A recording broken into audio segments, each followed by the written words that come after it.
Everyone, just listen. Do you hear it? Oh my God. Do you hear it? Do you hear it?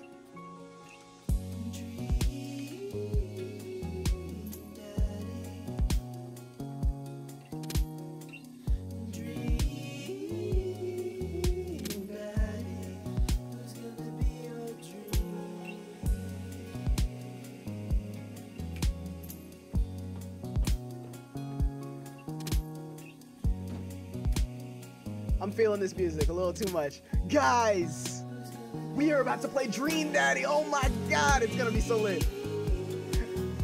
Let's do it, guys. We are about to play Dream Daddy, which I'm pretty sure everybody and their mother is playing right now. I wonder how many mothers actually are playing this. Nonetheless, we are about to play Dream Daddy, guys. I'm super excited. I'm pumped. I appreciate Julia for letting me get this game. Like, she helped me out with this, so I mad appreciate it. And to show my love, down in the description there is a link to her channel as well as a fundraiser she is currently doing for anybody who would like to donate or at least share out the link. It would be totally lit. Down in the description, check it out. Mad love to Julia in the chat, so she'll also be here watching me go through this idiocracy. And you know, before we get too far into it, guys, be sure that you guys share this out so you can have other people join in and watch the idiocracy so we can have a lot more fun. As well as in the top right hand corner, there's a little card that I would love for you guys to participate in the Wednesday Wonder Poll, because of course this is Wednesday Night Live. It wouldn't be Wednesday Night Live without a Wednesday Wonder Poll. Top right hand corner, I would like to know how many dads do you think we're gonna fuck? How many dads are we fucking? That's the question. It's the important question. How many dads are we gonna end up fucking today? That's the question I need you guys to answer up in the poll. But besides all that, guys, we are gonna get right into it because we've been delaying for far too long. Let's jump into Dream Daddy. Oh my God. And if you guys like anything like this, we also have in the cards again, there are all the different other series that I do that are of the similar sorts. I do the story times, so you guys can check those out as well. But it's not about that. It's about Dream Daddy right now, which apparently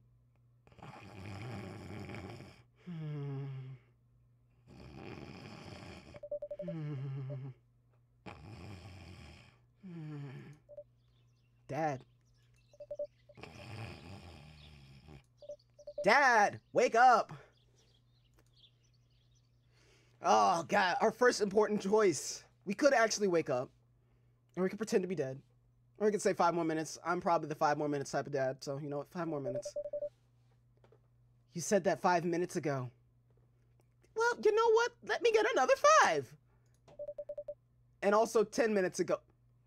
Let me get another 10 then. I finally open my eyes and sit up. I'm laying in the middle of the living room, spooning a moving box. I yawn and I stretch. Morning, Manda Panda. Aww. Yikes, dad breath. Go brush your teeth. Look, if I don't want to slay my dragon, it is not your choice to make fun of it. Oh God. Dad tip 41, run through the finish line. Fair play. Always run through the finish line. Have you ever read Rich Dad, Poor Dad? I wonder if that's an actual book. Is that an actual book? Build that dad. Oh yeah, guys. We get to build our dad. Oh God. Now I'm not gonna lie. I've had a lot of time to think about how I wanted to build this dad. And I think I have a general idea of how I want it to be. But of course, since this is live and you guys are here, I want you guys' help when it comes to making this dad. Do you guys agree with what I'm saying? And if not, you guys can yell it in the comments and I'll try to see what we can do here. So, I'm gonna model it a little bit after myself, just a little bit, you know. Let's see, nice and, you know, athletic. There we go. And you know, of course we're gonna put a little bit of color on that. Put a little color on this motherfucker, you know what I'm saying? Ooh, a nice chocolate. Look at that.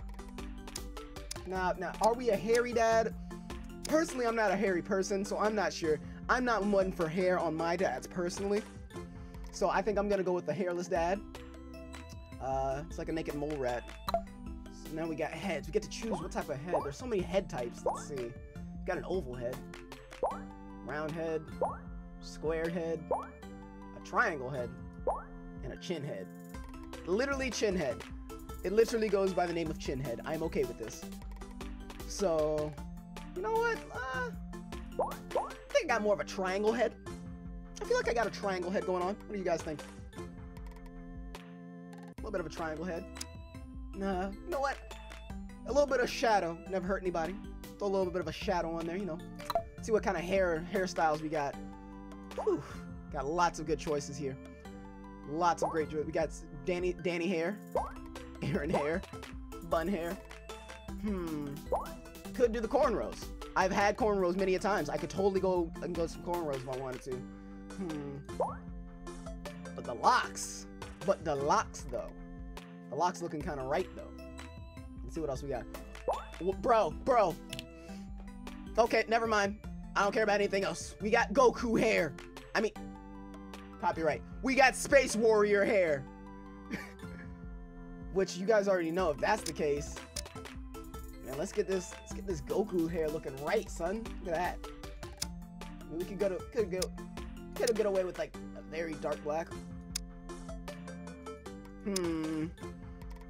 Or I could go pure anime and go blue. I've always kind of wanted some blue in my hair. I mean, I could get away with it and do a blue or a purple, maybe a pink if I'm feeling really feminine. You know what? I'm kind of feeling the one of these crazy colors. We'll come back to it. You guys decide and think about it, and we'll see what happens. Then we got the eyes, which, you know, eyes are important. Those are the windows into the soul. The windows into the soul. Those are perfect windows. I think those are perfect windows. The pink does look. I'm feeling the pink a little bit too. Like I said, we'll come back to it, but let's see.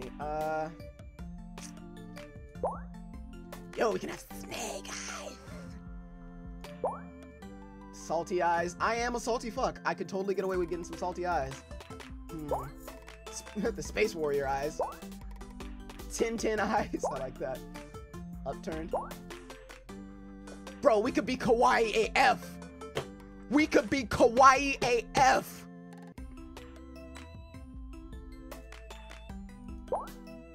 I kind of want to be kawaii. We're going to be kawaii. That's what I like that. I like the kawaii eyes, so we're going to go with that. All right. Got all sorts of noses. Greek nose. A hawk nose. What kind of nose do I have? A mirror nose. Wide nose. I think I have kind of a wide nose, personally. Or maybe snub. I'm feeling the wide nose or the snub nose. I'm kind of feeling the wide nose. Let's go with that one. Let's see what mouths we got. Super Space Warrior rose hair. Kawaii eyes go and kawaii eyes. Exactly. All right. Salty mouth. Yeah.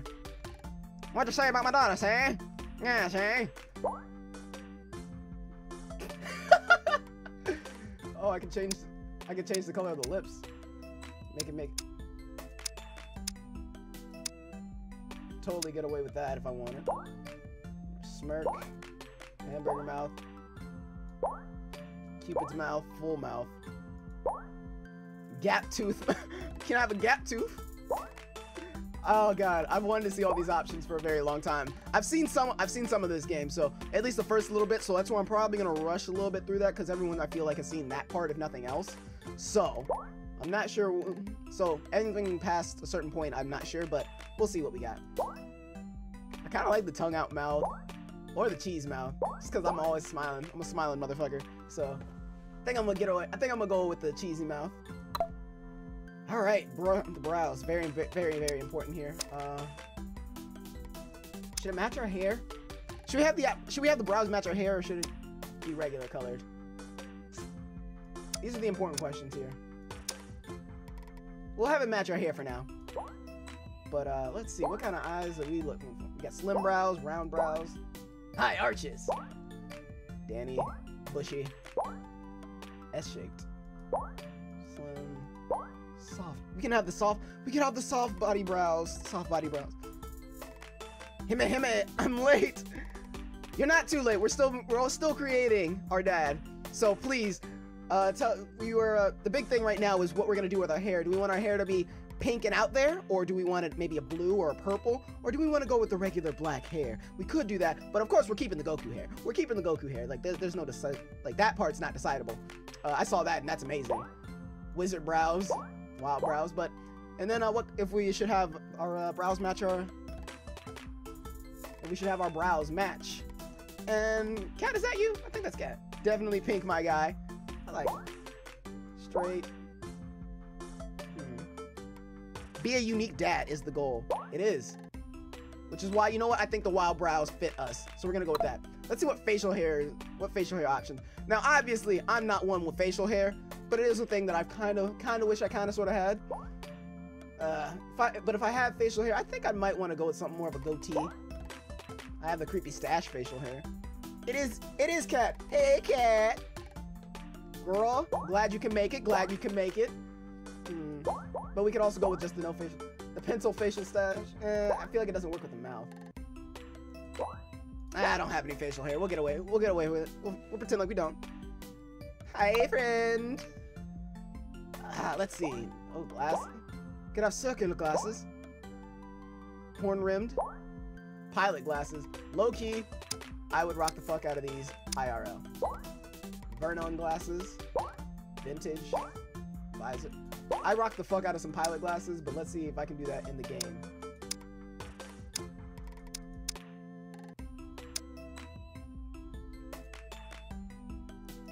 I can low-key kind of rock them, but not. I don't think I can rock them as much in the game. But I don't know. I kind of like them. I kind of like the glasses, but that's just because I'm one of those people. I'm usually wearing accessories, so I don't know. I like the glasses. You guys let me know what you think. Like I said, we still have to go back to see what we're gonna do with the hair. So we got decision. Piercings. I'm not one for piercings just because I don't like needles. But just for giggles, let's see what we got. A bridge space piercing, eyebrow, Monroe piercings. Dude, there's so many options. Or I could just have a stud. I could just have the stud. That's the option.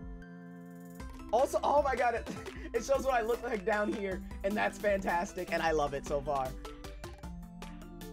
I kind of want to keep the stud too. A nose piercing. Let's see.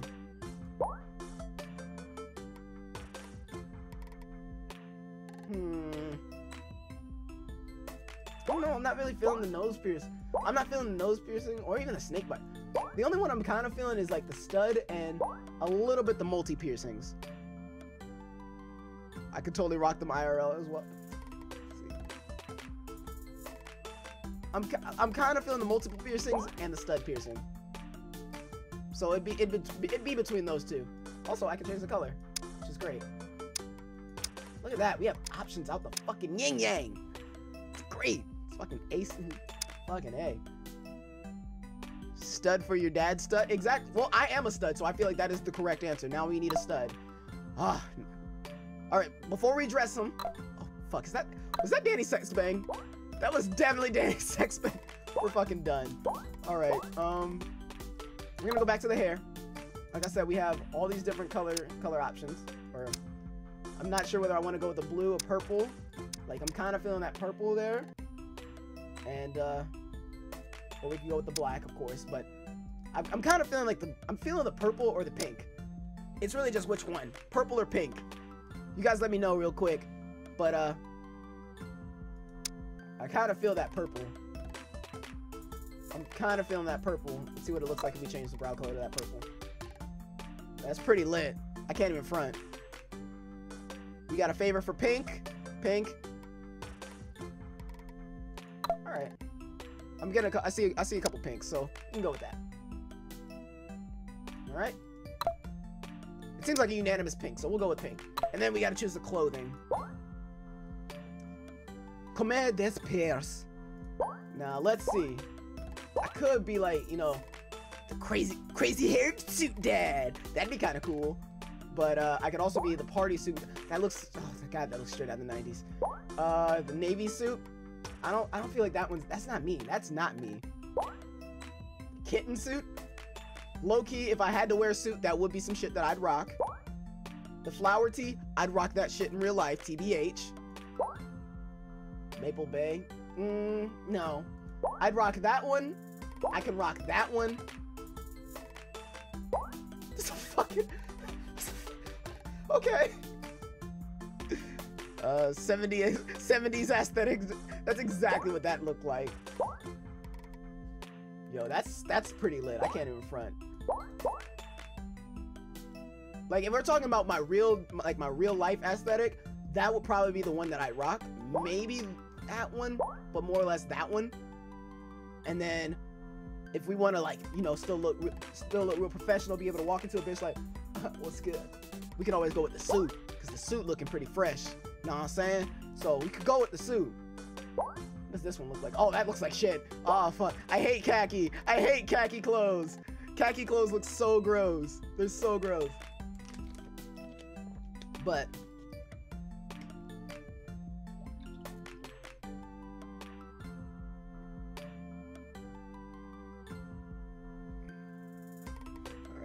I'm kind of feeling the suit, just because it's such a good contrast. I like the contrast of the suit. All right, I see a like for the suit, so I think we'll go with the suit. All right. Name that dad. Now this I actually have an idea for already, because you know we're gonna be the dad. We're gonna be the dad that everyone always talks about.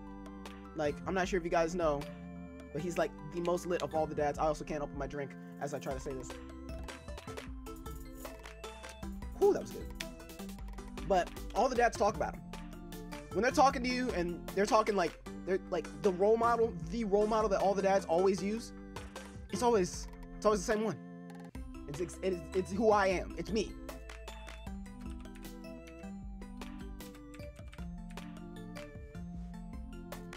I am Joe Schmo.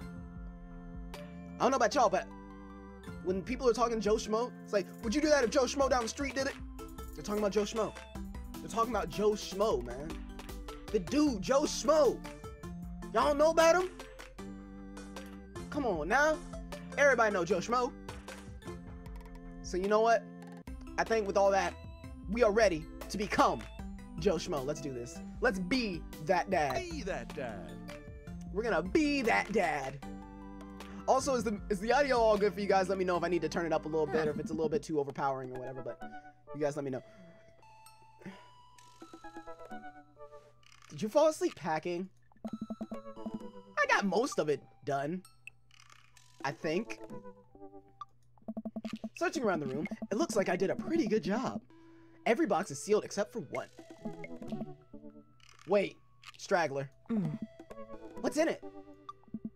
Looking into the box, I see a bunch of old photos and a little photo albums. Hey! Whoa, I haven't seen these in years. It says Joe Vlogs. Never knew our places share a same kind of guy. Dang, I wish you had told me that literally 2 seconds earlier. I might have named him Joe Vlogs instead. You know, be internationally relevant. International. Well, I haven't seen these in years. I pull out one of the dusty albums from the top of the pile, and we began to looking through it. That's the coolest baby I've ever seen. All right, now here's one of those important moments in this game. Am I bisexual or am I gay? It's a very important question, because obviously, I'm trying to fuck as many dads as possible. I'm trying to get in all them jeans, you know what I'm saying? I'm trying to get in all them guts. So,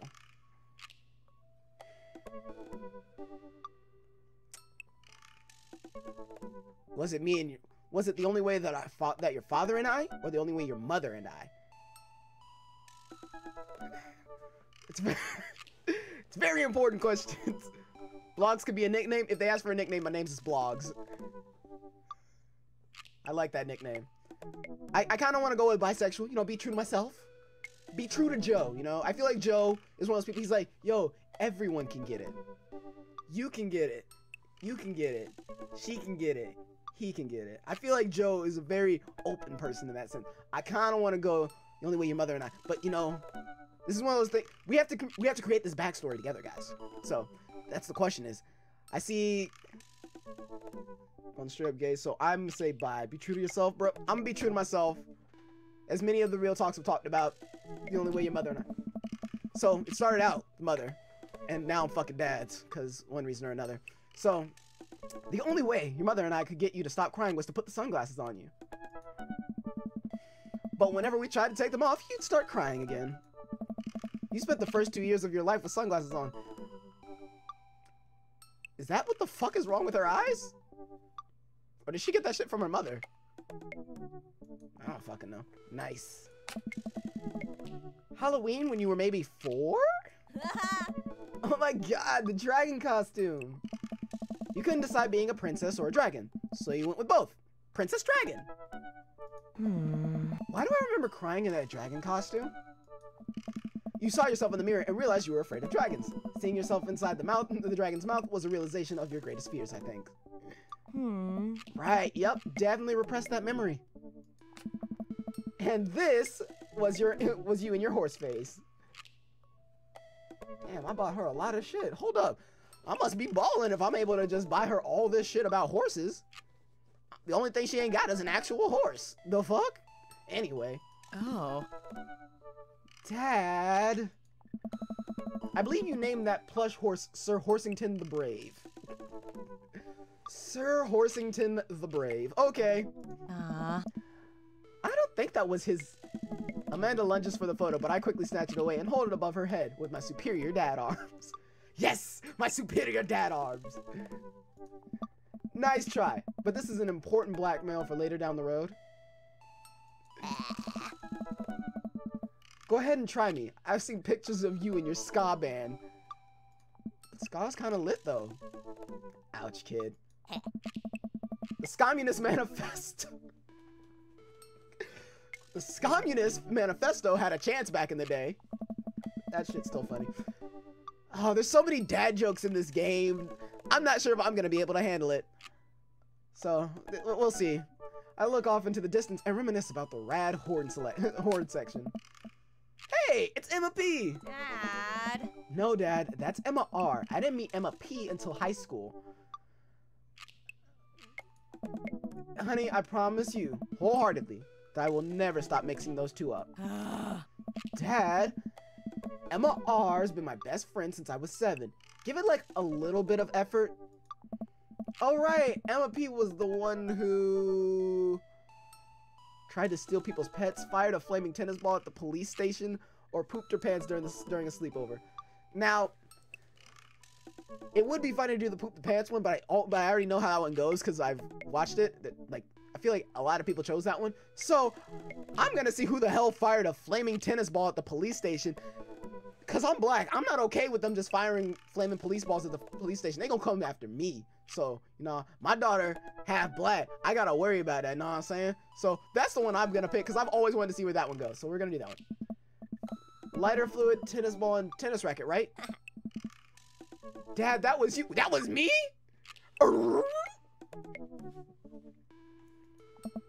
Alright, I was a wild child. I must have been part of the fucking movement, like the civil rights movement or some shit. I must have been chilling with like Malcolm X or some shit, throwing fucking flaming tennis balls and shit. The fuck is wrong with me? Anyway. I was 6 when you did it. Apparently I was still like I was old enough to have a child, so... Okay, Amanda, I wasn't aiming for the police station. It just happened that there was a police station in the vicinity of where I wanted to hit a flaming tennis ball. Joe, shit. Oh shit, Joe is lit, apparently, and so is that tennis ball. Yeah, I remember you explaining that to the police. I got away with that? I got away with that? They didn't believe me either. Anyway, I gotta show this to Emma R later. She'll get a kick out of it. The first photography award you ever won. I remember my first photography award. Yeah, and it got us a $20 gift card to McFridays. Yes. And then you got food poisoning from the cheesy tostada blasts. Since your wife had darker skin? Yeah, my wife had darker skin, so yeah, she's black. So, shit. I don't know. I'm surprised that I didn't get arrested. Nonetheless, I got food poisoning from a cheesy tostada blast. I think you mean food poisoning? You know, with a Z.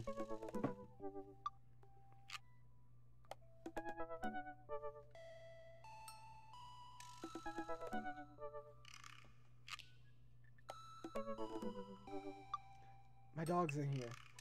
And I'm just watching her lick herself, and it's odd. Just don't chew your cast. Oh.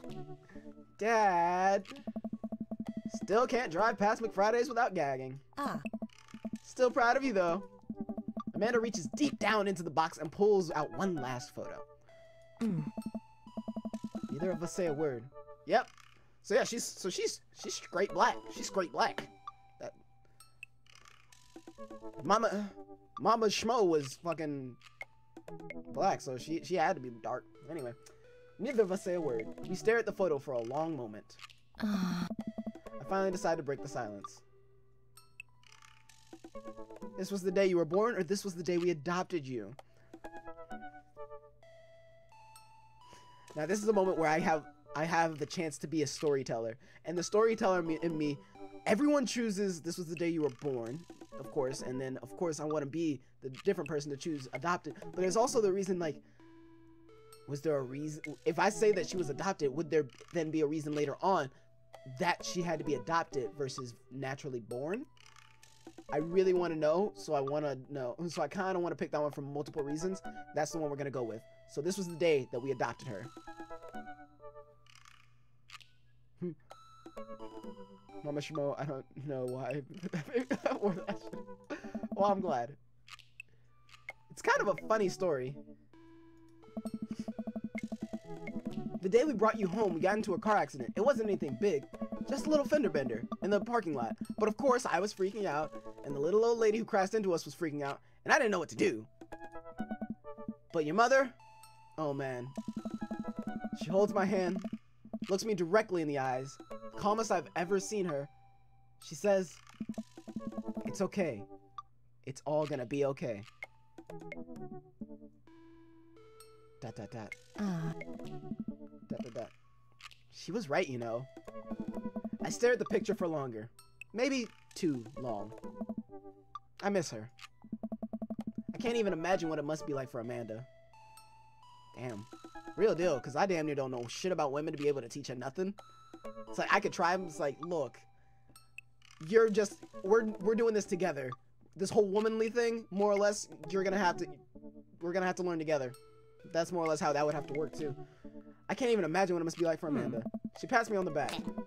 Come on, Pops. We gotta finish packing. The moving van won't wait forever. Interesting fact, I call my dad Pops. I say that all the time. It's just interesting. You're right. I forgot for like half a second that I have pink hair. Yo. Hey. Hey. This music's lit though. This music's lit. Amanda and I pile into the car and take one last look at the old house. So many memories here. Hard to believe your mother and I bought this place almost 20 years ago. 20 years. Holy shit. Hey, remember when I shattered the front window playing catch? Did I beat your ass for it? I must have. You always had very strong arms. Did I beat her ass is the question, because fuck you mean, breaking my window. Hey, remember when I shattered the other front window pretending to be a robot who breaks windows? I really must have beat your ass then. You were a very imaginative child. Yeah. Hey, remember when I broke the back window plank? We get it, Amanda. You break stuff. I'd have my ass whooped so many times. I would have looked at the window wrong and my parents would have beat my ass. This is not okay. And there will be plenty more stuff for me to break in the new place.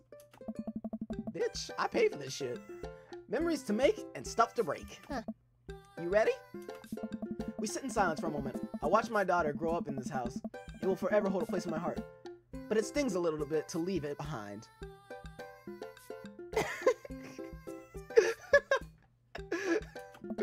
I'm ready. This shit. Fucking Scott. Okay. I'm glad that's there, because that's fucking funny. Oh, fantastic. The moving van begins to pull away, and I get the car in position to follow it. I watch our house, our old house, disappear in the rearview mirror. So what? So saw me on our cool new pad. I clear my throat and do my best cheesy announcer voice.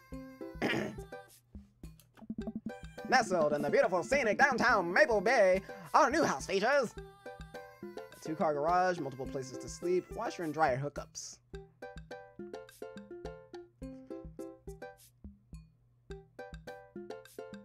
I like the multiple places to sleep one. I think that's the one I'm gonna go with. Not only are there bedrooms for your sleeping pleasures, but couches and floor space where you can, yes, catch a wank. What a deal! I mean, if sleep weren't for the weak. Bitch. You sleep more than anyone I know. I admit my faults, Pops. I keep it real. Damn right you better. Keep it real. Anyway, it's also smaller than our last house. Cozier, one might argue. Ooh, now you're swagging. That's how you sell shit right there. She's a natural-born entrepreneur. Good spin. Hey. I think it's great. Won't we be closer to a lot of cool stuff that we can walk to, so I don't have to waste gas? And, I mean, trying to park downtown is, you know... Amanda, you're gonna have to learn how to parallel park at some point. You know you have to parallel park at some point, right? Not gonna happen, Pops. I think someone needs to do a 3-point turn on their attitude. I think you need to Uber these damn jokes out of the fucking way. Oh. I don't know how to do that either. Have you met the neighbors yet? Not yet. But the neighborhood seems pretty quiet. So you won't have to chase any rowdy teens off your lawn? You are the very teen you mock when you say that, honey. I'm in my last year of high school. I'm practically dust. Oh god, I remember this joke and it's still so bad. Yeah, you're a real... Don't you dare. Please don't. Senior. Dad, I know where this is going. Citizen! The horrible dad jokes! They're so bad! I'm just gonna ignore that. Please do. For the sake of everyone here, please just ignore it. Oh. But I won't forget it. What is this, a fucking Telltale game? So what's item number 1 on the new house agenda? Well, first we need to forge a path through the solid wall of boxes that's blocking the living room. I still have to install the washer and dryer. We need to go grocery shopping. Pops, cool your jets. You have to promise me that we're gonna take a break and explore the neighborhood. These are jokes not even a dad would you... No, here's the bad part, is my dad would use these. Like, this isn't a joke. My dad uses these types of fucking jokes all the shitty time. All the blood-soaking time. It's ridiculous. I don't fucking get it, but I don't know how he does it either. They're so bad. They're so bad. Oh, God. Anyway. Cool your jets, about to probably, yeah, explore the neighborhood. My dad actually does these types of jokes. It makes me mad. Okay, you're right. We'll get some work done and then check the area out. We pull up to the new house and step outside. The lawn is freshly mown and the for sale sign is still in the yard. Hi-ya! And with a swift kick from Amanda, the for sale sign is no more. Nice form, Sweet Pea. I got a problem with authority. That's brilliant, fair play to you. I'm so proud. Man, all that karate chopping tuckered me out. I could really go for a sandwich. An ice cream sandwich. Bitch. Sweetie, it's 10 a.m. We need to unpack first. I need some coffee ASAP. Did you see all the dogs in the park nearby? Now here's where we honestly have this is honestly all you guys' choice, more or less. Unless you guys would prefer me to use the nanodice. I can use the nanodice, or you guys can choose, because I kind of know where most of these go. Sandwich! Fuck this. Fuck, sandwich! The goddamn sandwich! No sandwiches! You can either use nanodice, or you guys can choose. Perks triggered by Supreme Court. I'm not triggered. I don't know what you're talking about. I have no idea what you're talking about whatsoever. At all.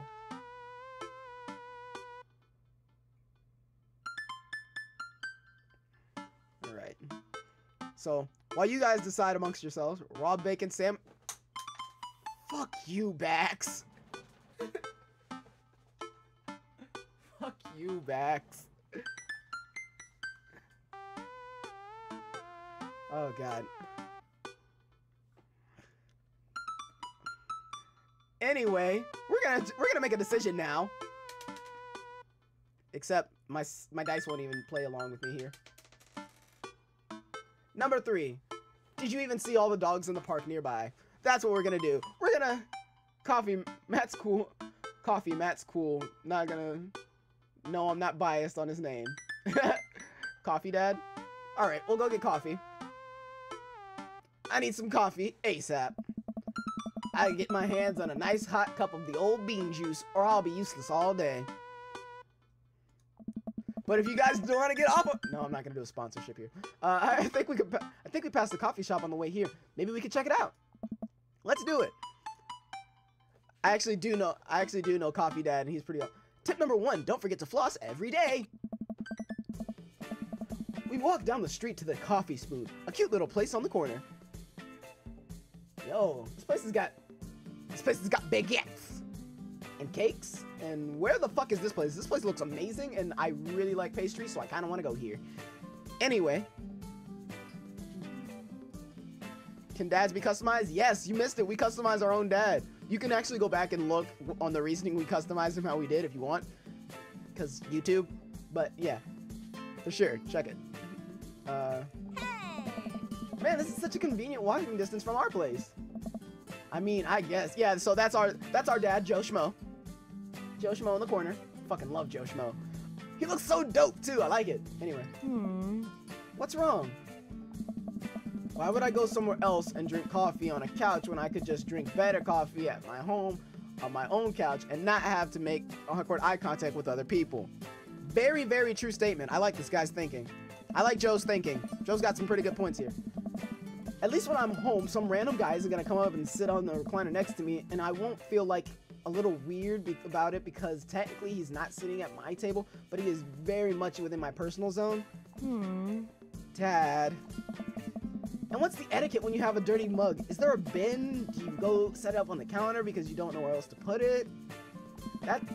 Or do you leave it there and you feel flush hot and you feel your face flush hot with shame as you consider the possibility that there is in fact a bin somewhere just out of sight, and now you're that jerk who left their mug?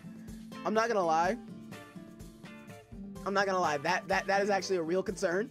That is a very real concern that I'm gonna need some of these places to deal with, because honestly, I have that issue all the time. It's like, fuck, are people taking their trays somewhere? Do they leave it? Do they pick it up? Do I throw away my own trash? Should I go in the back and wash my own dishes? Like, they don't specify. Like, it's really a sad thing, and I'm gonna need them to figure that out. Just saying, places like Chipotle, like, they make it very easy because it's like, hey, place here. I also just hit the fuck out of my mic. But it's like, Chipotle is just like, yo, place your bins here, and then you can go. And it's like, all right, sweet, that's easy. Everywhere else, they make it very difficult. They never seem to make it easy. And I always feel bad about that. I always have to, like, whisper to the waitress, like, do I leave my stuff or do you take it? And then they always end up taking it, which I'm like, was I not supposed to just ask you, or it's always the thing. Anyway, Aww. Dad, are you just afraid to meet new people? A little bit. Yes, Amanda. We walk inside. Oh. Hey,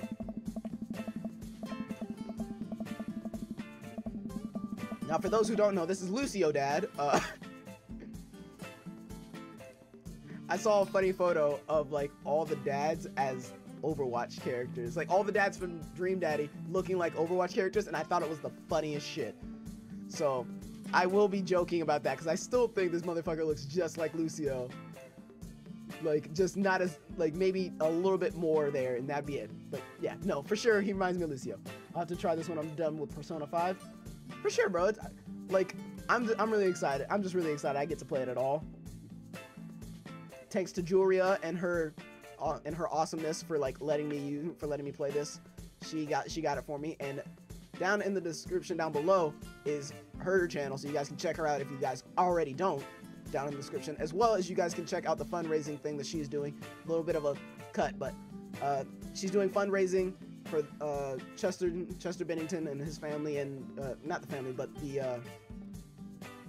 but for like suicide prevention. So please, if you guys are interested, check that out down below. Just to share would also be useful. So down in the description down below, you can check out the fundraiser that she's doing, as well as her channel and any of the awesome stuff that she's doing there. Nonetheless, we continue. The inside of the coffee shop is incredibly warm and inviting. Vinyl records line the walls and patrons lounge around on well-worn-in couches. Some cool tunes spin on the record player next to a little stage. Oh, you can see the little record player and everything. I like how they describe that. It's really nice. Hi, Julia. I feel like he needs a real smooth voice. Welcome to the Coffee Spoon, guys. How's it going? And what's with the name? Hey, dude. Oh, it's kind of dumb. Hey. It gets mentioned in this poem I like, and I thought it was a good idea at the time, and I suppose now it's still a good idea because, like, the business is still running.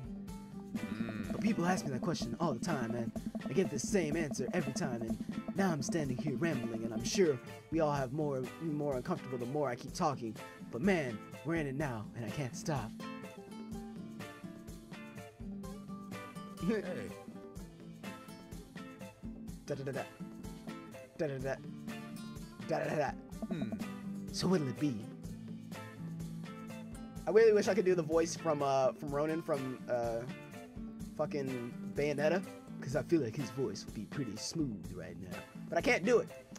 You ever played Desegia? I was actually talking to a friend about how I should play that game, and now I need to look that person up later. When I'm rewatching this, I'm gonna look that up. Because I don't know. I don't know them. I scan the chalkboard menu and I'm immediately overwhelmed. I'll have an iced Tegan and Sarah. I like that one for some reason. An iced Tegan and Sarah. You're talking about Goth Dad? Reaper. You mean Reaper Dad? Or Crow, if you watch Ruby? Good choice. I don't get it. Oh, it's a pun. Tegan and Sarah, this really awesome Canadian indie band formed in 1995. They were nominated for a Grammy in 2013 and are known for being masters of not only pop hits, but meaningful lyricism. Hey. Da-da-da. I'm doing the thing again. Hey. But coming right up. And for you, I'll have a macchiato de Marco, please. Hey. Coming right up. Do you want that in small, medium, or Biggie Smalls? Medium. Wait, is Biggie Smalls big or small? I should change that, shouldn't I? Maybe call it the Notorious, or would you like it Notorious Big? That would be a good one. That's a good one right there. Or if you want to get modern with it, maybe like, you know, Big Sean, something like that. Nonetheless, you have options. That's all I'm saying. I should change that, shouldn't I? Matt sets to making our drinks, and Amanda and I take a seat on one of those couches. What's his deal? Yeah. Let the man make his puns. They're cooler bands than you listen to anyway. Motherfucker, you're not just gonna sit here and make fun of my band knowledge, okay? You don't know what I've been through. You don't know what I listen to. Back in my day, if you wanted to listen to some goddamn K-pop, do you know how hard it was to get that shit? I don't either, because I wasn't born then, but you know, it was harder because there wasn't as much internet. Know what I'm saying?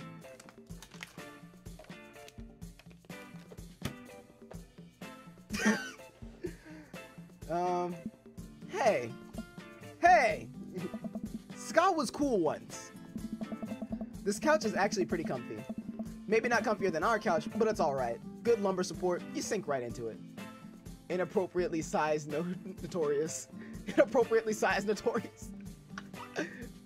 That's a good one. I like that. I like that a lot. Or maybe Big Papa, you know, just go classic. Big Papa.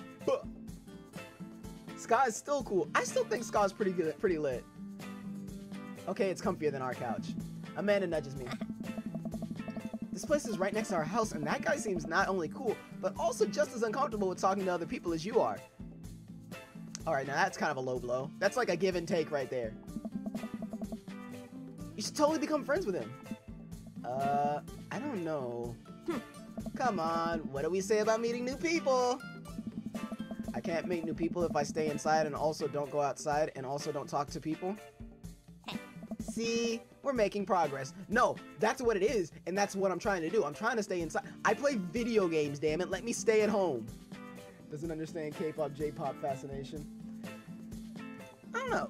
K-pop and J-pop have a... I like it because it mends a lot of different musics together. That's personally my thing, though. Like, I like it because it's like, it brings in elements from rock, hip-hop, and like all these other things. And I love it when music meshes together as it shouldn't, and it works. And I feel like K-pop and J-pop do a very good job of that, so that's why I really like it. But that's just me. I don't know. Other people are kind of like, nah, not my shit. And I'm like, all right, fine. Matt sets our drinks down at our table, and I have a sip. The iced Teagle and Vera is delicious. Ah. Hi, we're new to this neighborhood. I'm Amanda, and this is my dad, Joe.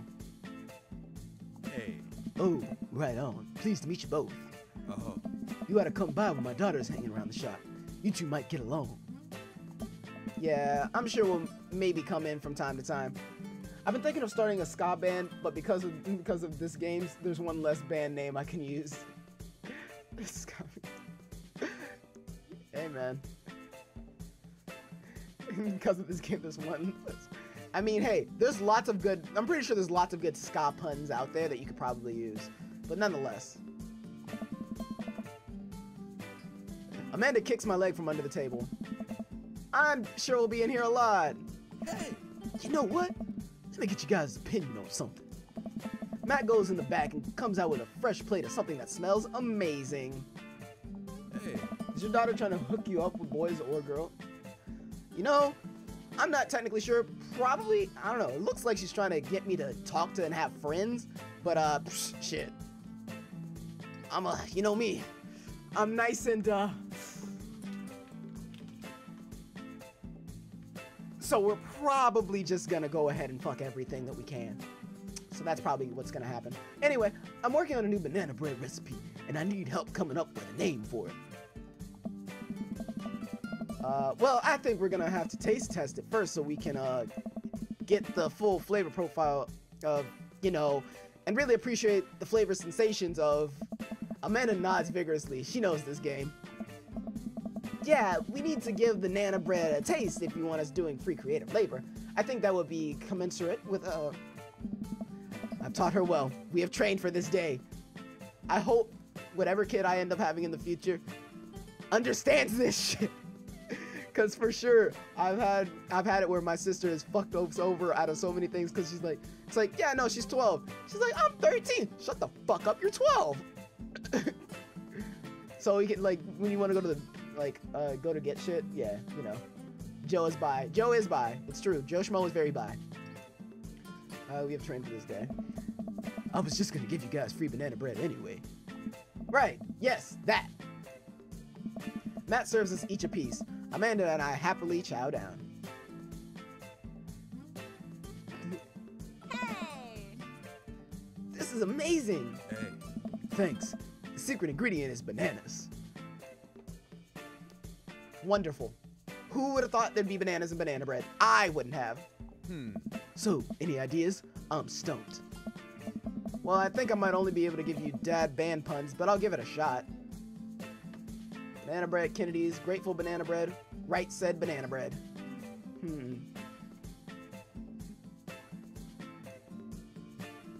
Kind of want to go with right said banana bread. I think that's the one I'm going to go with. Like right said Fred, but it's about banana bread. I think the youngsters would like it despite not getting it. What? That actually has a nice ring to it. I'm sure I'll be in here a lot. That's what he said. Yeah, he did. But the daughter's really just trying... I think right now the daughter's literally just trying to say, hey, go make some friends. And he's like, nah, fam. But now he's probably going to end up fucking them all. He's going to end up fucking them all. Speaking of which, if you guys haven't participated in the Wednesday Wonder Poll in the top right corner, over there, way over there, you should. Because I'd love to know, how many dogs do you think we're going to fuck? It's very important questions, you know. Really? Oh. Yeah. Right said banana bread. Strong decisions. That's art, baby. I like the voice I gave him just now. I really like this voice and I kind of want to use it for something, but I don't know what. But I really like this voice. Hey. I wanted to say baby because I thought it would sound cool, but once I said it, I realized it doesn't sound good coming out of my mouth. And maybe I should just leave saying baby to the professionals. Okay, I'm heading out. Thanks for coming by, Bax. Of course, I appreciate it. Hey, dude. Da-da-da-da. Hey. Enjoy your coffee. Thanks, baby. Hey. See? It sounds good when you say it. Across the way, a man catches my eyes. He sits by himself brooding over a cup of coffee. Our eyes meet just for a moment. Bax! Bax! It's Reyes! It's Reaper Daddy! It's Crow Daddy! It's Scary Daddy! Anyway, just for a moment. Da-da-da. I hastily look away, hoping he didn't catch me staring. Who is that? We finish up our drinks and head out. Hey. Thanks for stopping in. Take care. Okay, now that we're full of caffeine, where to? Let's get some fresh air before we sit down for a very long time, you know? Let's go out. Let's get some fresh air. Time to soak up all the vitamin D, make our bones nice and strong. Damn right.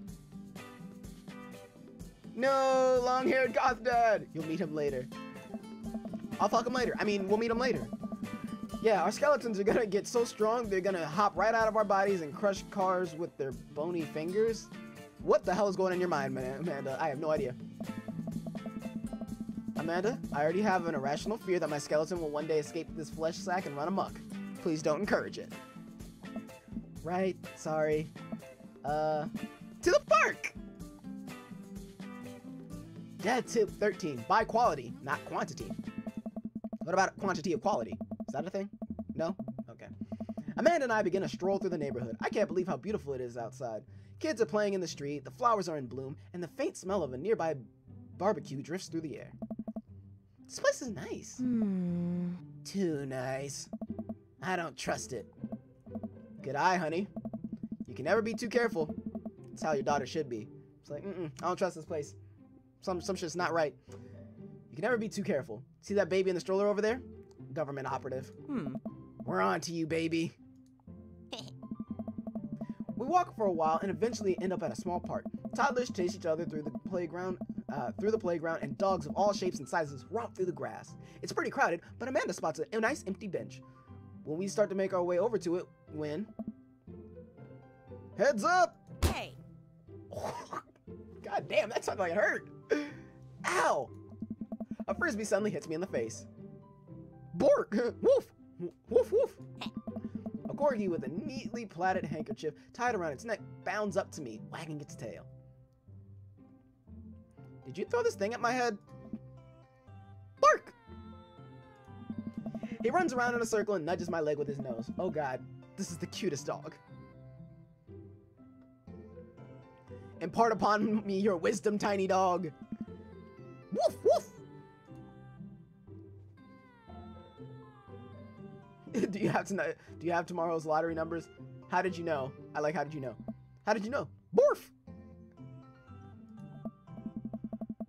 My god, this dog knows more than he lets on.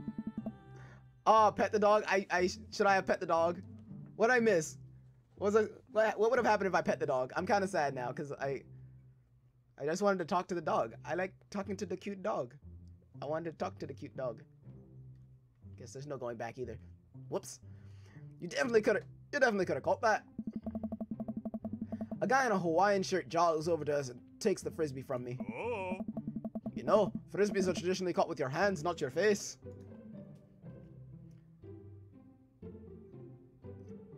It's a new technique. I'll catch it with my teeth next time. I'll catch it with my teeth next time. I like that one. You caught me off guard with this round. Not again. Not ever again. Oh, I'm just messing with you. I'm Brian, by the way. Like I said, I know some of the characters and how some of this stuff goes. Every play, oh, they picked that choice? Well, I've never, it's like, I just wanted to see what happens if I talked to the dog for longer. I just wanted to talk to the dog. I should totally pet the dog. I should totally have pet the dog, though. I was hoping I had another chance to pet the dog, but I didn't. Huh, I'm messing with you. I'm Brian, by the way. I'm Joe, and this is my daughter, Amanda. I look over at Amanda, only to find her sitting on the ground, rubbing the dog's tummy. Ah. Hi. Ah. Your dog's cool. Old Maxwell sure loves the attention. It's great to see another father and daughter out here on such a sunny day. Where's yours?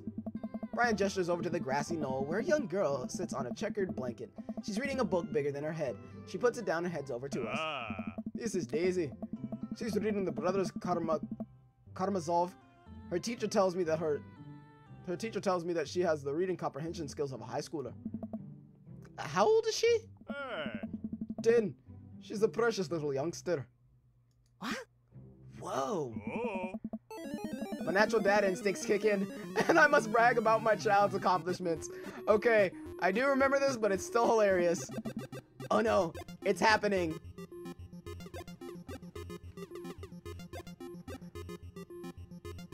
Go on, Daisy. Tell them about yourself. That's my girl. Amanda, get in there. Okay. Joe's HP. Brian's 80. Oh god, we got 80 HP. We might as well brag for it. Amanda here just recently won a local photography award. Wow, congratulations. Brian loses 10 HP. Nailed it. Daisy actually just won a statewide poetry contest. You lose 15 HP. Shit. Joe's HP 65. Brian's is 70. God damn it. Let's brag again. Last week, unprompted, Amanda helped an old woman with her grocery bag. It's extra powerful. Brian loses 20 HP. Sweet! Daisy just started a weekly chess club at her elementary school computer lab. She's the president too, of course. Dang, my high school doesn't even have a chess club or a computer club. You lose 10 HP. Alright, we might be able to win this. I've only seen losses. I've only seen a loss of this. So I kind of want to win this just to see if we can win this. So let's brag. Amanda's in all honors classes this semester. Brian loses 10 HP. Oh, really? I'm actually talking to Daisy's teachers about having her skip a grade. Even Amanda kind of bristles at that one. You lose 20 HP. Shit. Fuck. What items do I have? Child art, spelling bee photo. Shit. Oh god, no. There's no going back. Well, I have to choose one. Child art. You unfurl your wallet to reveal a tiny copy of a drawing of a cornucopia Amanda did in first grade. Cute. It isn't very impressive, but Amanda genuinely appreciates you holding on to it. Brian loses 10. You regain 20 HP. Sweet! Nailed it! Okay. Daisy sold enough candy bars this year to get a top prize, a canoe. We're taking it out next weekend. How is it even possible? Amanda could barely get to one of those sticky hand things. It's extra powerful, you lose 20 HP. Shit! I'm right back where I left off! Alright, let's brag again. A few months back, Amanda started volunteering at the homeless shelter in our old neighborhood. Brian loses 10 HP. You don't say. She should talk to Daisy. She's actually helped organize a food bank. Fuck! Fuck this kid! Fuck this kid! Yeah, Amanda, I'm sure you could find something. We could find something for you to do. It's extra powerful. You lose 20 HP. Fuck! Alright, you know what? I'm gonna try to bow out. Can I bow out? Is that an option? Flee. Do you really want to flee? I don't, but I feel the need to, so I don't lose all my dignity. Cause every time it's dignity. So let's flee. Amanda, get out of there. Amanda, don't have to ask twice. Don't have to ask twice. Boy, what are we doing here? Putting our kids on competing pedestals. It's been such a treat getting to know you two, and that's what matters. God, even his cowardice is better than mine. Damn it! I really wanted to win that. I really wanted to win that. I'm kind of salty. A little bit salty right now.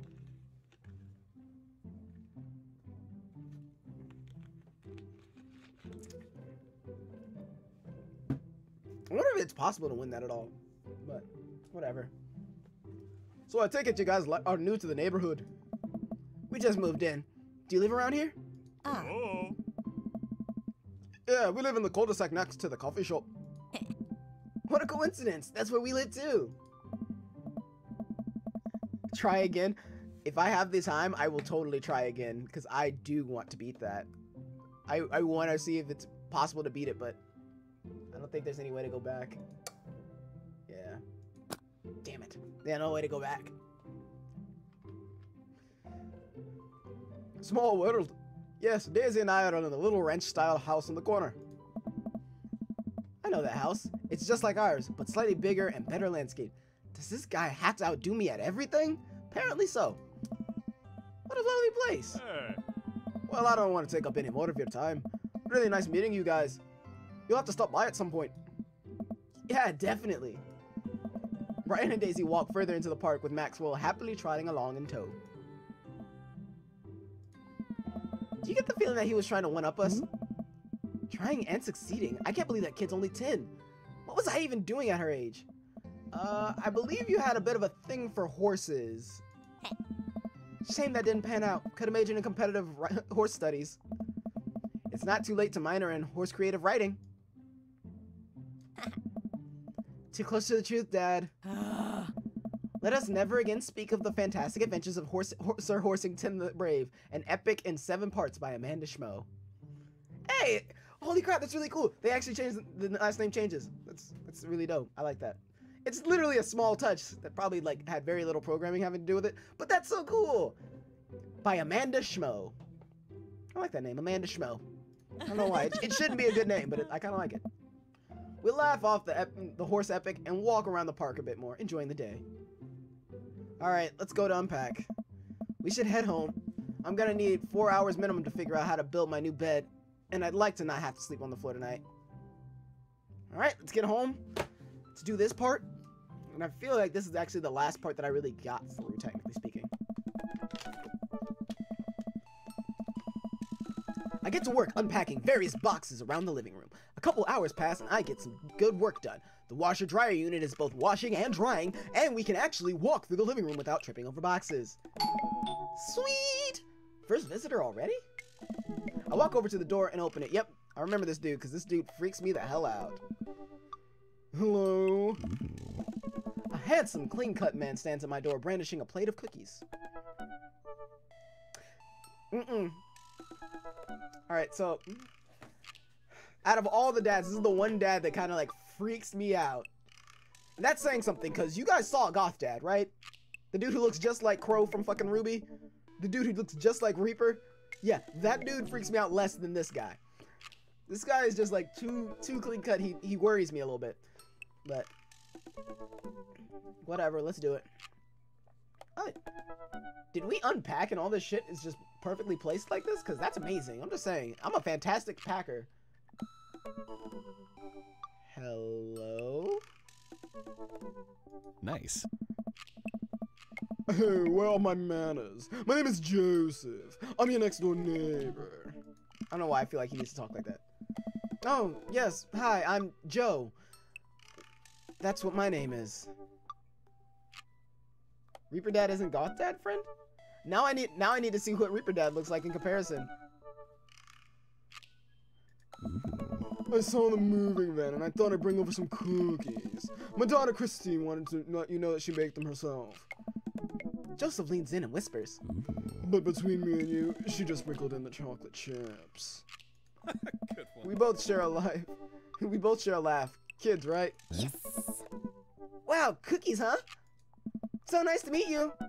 Joseph hands her the plate of cookies with a smile. Huh. Well, thanks for the cookies. Oh, Cracker Barrels. The fuck was that? Amanda disappears with the cookies. Amanda, come back, and she's gone. I need to know who.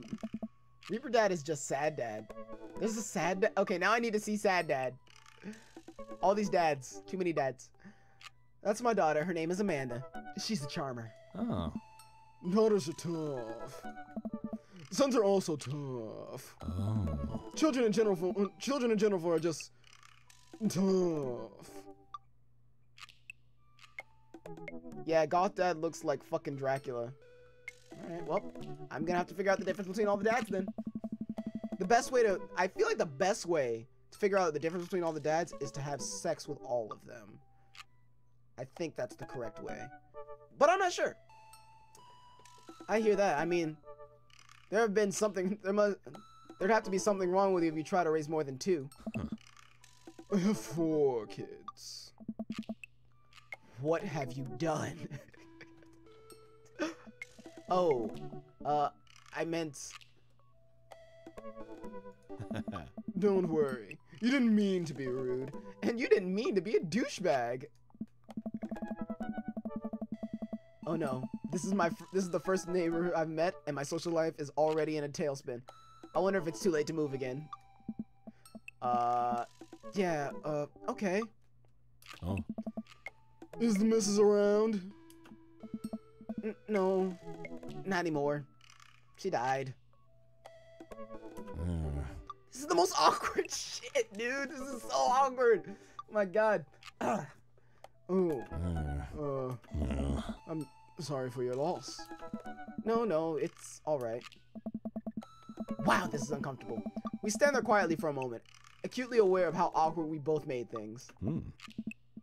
I'm sorry, can you close the door real quick? I look at Joseph quizzically, but comply. After a second, I hear a knock on the door. Opening it, I see Joseph standing there with a huge smile. Oh. Hey, I'm your new neighbor, Joseph. I promise not to talk to you about your dead spouse this time. I'm throwing a barbecue for the cul-de-sac, and I'd love for you to come by and meet the rest of the neighbors in our community. What do you say, pal? That sounds great.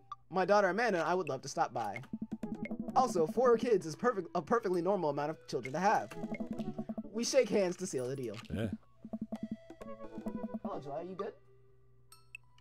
She's very confused on what's going on, but also slightly not caring.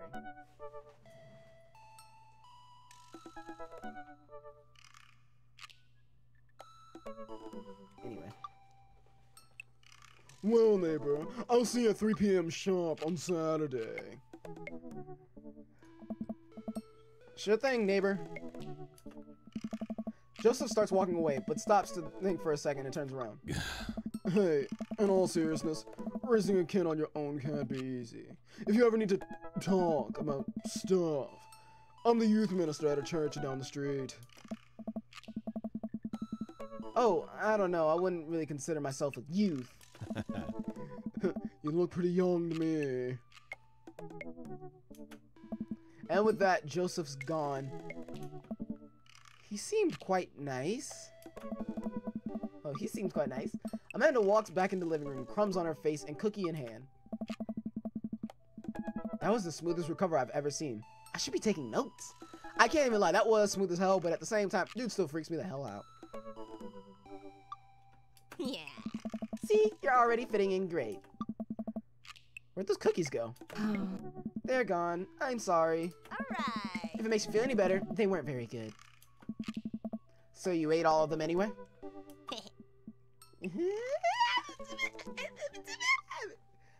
I need that as a meme. I want to cut it out and put it somewhere. I guess that makes it break time. Any ideas? Joseph probably wants its plate back. Well, I guess I don't have any other options, do I? Alright, Joseph wants his plate back. I think we got a ton of good neighbor points if we bring this back. We're gonna be the best neighbors in the whole cul-de-sac. We're gonna kick all the other neighbors' butts. With kindness. Amanda and I step outside. Huh. Shoot, I'm actually not sure which house is his. I'd hazard guess it's the big one with all the well-groomed blonde children sitting in the yard. Okay. I mean, I guess. Good eye, kid. And remember, we need to make a positive first impression here. Keep it light. We walk up to the kids and wave. Oh, they just look like assholes. They just look like assholes. Like, if you could take the embodiment of an asshole and put it into a blonde-eyed, like a blonde-haired, blue-eyed piece of shit kid, that's what that kid looks like. Especially the one in the blue. Just saying. He looks like an asshole.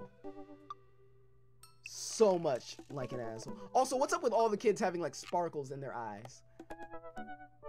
Like, what is up with that? Is that, like, a thing? Is that a disease? Do they, like, have to be around each other because, like, it's a disease that if they get too far away, they die? Because it seems like it. All the fucking kids have these things in their eyes. It's weird. Anyway. Hey, guys. Is your dad around? They all just stare at me blankly. We just wanted to, return this nice plate and thank you for the cookies. Jeez, these are definitely Joseph kids. They all look exactly like him. They look like assholes. The twins look like they're gonna grow up to be serial killers. The kid in the blue looks like he's ready to bring his gun to school. I'm just saying. No. When I say sparkles, I mean like that little fucking dot of a thing. Like, why do they all have these little dot things in their eyes? Like where the iris, I want to say is what it's called. No. Like the little hole in your eye that is like should be black. For every single one of them, it's a color and it's weird. Nonetheless, it's creepy. It's very creepy. They all look like yandere status. Like how every yandere, when they like go crazy, like their eyes just turn to like a full. That's the sense I'm getting from this. Anyway, geez, these definitely are Joseph kids. They all look exactly like him. Christy. Whoa. They were really good. Christian. I mean, I heard they were good. I didn't get to eat any.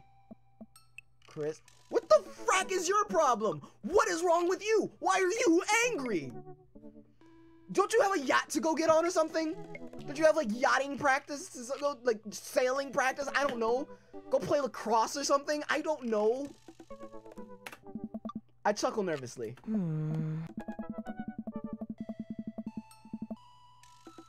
Well, okay. We're just gonna set this plate down on the ground real gentle and then back away slowly. Right, Dad? Right. That's what we're gonna do.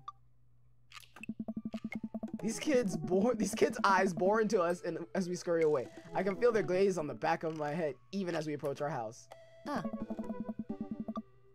need something to get my mind off those carbon copy kids. I need to rest my eyes. Dude, that was creepy AF. That was quite possibly one of the creepiest things. I need to rest my eyes. You've been awake for what? 3 hours now? Hey, 3 hours is a lot. And that's 3 hours too many. Damn right, I actually agree with Joe here. Good old Joe Schmo. Smile as often as you can. It will make others around you feel more comfortable. Very good dad tip. I like that. As we're walking home, I hear heavy footsteps come up behind us. Joe! Bro! Hey! I turn around and am greeted by a familiar face jogging up to us. It's Genji Dad!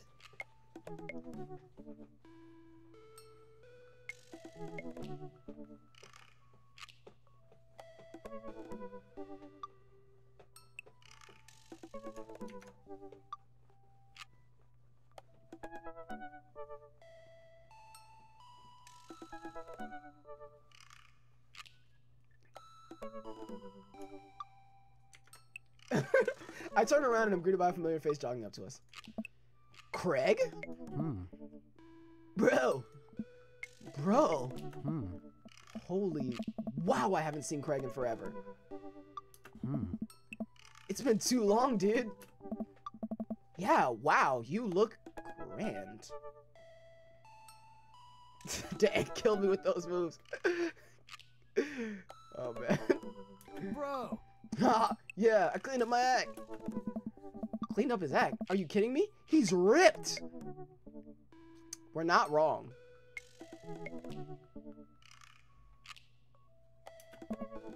Amanda, this is my friend Craig. We went to college together. We were roommates for a while, too. Amanda? Dude, you probably don't remember me. You're so big now. Huh. Hello, and hello, cute baby. Oh. Aw, thank you. The last time I think I saw you were about her size. This is River. Say hi, River. He picks up her tiny wrist and waves it around. River gurgles happily. Are you babysitting? Oh. Nah, dude, River's my kid. Man, it has been a long time. Feels like one minute we were rolling up to exams with bad hangovers and next we're both fathers. Where you been, man? I was working out in California and just relocated business back to Maple Bay. Yeah, you must have been working out in California, cause phew, kill me. Ooh. No kidding, Amanda and I just moved to this side of town. How's Smashley doing? Oh. I mean, Ashley. Ashley is her name. I'm totally setting a great example for my kid. Oh. She actually still goes by Smashley, and we got divorced last year. Was she smashing other dudes? Oh, dude, I'm so sorry. Nice. It's old news. We take turns taking care of River and the twins. It's all co-pack.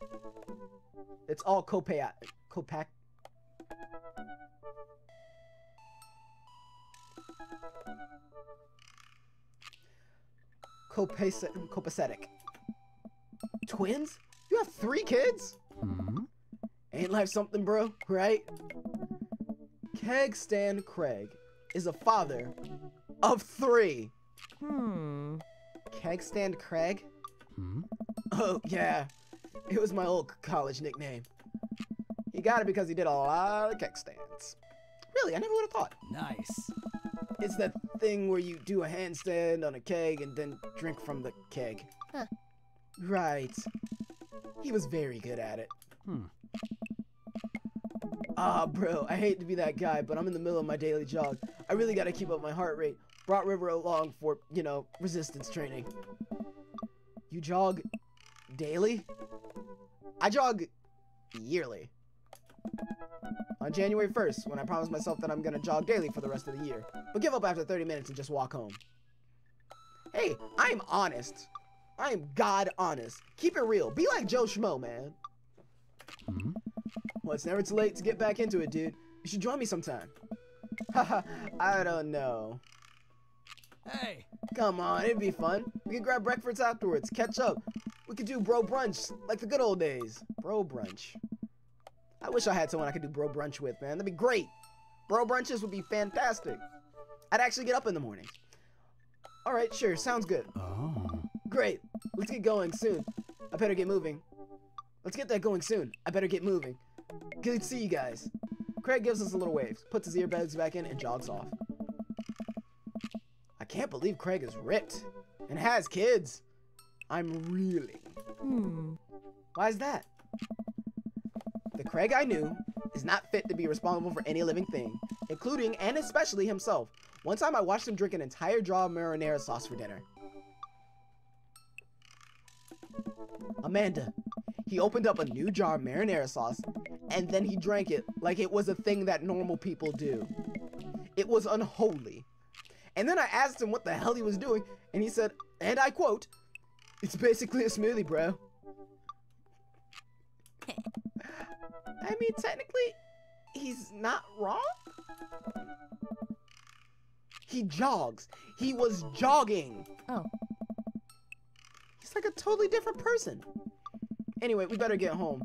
I'll have plenty of time to reflect on how old I feel later.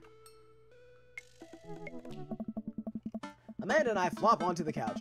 Amanda has to shove some empty boxes out of the way before she can sit, though. Where are these boxes? I'd love to see where these... What the fuck kind of shoes are these? Hold the fuck on. Hold the fuck on. Bottom corner. Fuck. Okay. Bottom corner. Down there. I know y'all see the... What are those shoes? What are these? Like, okay, boots. What the frack are those? Who's got these bowling shoes, these bozo the clown ass shoes, these fucking dumb ass shoes, these stupid ass shoes, these fucking bunch ass shoes? Like, what the hell are these shoes, bro? What the fuck are those? Anyway. And then what the hell is this? What is that? Let's name... I feel like we need a name for this thing here. I want to refer to it... Let's call it Trixie. Let's call it Trixie. Trixie the bird thing. How about that? I like Trixie. If you guys have better ideas, please drop them, but I want to call it Trixie. Anyway. Too bad we're going to be putting stuff right back into these in a few months. No, don't say that. Oh, Dad, it's going to be okay. I'll be fine. I know. It's just... You're my little girl. It's going to be weird not having you around. I'll come visit, and I'll text you every day, and I'll take lots of pictures. I mean, obviously, I'm a photography major. You promise? Oh. Of course. Are you gonna be okay by your lonesome? No. Oh, come on. I'll be fine. I'll get a dog or something. A dog? Alright. Forget art school. I'll stay for the dog. Is that why it's gonna take? Medium-sized dog. Handkerchief around the neck. I get to name it. That's what it'll cost for me to give up on my dreams. I'm a woman of simple wants and needs. Is that all it takes? Damn. Well, a dog is a lot cheaper than college. Amanda laughs. Suddenly, a pile of envelopes slides through the mail slot. Convenient mail is convenient. Speaking of college, Amanda darts over to the envelopes and shuffles through them. She pulls one out and throws the rest back on the floor. Alright. This is from McGowan College of Art and Design. Open it. But I'm scared. It's just an envelope. Yeah, it's just like my entire future. No big deal. She takes a deep breath and rips the letter open with her teeth. We have a letter opener, but okay. I hold my breath while Amanda's eyes dart back and forth scanning the letter. What does it say? The admissions committee has reviewed your application, blah, blah, blah. Her face drops. No! Regret to inform you that we are unable to offer you admission to McGowan College of Art and Design. Amanda throws the letter on the coffee table. Oh, sweetie. It's okay. I kind of saw it coming. I knew I shouldn't have put the experimental stuff in my portfolio. Their admissions officer told me that they just want to see portraits or whatever. I pull Amanda in for a big hug. I kind of want to give her a hug too, damn it. You're an amazing photographer. I know how much work you put into your portfolio. Some other school is going to want to snatch you up for sure. Huh? Yeah, I know. It's fine. Are you actually fine or are you just saying that? I'm fine, really. Her face says the opposite, but I probably shouldn't push her on this. Oh, and before I forget, Emma R and Emma P are sleeping over tonight. Oh. So... You need me out of the way because I'm a painfully uncool? I would have chose more delicate phrasing, but yes. Well, I'll have you know that I've conveniently already have plans for the night, so you'll have the new place all to yourself. Yeah? What are your plans? Quick, think of plans! I'm secretly the mayor of this town, gotta attend the union meeting, I'm going clubbing. I really want to say I'm secretly the mayor of this town, but of course I want to know what you guys have seen and haven't seen, and I'm also going to take this moment to go use the restroom. So, you guys have until I come back to let me know, otherwise we'll go with the nanodice. It's up to you guys. BRBs.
I'm also going to take this chance to say, if you guys haven't already, please share out the stream. I'm having a great time playing, and I would love to have more people in here to talk to and interact with as we play. Get more opinions and talk to more people as we play. It'd be really, really fun. Also, it would help me grow if there are more people. So, and the more likes and such that I have, the more that YouTube might actually say, hey, this guy's doing good. As well as all the other places, as well as like the Twitch and the blah blah blahs. It'd be really great. So, if you guys haven't already, give me a little bit of a share out. It'd be really nice, and I appreciate it.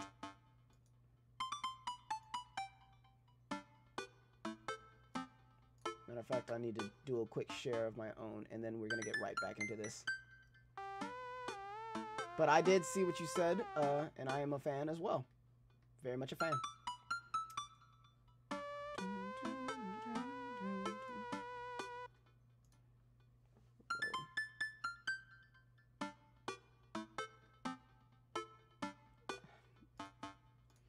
Alright, Scott. You win, and I will retweet it.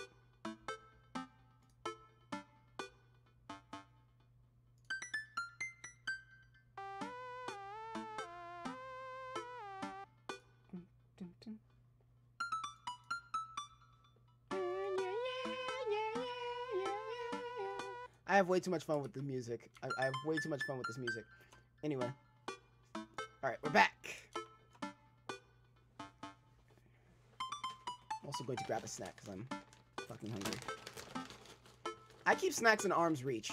Don't judge me.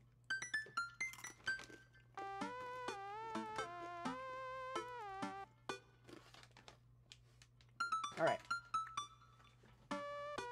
So, I'm secretly the mayor of this town. Those are my plans. I am secretly the mayor of this town. Amanda, the town needs me. I need to perform my mayoral duties. I must don my top hat and wear my monocle so that I may preside over my mayor stuff. I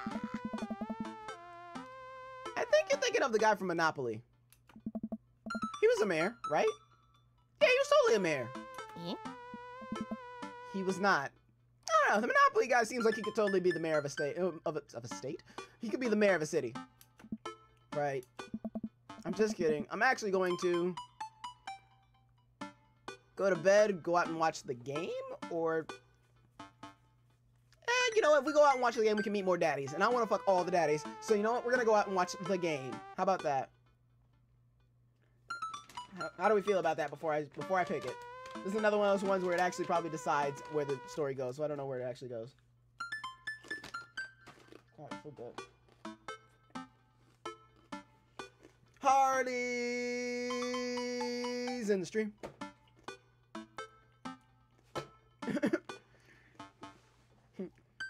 Harley gets her own entrance, apparently. I think I'm gonna start doing entrances for people as soon as I see them.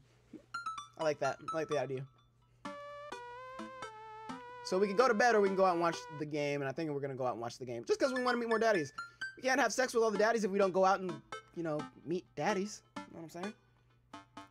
There are way too many dilfs in this game for me to not find all of them. So let's just, let's go out and watch the game? Nice. Huh? Which game? You know, the game. The one that's on tonight. Ugh. The game on TV at somewhere other than here.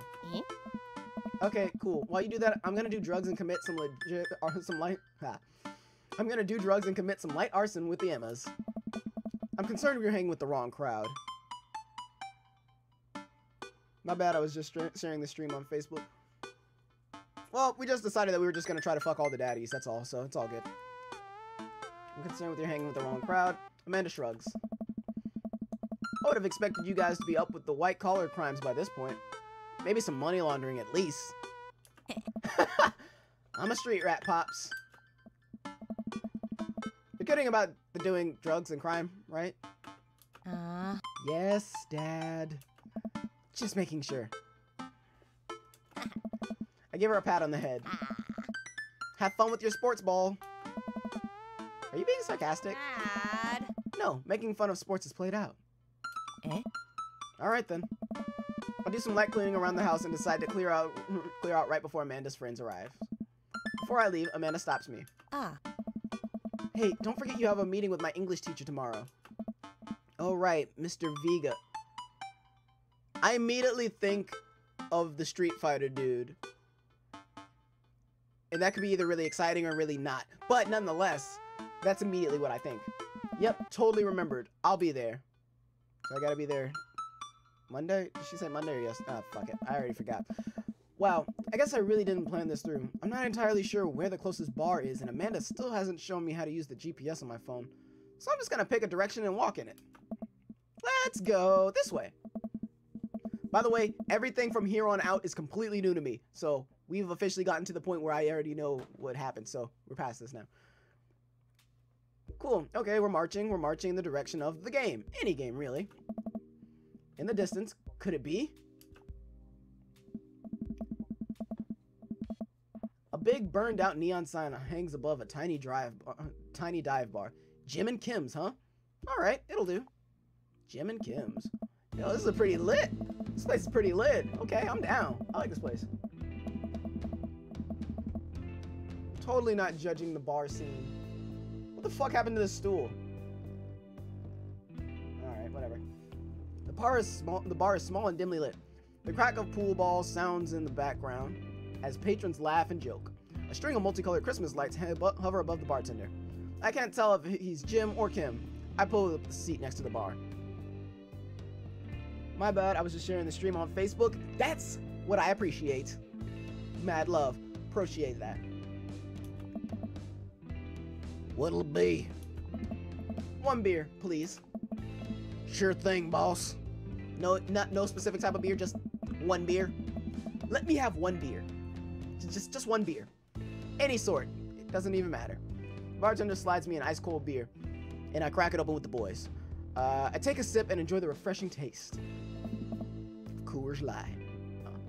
Say, are you Jim or Kim? I'm Neil. Oh. I awkwardly turn my attention to the game, which is playing on one of the TVs on the wall. As luck would have it, my team of preference is not only playing, but is currently in the lead, which is always a good thing. The brightly colored mascot, which is some kind of animal, does cartwheels. I silently cheer on my favorite team, hoping that I don't get into any confrontational arguments with a fan of the opposing team. Cracking open a cold one with the boys, you damn right we are. Although the boys in this case being me, myself, and I, like I'm fucking G-Eazy or some shit. Oh, guys, would you look at that? There's a wild canoe in the chat. It's a wild canoe. What? Do you see it? Do you see it? Guys, Jordan's in the chat. Jordan! Anyone know where to find one? I heard it went left. It took a left. Took a left at Albuquerque. Did you take a right? He took a left. Yeah, that's what happened.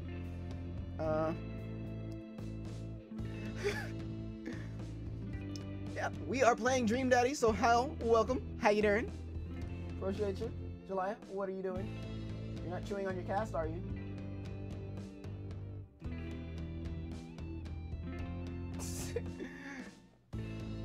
Okay, I'm going right.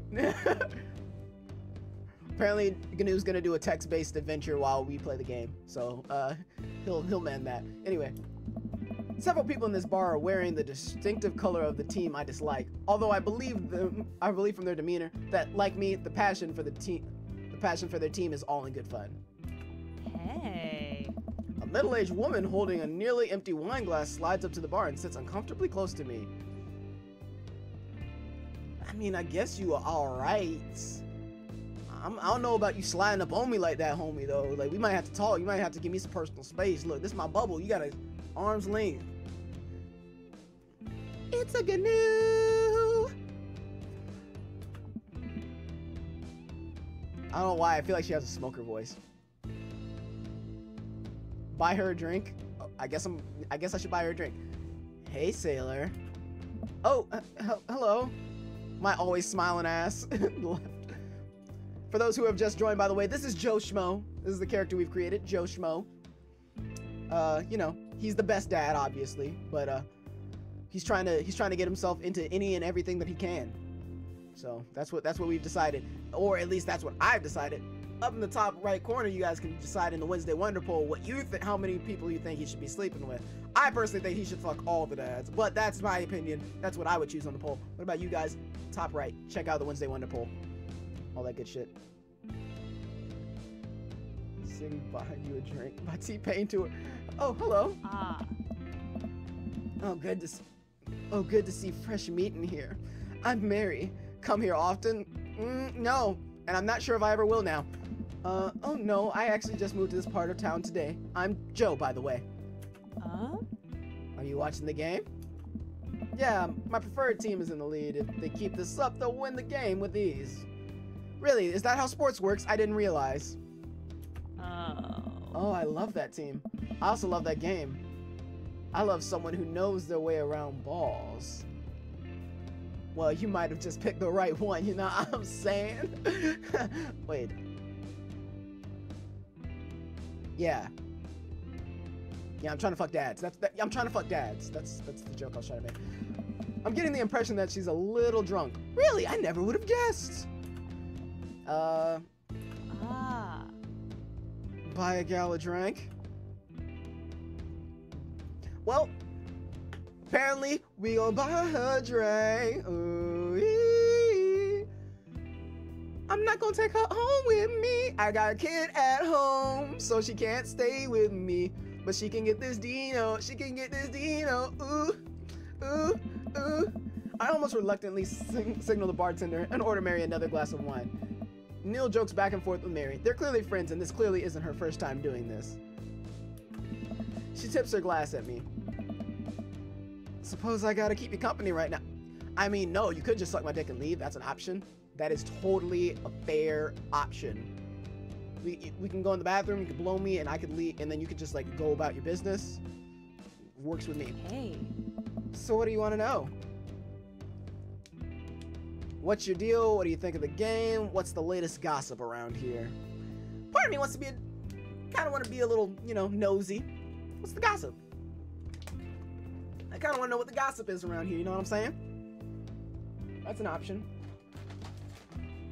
So, I think that's what we'll do. After I can get my hand back. Fuck. What's the latest gossip around here? You came to the right bride. I'm an observer. I watch people. I see everything, know everyone. Nothing gets past me. What's your deal or gossip? Well, we chose gossip. Although that was weird. It came up a little bit late. Nothing gets past me. So? Ugh.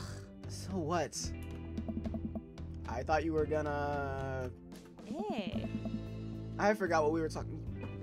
You dumb bitch. You had one job. Your drunk ass can't remember.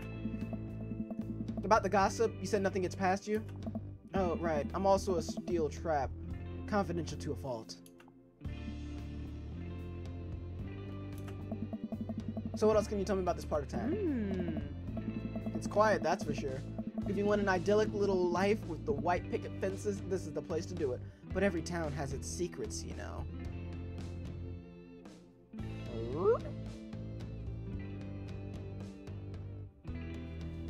Wired Ferret, welcome to the stream. I don't think I've seen your face around here before, but hello.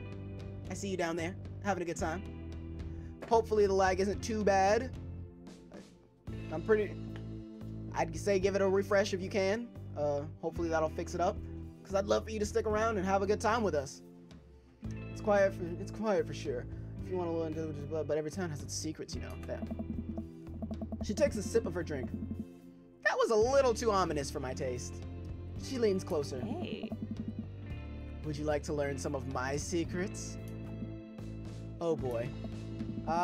Maybe some other time? Ugh. Suit yourself, sailor. What sailor's wearing a full bread suit? That's just a question I'd like to ask. Setting her sights on the newest bar patron and Mary saunters off, setting her sights on the newest bar patron to enter.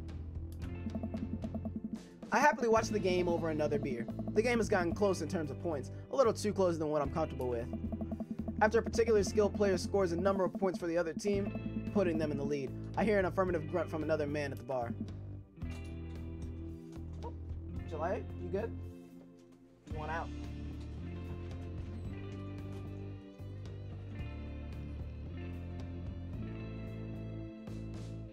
Oh, July is doing her thing. July is doing her thing.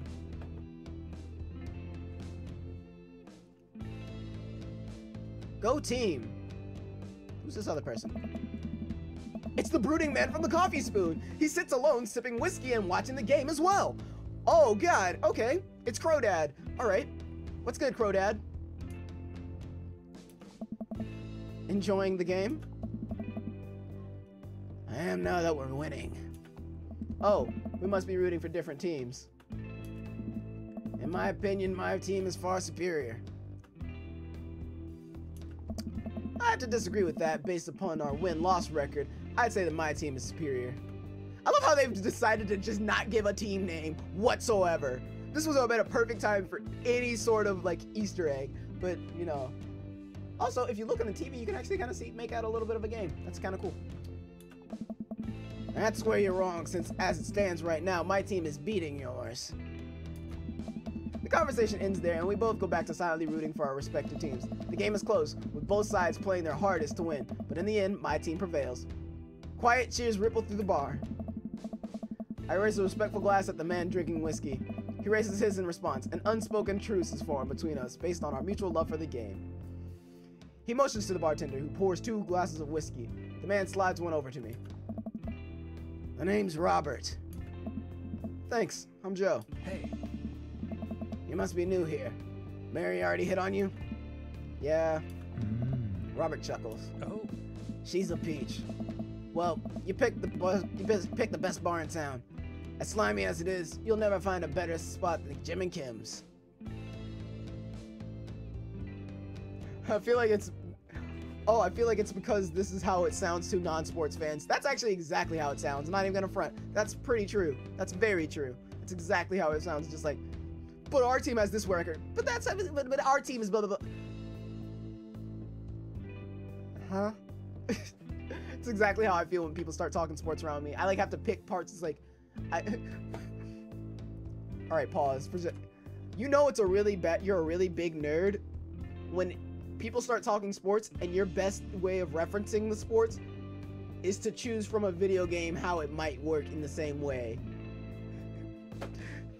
Like, I remember someone telling me something about a football game, and I went and I said, you know, that's pretty similar to that time I was watching Overwatch and it went into overtime. So it must be like similar to that. I'm guessing. Probably. I'm a huge geek. Anyway. Pick the best bar. Is there actually a Jim or Kim that runs this place? Oh. No, that'd be Neil. Neil waves from across the bar. Good guy, Neil. Not enough Neils in this world. Not enough Neils in this world. Oh, okay. You a whiskey fella or a beer fella? Beer, but I'll drink most things.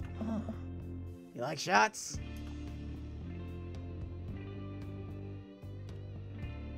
Ooh, shots fired. I don't like them. I like shots. I love shots. Or, ooh, shots fired. I don't like them. I kind of want to go with the last one just because of the pun, but I have no idea how I feel about shots, so let's see what the Nano Dice have to say about it. One more. If it would stop landing on 4 because it's the one thing I can't choose.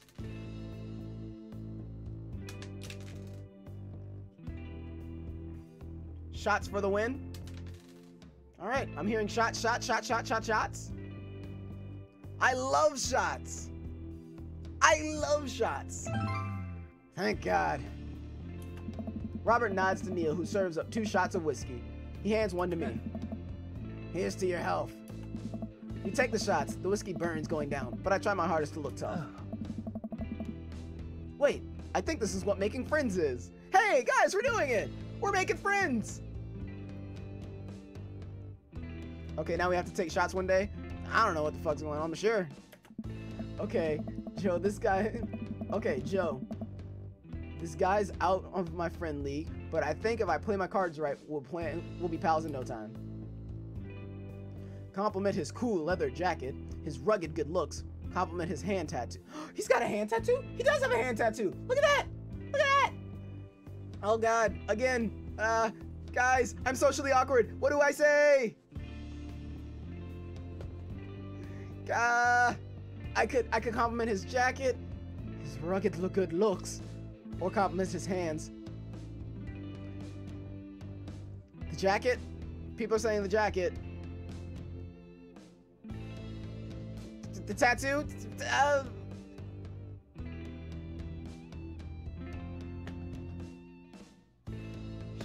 Shows you're observant. His looks. This is stressful. I don't know how to human.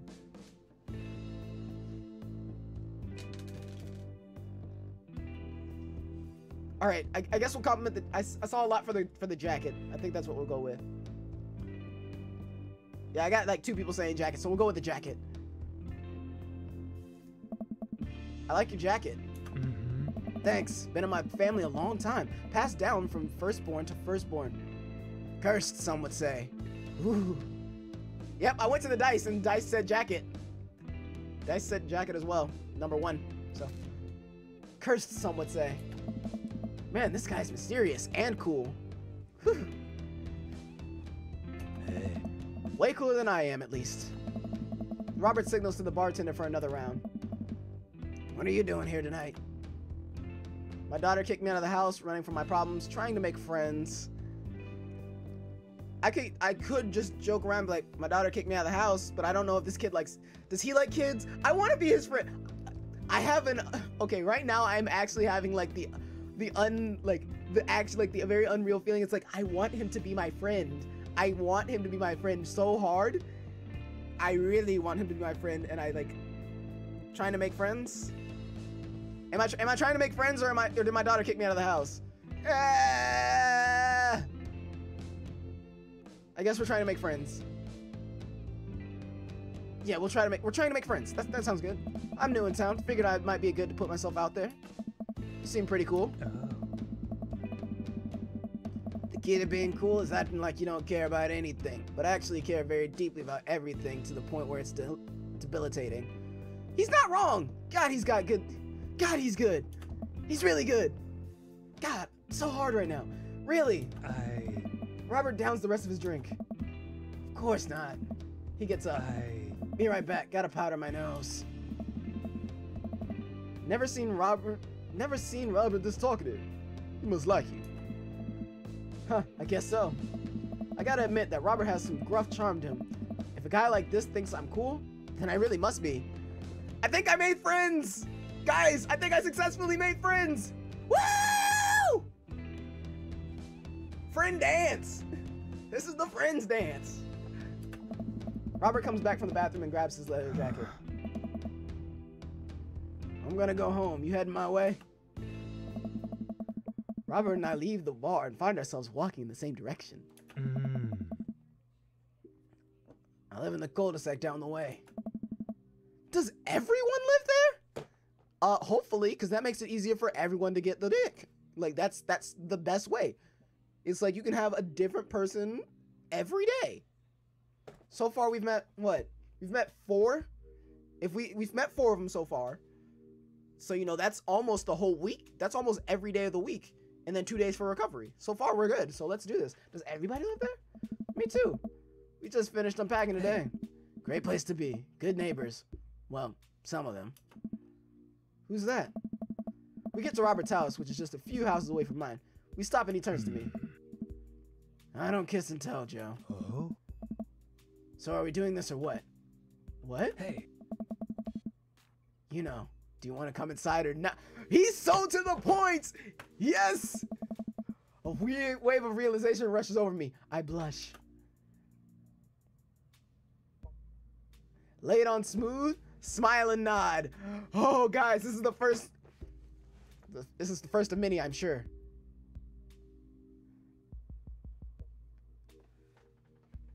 I'll say nothing. I will say nothing. I'll say nothing and see what you guys want first.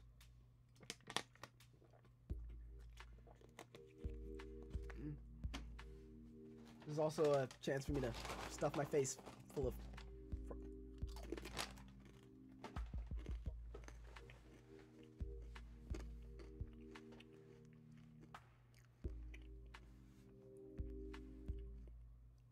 I'm not sure what you guys voted in the Wednesday Wonder Poll, but I'm trying to fuck all the dads. So let's lay it on smooth. Well, I don't see why not. Oh? That sounded smoother in my head. Let's do it. I follow him up to his door. He fumbles with his keys for a second and unlocks the door, leading me inside. The moment the door closes behind us, he pushes me up against the wall and kisses me, grabbing my hips. But will he think less of Joe if he sleeps with him on the first date? I am confident in my sexuality, and he is nothing. You know, this is just a thing. This is just a thing for me. So, I don't care what he think. Although I am a little bit desperate for his approval right now. But nonetheless, as long as we're friends afterwards, I'm totally fine. I follow him. He grabbing my hips. Yes. Come on. Robert takes my hand and leads me up the stairs into what I assume is his bedroom. But it's so dark, I can't see anything but Robert's intense expression. He kisses me again, and I can hear him shucking off his jacket. I clumsily take off mine, too. His hands roam down my chest, and suddenly he's tugging at my belt. I don't normally do... Shut the fuck up. You do what you want. You don't owe him nothing. Joe, shut up. Do you want to stop? No. No. This train's rolling. This train is rolling. Okay? No. No. Good. Robert continues to unbuckle my belt and guides me to the bed. Let's have some fun.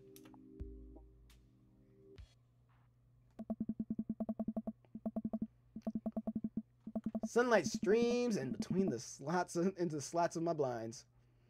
My head is pounding. I really overdid it last night. Wait a minute. This isn't my house. This isn't my old house or my new house. Oh, right. I look around for Robert, but find myself alone. Hello? There's a clatter from the bathroom, and the door is open. Robert is fully dressed and grabs his keys. That was fun. Yeah, it was. You should go. That's certainly not what I was expecting. Well, talk to you later? Robert cracks a smile. Sure. Your clothes are over there. There. I hastily get dressed and show myself out. The sun is unbearably bright. I need to lie down. I start to make my way back home when I suddenly remember. Amanda! Oh, I got an achievement called Bad Dad.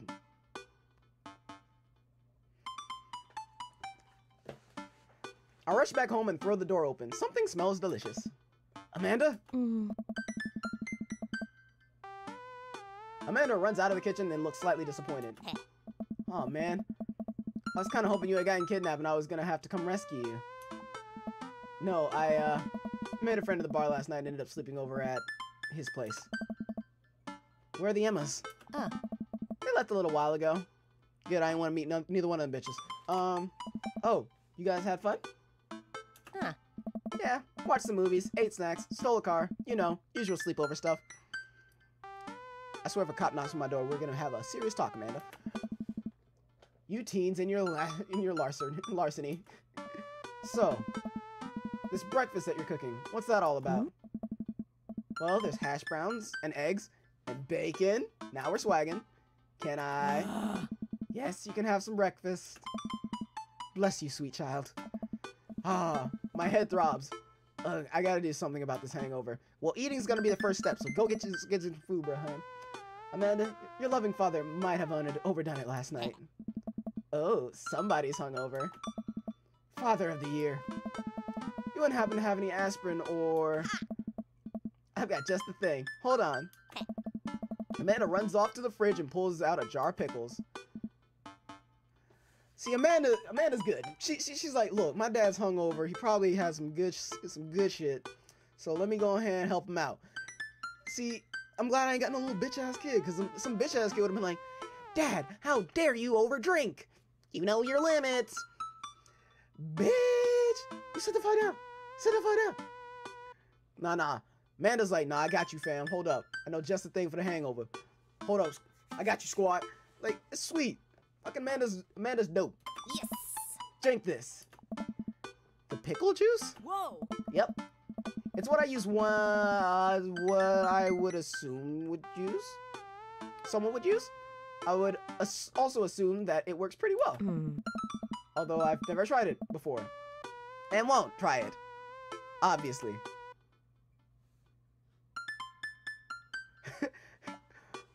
Who raised you? Amanda Ann. Give her a stern yet resigned side eye. Oh my god, this is great. I kind of want to call out the full name. Amanda Ann Schmo. Or who raised you? He's an adult. Give her a stern yet resigned side. Ah, this one's actually a really hard one. I don't know what to do with this one. How do I react to that? My daughter just told me she used this.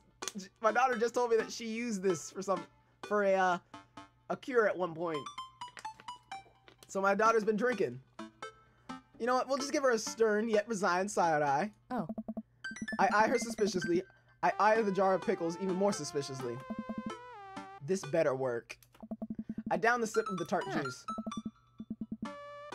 No, more than that. Way more than that. Whoa. I mean, I assume. Watch it, you. I drink more pickle juice and help myself to the delicious breakfast that Amanda has graciously allowed me to partake in. After inhaling some hash browns and dunking several pieces of bacon into runny egg yolk, I'm starting to feel a little better.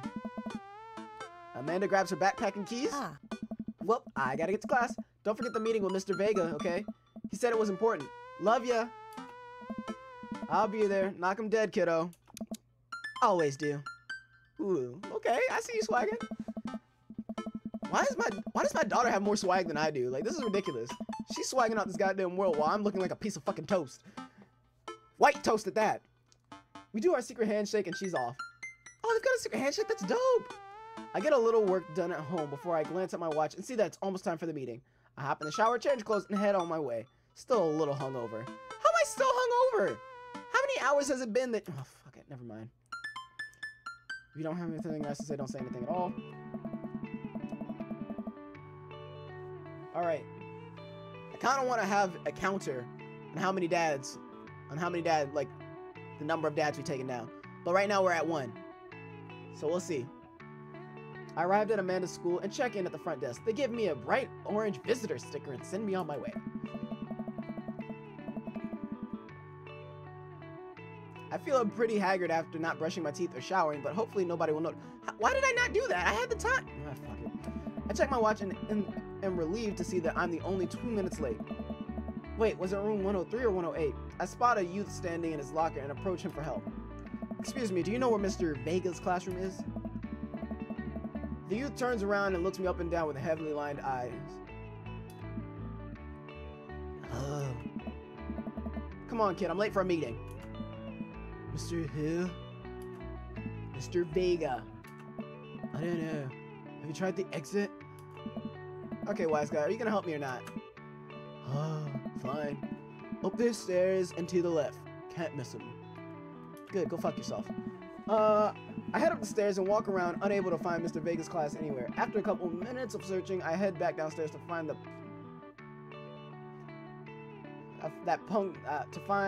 fuck, I lost my place completely. Unable to find Mr. Vega's class anywhere, after a couple minutes of searching, I head back downstairs. That punk youth who sent me on a wild goose chase. I get back to where that low-rent Jared Way is standing. Low-rent Jared Way? Holy fuck. Classic Lakewood high tone. Fully ready to give him a piece of my mind when suddenly a head pops out of a classroom next to his locker. Oh. Lucian, don't you have third period to get to? Fine, Mr. Vega. Wow. Now I'm officially 10 minutes late. I glare at him as he walks away. We're not cool. You must be Joe. The period's almost over. Would you mind waiting in the back? Oh. Mr. Vega leads me in, and I take a seat in one of the comically small students' desks in the back. I might get stuck in this. Alright. Where were we? Now, can you tell me about the unreliability... Who can tell me about the unreliability of narrator in J.D. Salinger's Catcher in the Rye? Oh shit, this would actually make more sense if I actually had read that book. Yes, Colin. Colin stands up and does the thing where he blows into a crook of his elbow to make a fart noise. Oh. The whole class erupts in laughter. Alright, everybody. Very funny. Colin, please sit down. I don't know why I feel like he needs to get a hella deep voice. Now, Holden Caulfield is an unreliable narrator in the sense that the bell for the end of the period rings. All the students immediately get up and make a break for the door. Remember to do the reading and answer the response question on page 194 in your textbook. Nobody's listening. Or not, I guess. Mr. Vega turns to me and sighs. Middle schoolers, right? Don't you teach high schoolers? Both. You know, budget cuts. Right. Thanks so much for coming in. No problem. Mr. Vega? Please, call me Hugo. I don't normally do these impromptu parent-teacher meetings, but as I'm sure you know, Amanda is a very bright student and I'm concerned about her recent behavior. Wait, what's going on? Amanda has never been the most engaged student, but I know she cares. Recently though, she's been falling behind. She's not completing assignments and has sort of been doing rather poorly on tests. I normally chalk this up to senioritis, but this is strange. I thought Amanda always shared everything with me. It didn't even cross my mind that something might be wrong. I don't know. Am I a bad dad? I just wanted to ask, is everything okay at home?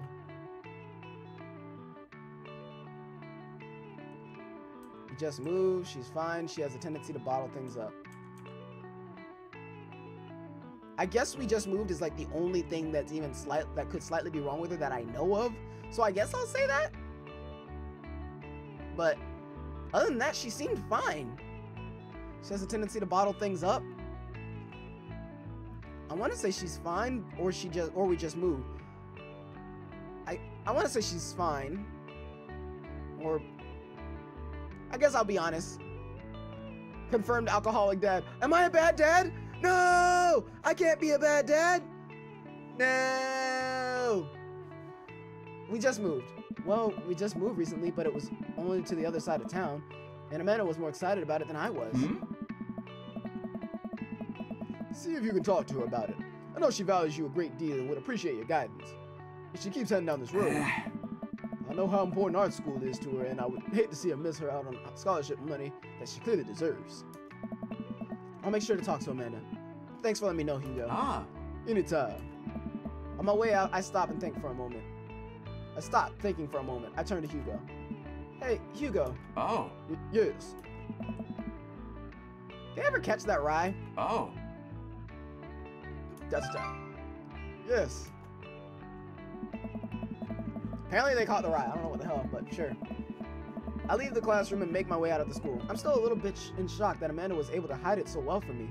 She's always been such a force of positivity in my life, especially after we lost her mother.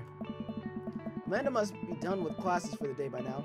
I'm sure she would appreciate a ride home, and maybe I could talk to her about what's going on. I pulled up to the carpool, and Amanda hops in the passenger seat.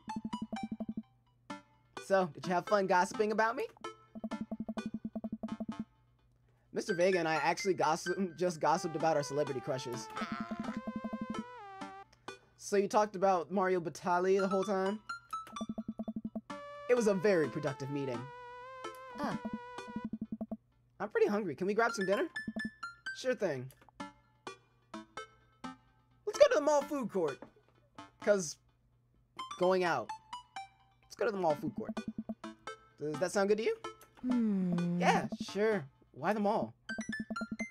Jeez, can't a dad take his daughter to the mall? I thought she'd like the idea of not having to cook, but okay. Will you buy me things? I will buy you a thing. Singular. Sounds like a deal to me. We drive in silence for a short while. Amanda plays the game on her phone. I should say something. You know, sometimes when a kid gets older, they find that they have... Take two. You know, sometimes when a kid gets older, they find that they have to keep things hidden from their parents. And that's okay, because sometimes that's what kids do. And that's okay. But also sometimes it's good to have parents' perspectives because, you know, Maybe the parents have also had to deal with similar situations. I'm really not good at this whole human interaction thing, am I? And maybe they're a little cooler than you give them credit for. Anyway, what I'm trying to say is that it's good to share. Love you. Have you been reading my tweets? You have a Twitter? What? Never mind. Did I expect my kid to not have Twitter? Like, that's just a thought. Like, does anybody ever expect their kid to not have Twitter and Facebook at this point? Just a thought. Look, sweetie, Mr. Vega said you haven't been participating in class and that you're not turning things in. Huh? Oh, I'm fine, Pops. Senioritis and all that. I thought you liked Mr. Vega's class. Eh? It's fine. He's fine. Pull up to a stoplight and I Amanda. She's still texting. I want you to know that you can talk to me about anything. Ugh. Uh-huh. I can tell whatever it is, she doesn't want me knowing about it. That's frustrating. I heard Emma R is going to that fancy art school in California. That's exciting. I'm trying to think of what the name of that school would actually be. And it bugs me that I can't think of it because I actually knew. Oh, well. Yep. Are you bummed that you guys aren't going to the same school? Yep. Huh? Amanda keeps texting. She stifles a laugh. What's so funny? Huh. I don't think you'd get it. Okay. Da. Who you texting? Eh? Noah. Art Center in Pasadena. I think I'm thinking of something else. I'm just trying to think of what the big name college out there is. And I did know. I don't remember it now. I also could be thinking of high schools though. I'm not sure.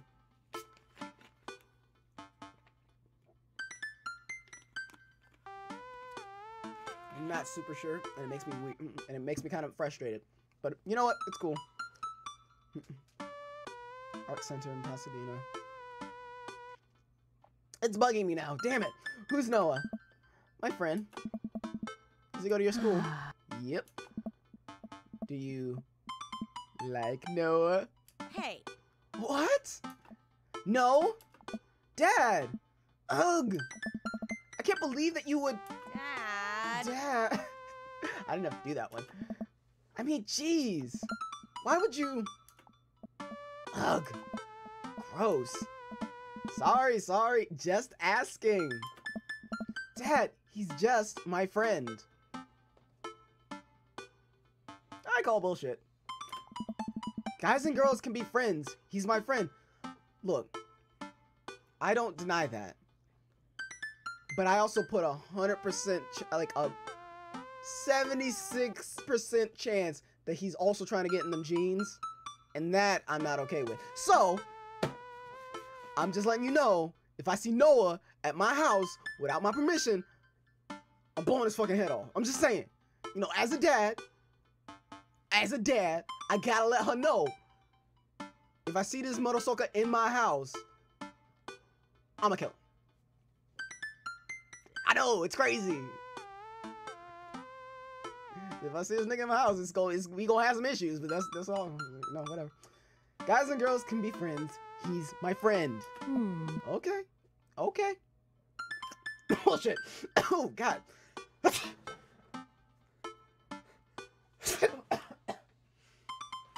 Oh. My bad, guys. I'm just allergic to bullshit. Sorry. Okay. Jeez. This is going well. Well, good talk. Love you, kiddo. She leans forward and turns up the radio. I guess that conversation is over. To the mall, then. Tad slip number 4. Stand up for yourself and don't let anyone something. Oh, God. Bless you. We arrive at the mall. I'm giggling at Harley right now. She definitely likes Noah. We arrive at the mall, a big indoor shopping center with a couple different floors. It's kind of dead, but that doesn't stop a mall security guard from yelling at a group of loitering teens. Let's eat something disgusting for dinner. Yeah. Hell yeah. Ooh, what we thinking? Chili fries? I'm liking that. I like that idea. Language, Missy. Bitch. Heck yeah? Better. We approach the food court and evaluate our options. There's greasy restaurants after greasy restaurants. My heart burns just looking at the menus. Nobody looks happy to be here. What are you in the mood for? Bread dipped in sugar, bread with cheese on it, or do you want to just inject some fat directly into your bloodstream? I extend my hand to her. Would you do me the honor of sharing some nachos? She takes my hand with a grin. It would make me the happiest, cheesiest girl alive. Joe has to stick up his ass. A little bit. After, you know, he just came home hungover after a one-night stand with a dude he had met that night. Am I that good of a role model? Really? Like, let's think about that for a minute. Nonetheless, we order a giant pile of chips and unnaturally orange cheese from a very unenthusiastic and possibly stoned teenager. We take a seat at a rickety table and dig in. These are bad. These are very bad. But also strangely delicious. We have to eat through the pain. We enjoy the fluorescent cheesy goodness together until we're all out of nachos. So, something's been bothering me for a while. Can you explain memes to me? Oh my god, this is gonna be amazing. This is where that Game Grumps humor is probably gonna come into play, and I'm excited to see this. Which meme? All memes. Ugh. Amanda sighs deeply and places her head in her hands. Aww. Dad, it's complicated. See, memes are inside jokes shared by a bunch of people that get less funny the more people do it. So the problem is that by the time the meme gets to you, Dad, all us youths have already done the joke to death. Ugh. And what's worse is that movies and TV and video games will try to jump in on the meme train, but just based on how long it takes to make them, the meme will be long dead by the time it comes out. So it just dates it, and it isn't funny. That's something my dad would say. My dad wouldn't ask, my dad has never asked me to explain memes, but he will constantly ask, who is that? Like, I'll show him a funny picture of something, or I'll show him a clip of someone like falling into a river or something. It's like, Foz, this idiot. It's like, who is that? Motherfucker, I don't know. It's like, how should I know who this guy is? If they're speaking Russian, how would I know? It's like that, like my dad has done that many a times where he's just like, who is that? Why'd they do that for? What's the good reasoning behind that? I'm just like, Pops, shut up and laugh. It's like, shut up and laugh. But yeah, no, that's my Pops. Oh shit, what up?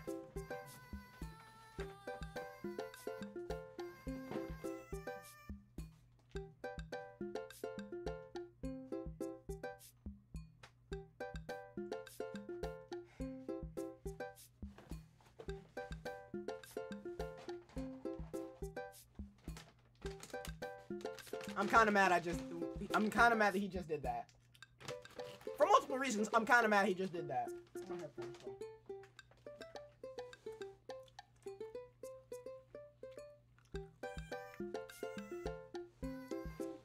I remember my parents asking what LMAO and stuff like that was. That was always fun. Dad. Dad, please. Oh.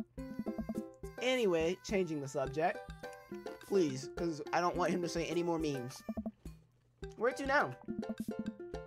Wanna go to that goth store? What?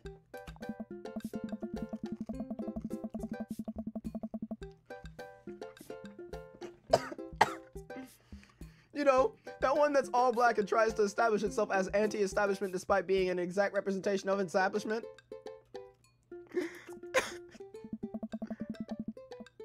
I don't know what store you're talking about. You know, the one where you can buy chain wallets and it's basically an assault on what people fought so hard against in punk and hardcore movements of the 70s and 80s. Oh my god, they are really fucking fighting Hot Topic right now because I'm so far done. I'm 100 times done. They are calling out Hot Topic right now. Hot Topic and Spencer, so it's fucking done. I'm done. Dude, you gotta be more specific. The one you threw up in that one time. Huh. Oh, that one. Hey! And without saying a name, they're in there. And Spencer, yep. Amanda runs into the store with me trailing behind her. She makes a beeline for the back.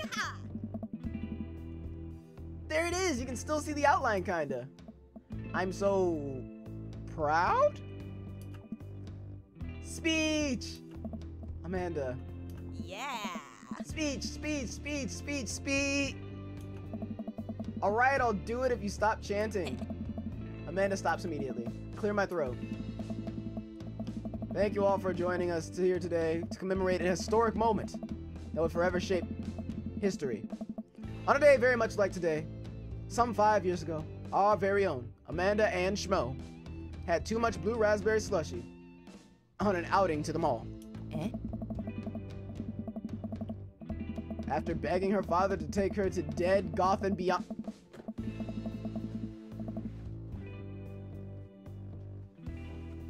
After begging her father to take her to Dead, Goth, and Beyond to buy rainbow suspenders, she proceeded to throw up all over a display of My Chemical Romance merchandise.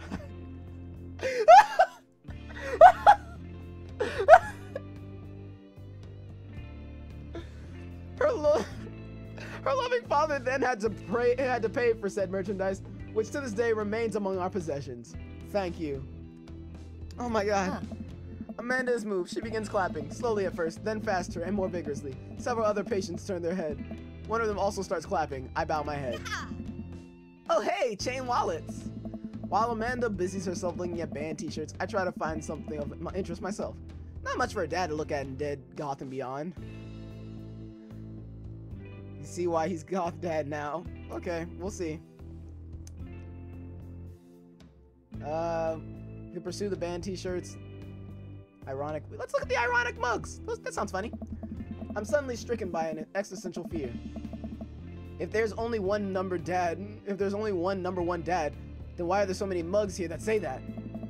This whole time, I thought I was the only one. If I'm not number one, where do I place on the global dad ranking charts? Very important questions. I have work to do. Look, this is very important to me. Whoa, hello.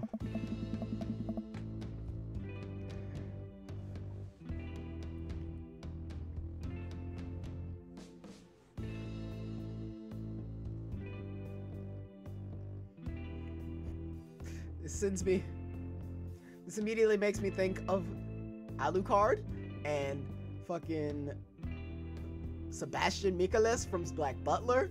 Like, this guy. I like this guy a lot. Also kind of sad that my camera's kind of blocking part of his face. I overhear a stifled argument over the cash register. An older gentleman is carrying a garment and showing it to a bored-looking cashier with pink hair. I can see that. Don't know what to tell you, dude. I just work here. Listen. When I bought this online, the website said this blouse was Victorian inspired. However, when I received it, it clearly held the trademark of Edwardian dressage. Do you want a coupon? I can give you a coupon. Will you leave if I give you a coupon? Laharl's dad. Is our manager present? People have to know what they're buying. I am the manager. I see.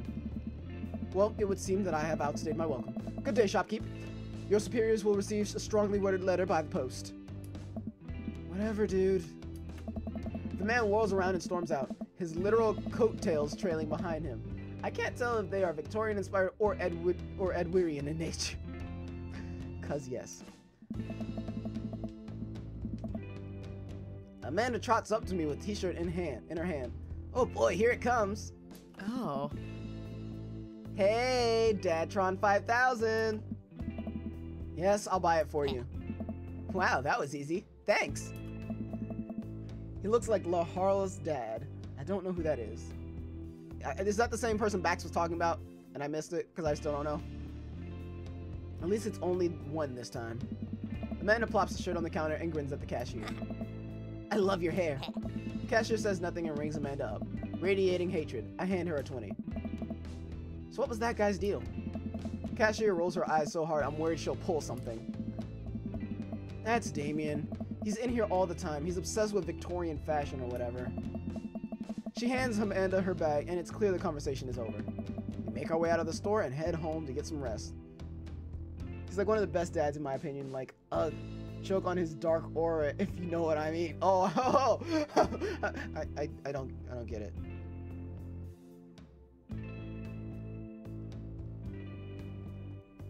Anyway. Amanda and I sit on the couch trying to find something to watch over bowls of ice cream. Oh cool, long haul paranormal ice road ghost truckers. I fucking hate the Game Grumps so much. I hate them so much right now. Oh cool, long haul paranormal ice road ghost truckers is on. Your favorite, right? Oh hell yes. They have to make it over the Canadian tundra before the ice roads melt, but also they're hunting ghosts. Gnu, they're talking about your country. I know you're doing homework and whatnot, but they're talking about your country. Just thought I'd bring it into you. Huh. Also, the trucks are haunted.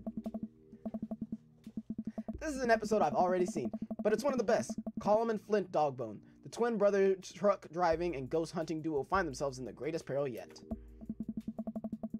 Oh no! The ghost done got out of the truck. I can't steer them here. Damn. I can't steer on them there high damn ice roads. Let me use the ZVP meter to try to communicate with spirits. Flynn, we're about to die. Ah, almost got it. If you listen carefully, it sounds like they're saying, you're gonna die. That's because we're about to die, you. Huh. This is art. This episode ends and the episode ends and Amanda excuses herself to go and start arguments on the internet.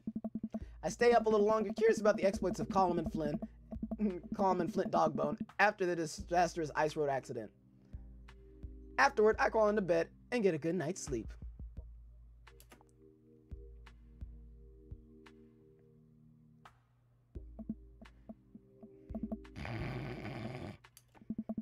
Morning, sleepyhead.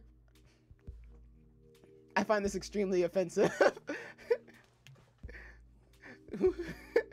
I mean, that's fine. Don't watch the rest of my channel if that's the case. Oh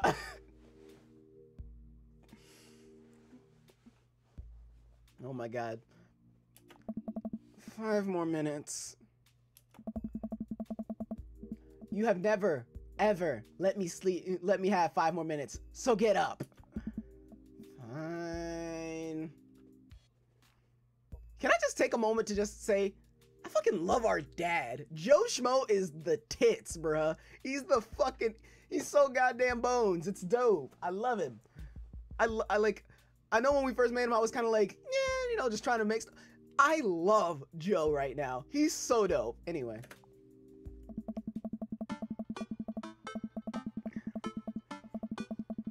We have cereal for breakfast and spend the morning putting together furniture. Amanda is much better at interpreting the tiny manuals. We're able to put together a few shelves and one desk, but I'm pretty sure it was supposed to be a bookcase. Wait, but we're fully furnished. What the hell else are we making? That's what college is. So you excited for the cookout today? If there's food, I'm excited. Excited to beef up my grilling skills. If there's food, I'm excited. Let's be honest. Like, if anybody even slightly knows me, there's no chance that I can choose anything else. I'm all over those terrible store-bought sugar cookies that everyone brings to parties. Huh? Oh god, I love the powdered cookies, like the powdered sugar cookies. So good. I could eat a box of those by myself. I have no self-control. I have issues. I'm not gonna look at my garbage can that's filled with Haichu wrappers that I totally didn't eat almost an entire half of a bag by myself the other night. Nonetheless, I managed to stop.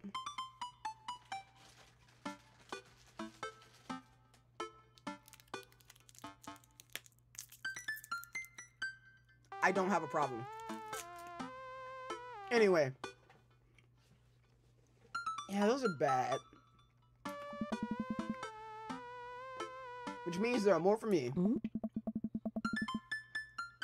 Don't you want to meet some of the people in the neighborhood? I'll probably end up standing uncomfortably in the corner with a plate of food and hope that nobody talks to me. Dad, you're a beautiful work in progress. We will get that butterfly to emerge from its cocoon. The social butterfly. Same here. It's really hard to find vegan ones. See, I'm happy I'm not vegan or vegetarian. Because I can just eat shit. It's such a bad reason. Like, there's so many good reasons to not, but I can just eat everything. It's great. Haichu is high in addiction. Yes, it is. I'm not sure if Julia's still here, because I'm pretty sure she'll talk mad shit about my Haichu addiction. I'm very glad Bax left, because he knows really well about my Haichu addiction. I have a problem. Anyway,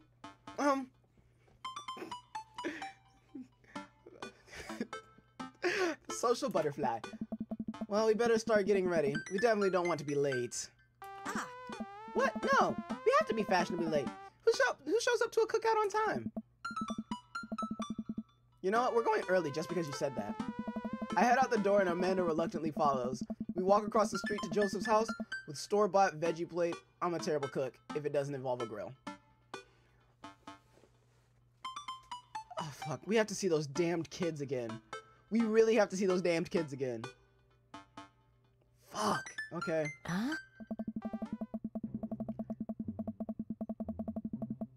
I guess we're not as early as we thought. Joseph's backyard is already packed with people and the smell of hot dogs wafts through the air. Small children run through a sprinkler and adults chat in small clusters. I set our veggie platter down on the table next to the two other veggie platters. Huh. Hey, there's Joseph. I wave to get his attention. The moment he sees us, he jogs over, arms open wide. Oh. Welcome. I'm so glad you two are here. That's creepy. You two brought veggies. Let me introduce you to my family. Kids, come over here. This is Chris, my eldest. Yeah. Hi. Oh.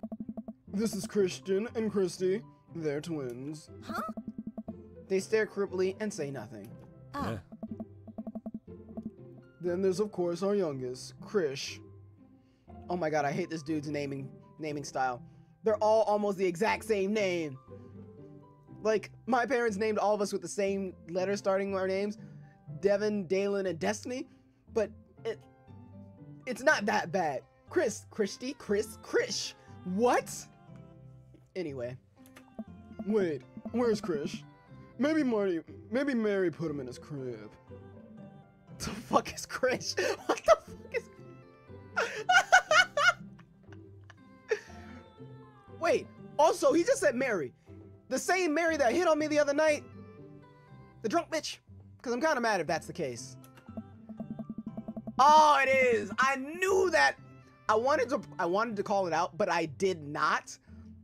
That this freaking heart, this freaking like that thing. I'm like, does that mean that she's like gonna be related to the damned church in some way, shape, or form? Surely enough, she's married to the youth counselor.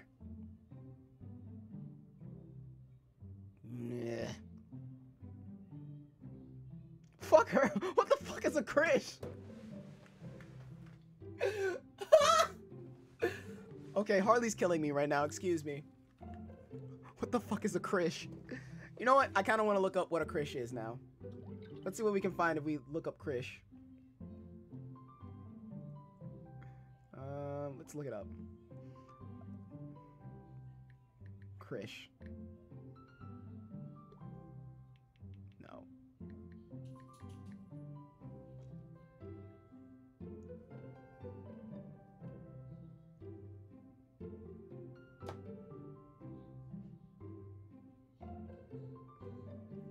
There's actually an Urban Dictionary of Krish, and I like the Urban Dictionary. The Urban Dictionary idea. Not quite crab, not quite fish. Crabs started to realize that their species were running out. The stronger ones grew longer, leaner bodies to get away faster. It was a mutated gene, but through social Darwinism, the Krish was born. The Krish could now run away faster from people trying to catch them. But being small, they have tiny brains. They forgot about nets. Fishermen discovered the Krish, caught them, and started selling it to AZN places as a specialty. So yes, that is a thing from Krish. That is a thing from Urban Dictionary. Always helpful. And then let's see if there's anything for Krish name. Huh. Krish. Oh shit, this is actually a thing. Kind of mad that this is actually a thing.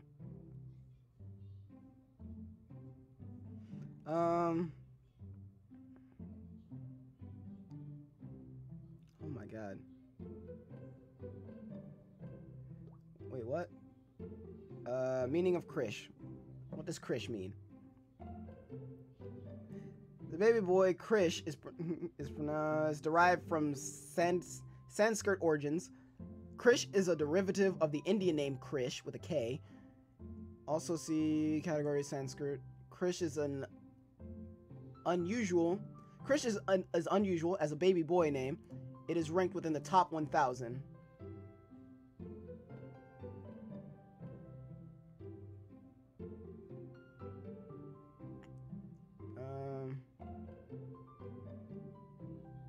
This is weird, and I don't like it.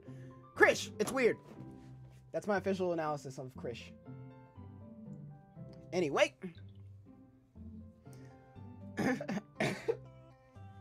Oh no, it's the woman from the bar the other night. What is she doing here? Oh, and how could I forget my lovely wife, Mary? Hey. Joseph pecks her on the cheek. She smiles. Mary, sweetheart, did you put Krish to bed? What the fuck is a Krish? Ah. I'll have to go look. Fuck, what was the voice I gave her? I didn't think we'd see her again. I'll have to go look for him. Oh. What? You'll have to. Joseph takes a moment and regains his composure. Mary, this is our new neighbor Joe and his daughter Amanda. Ah. I'd shake your hand, but I have a glass of wine that I need to tend to. I love her.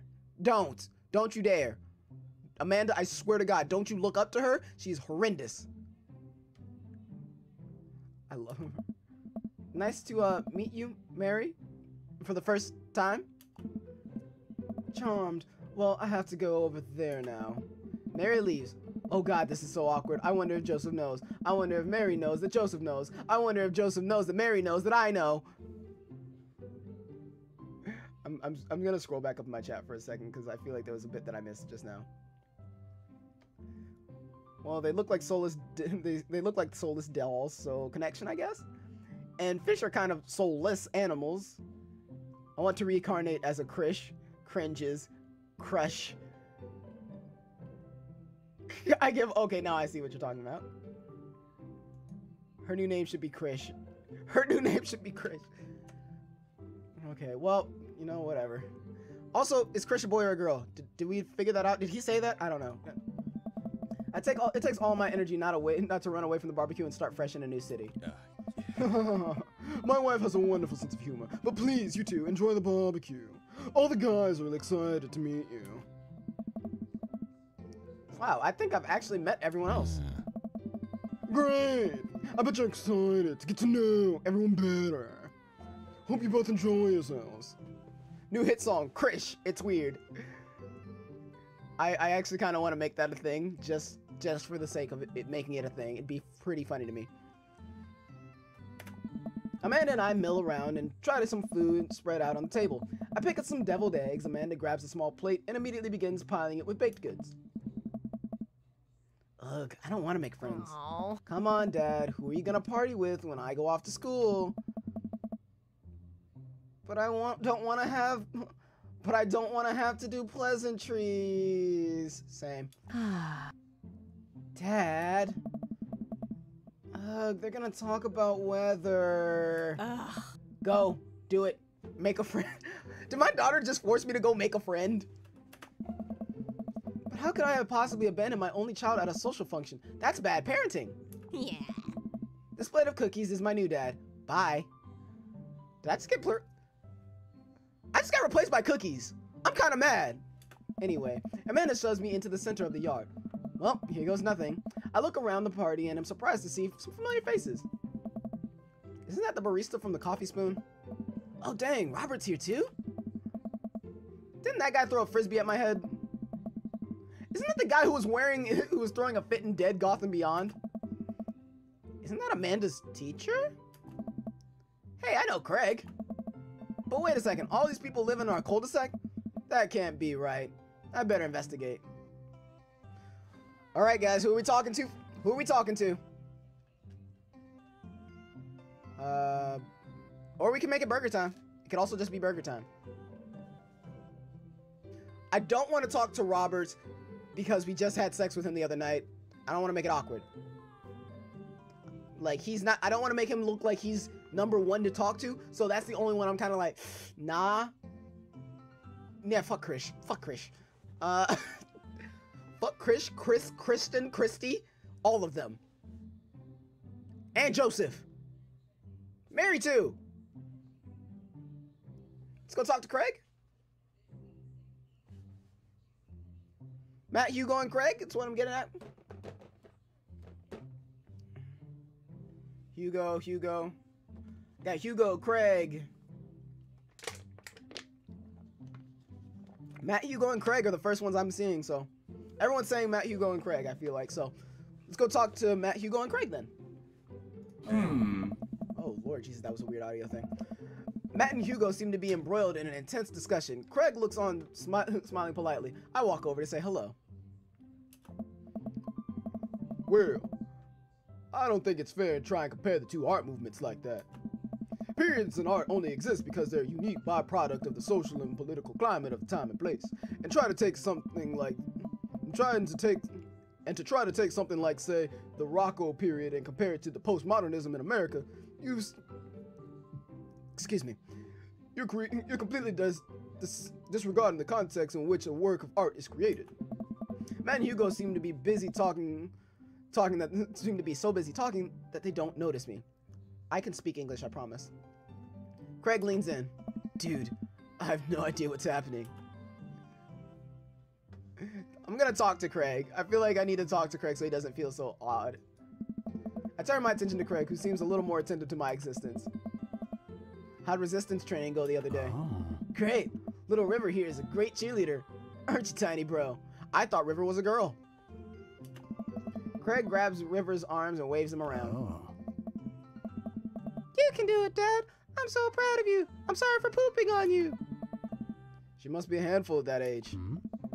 Oh, they always are. Bro. But it's so worth it. Craig grabs River's arms again and waves him around. Oh. Also, I'm sorry for throwing up on you, Dad. Oh. How you settling in? I never get too comfortable. The new place is perfect. Almost done. Say almost done. There's still a few odds and ends to take care of before I can really call myself settled, but I think we can upgrade the situation to livable. We did livable throughout the entirety of college. Yeah, my goal was for Amanda to live that sort of life that didn't involve eating spoonfuls.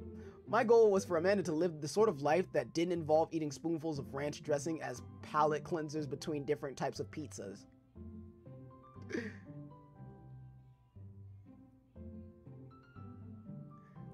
She is. Kat says she is, but he calls everyone bro. Oh, okay. Okay, well, fair. I guess that's fair enough. River's a girl. Craig just calls everyone bro. Yeah. All right, so yeah, I'm getting the same thing. I was very confused. I was like, what? I mean, River's a pretty fluid name, right? It could be a guy or a girl if you could have as a River, right? So it could be either or. Doesn't matter. It doesn't matter. Whatever. She still does. She still does, though. Hey, she takes after her dad. Joe, how are you liking the neighborhood? It's pretty nice. Everybody's been super friendly. Hey. Seems like your daughter is fitting in just fine. At least it's not Krish. We're not gonna... Apparently we're just gonna keep throwing Krish into things. It sounds like a goddamned like ingredient in a very foreign dish. As you can see, we've got we've added tomatoes, sliced pickles, and a little bit of krish for a little bit of extravagant taste. Krish is what really makes the dish in this situation. We have to make sure that we heat it up at least 120 degrees to make sure that it sounds so much like something that would be on the Food Network. Anyway, seems like your daughter is fitting in just fine. Matt points across the yard to where Amanda, Daisy, and another young girl are playing. They're all sitting cross-legged in the grass, picking weeds and weaving them into little flower crowns. It's pretty adorable. The girl I don't recognize jogs over to us. What is it, sweetheart? Oh, she is adorable. She, he pronouns until she says otherwise. All right. This girl's adorable. This girl's fracking adorable. Anyway, what is it, sweetheart? It's a flower crown. I thought you'd look cute in it. Hey. Well, there's only one way to find out. Matt takes the flower crown and places it on top of his head. Am I cool now?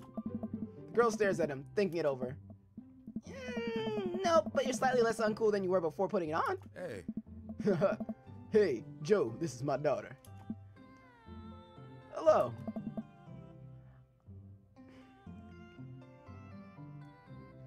I'm Carmencita. I'm Carmencita. I had to think before I read that name. I really had to think before I read that name. I think, don't quote me, Goddad is also trans? I think it's been confirmed, but let me double check that. I kind of hope so, because that'd be really cool. The fuck is that? Carmencita? That's black people naming this what that is. Anyway, Amanda comes over with Daisy in tow. Dad, look, I'm making friends. Are you making friends? You better be making friends. Yeah, actually, Amanda. You remember the cool barista from the coffee shop? And my old college friend and, your teacher. Hey. Oh, hi, Mr. Vega. I didn't realize we were neighbors. Yes. Did anybody hear that audio cue? Hold on. Did anybody hear that? Yes. I'm so sorry. That is great. I'm sorry. Okay. Hugo. Yep. You still gonna get me that overdue term paper? Aww. Great seeing you. Amanda finger guns her way out of the conversation like a champ.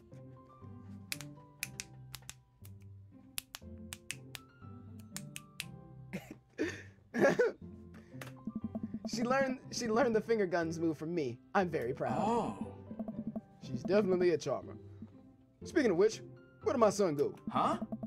Hugo looks around the party. He finally spotted because his eyes go wide. Sweet Manchego. Oh my god! Gotta go for a bit. I'll be back later. Of course, Harles. We'll be back. We'll be here until 10. So, see you later then. Ernest Hemingway Vega.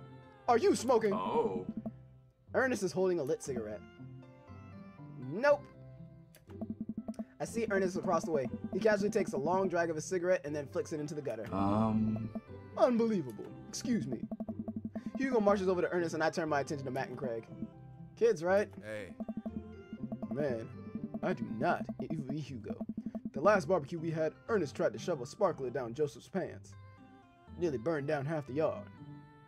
In the barbecue before that, he actually burned down half the yard. And then it spread onto my lawn and burned down half my yard too.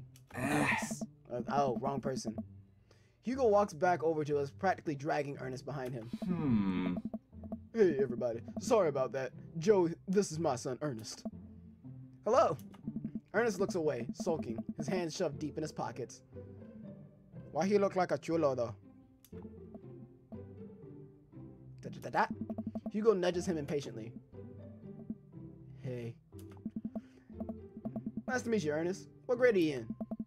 Does it matter? It really doesn't. I'm glad he actually realized that, though. Oh. Ernest. Okay, I'm in 8th grade. God, are you happy now? I'm sure you were just dying to know. Yeah, good for you. Can I go now?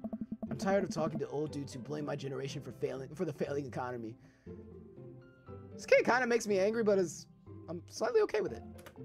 Ouch. I don't know. Ernest! Oh yeah, because I'm totally embarrassing you. Ernest puts his earbuds in and storms off to stand in the corner. Well, that was certainly something. He seems nice. Hugo puts his head in his hands and sighs. Ah. I'm sorry. He's having a really rough time. As much as I want to be the cool dad, I have to be the authoritarian dad, and he clearly resents me for it. I mean, I think as a dad and a teacher, that's about as authoritarian as you can get. Honestly, are any of us cool dads? Is it even possible to be a cool dad? Is it possible to be a cool dad? I don't think so. I don't know. What? I'm cool as a cucumber. Hey. See, that right there. You can't say that. My kids think I'm cool. But for how long, Craig? How long do we get to be the cool dads? I don't know. I don't know. Hey. I think we just have to accept the fact that as dads, we've become the machine. We once raged against and accepted our fate unironically wear socks with sandals. Hold up, I'm fucking this up. I also have to go for a bit to eat dinner. I'll be back in a bit. All right, y'all have a good one. I'll see y'all later. I think we just have to accept the fact that as dads, we become the machine we once raged against and accept our fate to unironically wear socks with sandals. Your kids may think you're cool now, but for the moment they hit puberty, you're doomed. Amanda's 18 and she still thinks I'm cool. You are lying, sir. Nice. I yell across the yard to my daughter. Amanda, I'm cool, right? Amanda just laughs. She keeps laughing. I see your point.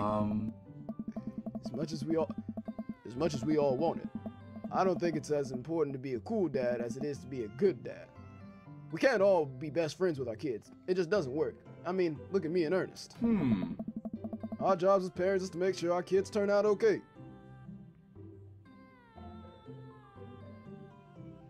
Yeah, there's a bit trans representation having a binder option.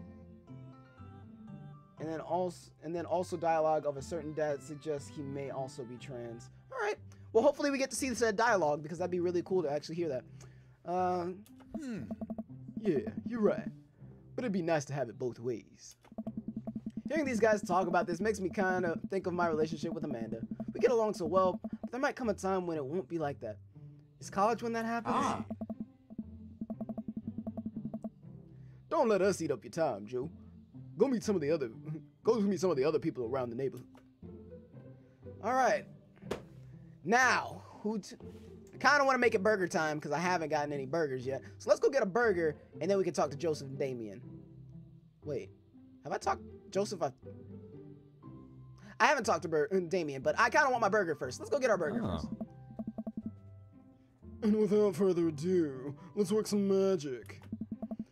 Joseph closes his eyes, takes a deep breath, and gets to work with the greatest of ease. He sets patties on the grill, flourishing as he flips the spatula in the air.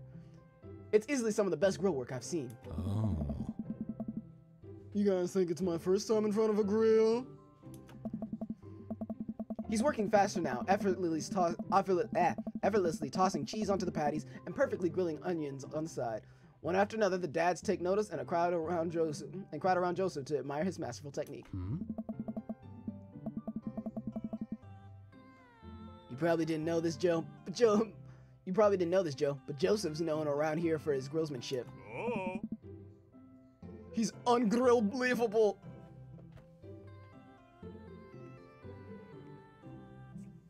Okay, ungrillbelievable. Hey. I've tried to get on his level, but I just can't catch up. Hey. Let us keep studying. He has a rare quality about him.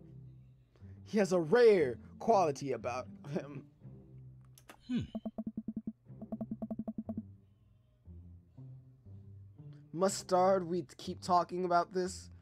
Can't we just appreciate the artist? Hey. I've never seen him make a mistake. This hurts! This hurts! Okay, we need to stop. This is getting too cheesy. This hurts! It physically hurts! Oh my god. Oh, the dad joke.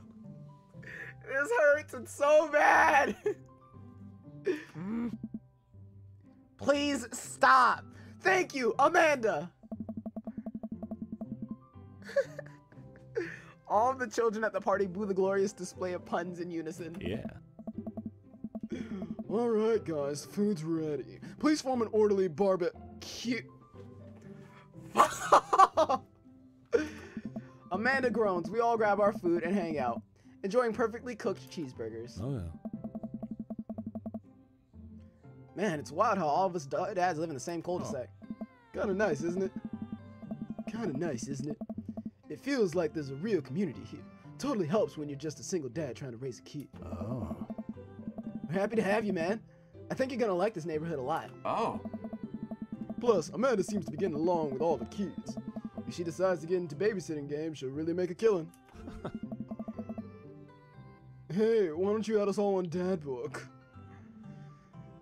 I'm still recovering from the insane puntastic scene that just passed. Like, I'm still in physical pain from that. Dad Book?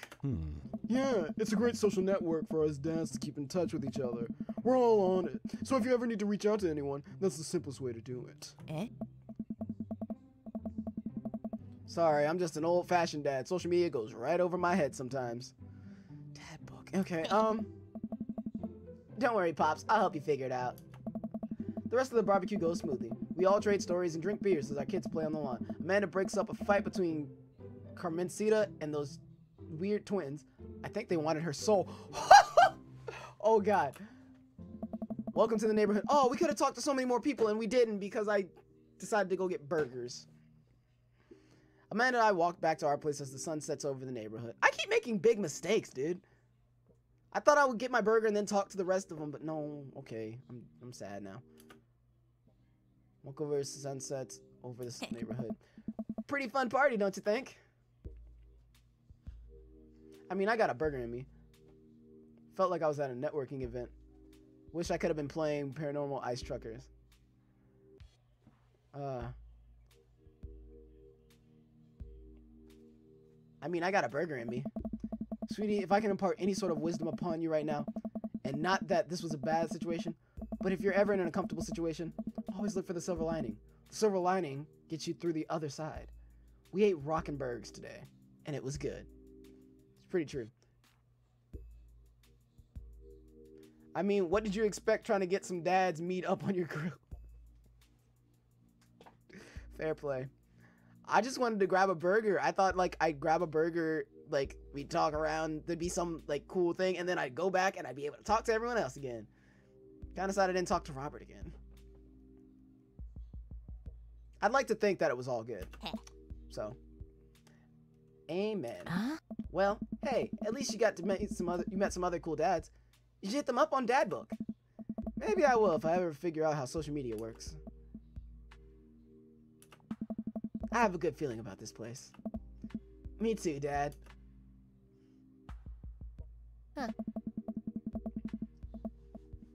Amanda and I arrive home with the remnants of our veggie plate. Seems no one was really into cauliflower. Any big plans for this evening? Actually, yeah. I'm going out with some friends. Oh? Is that okay? Of course, just keep me posted and be home before midnight. You got it. And be careful. I will. Make good choices.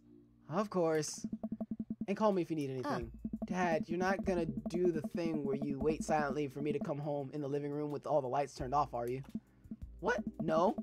I've never done that, and I will never do that. Okay, do you have any plans tonight?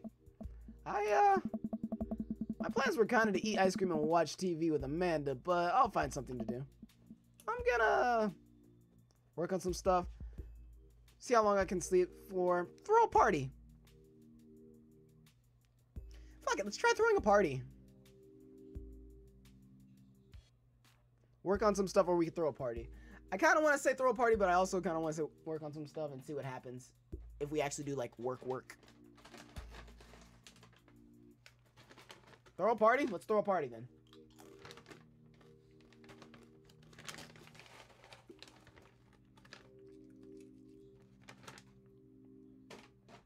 Let's throw a party.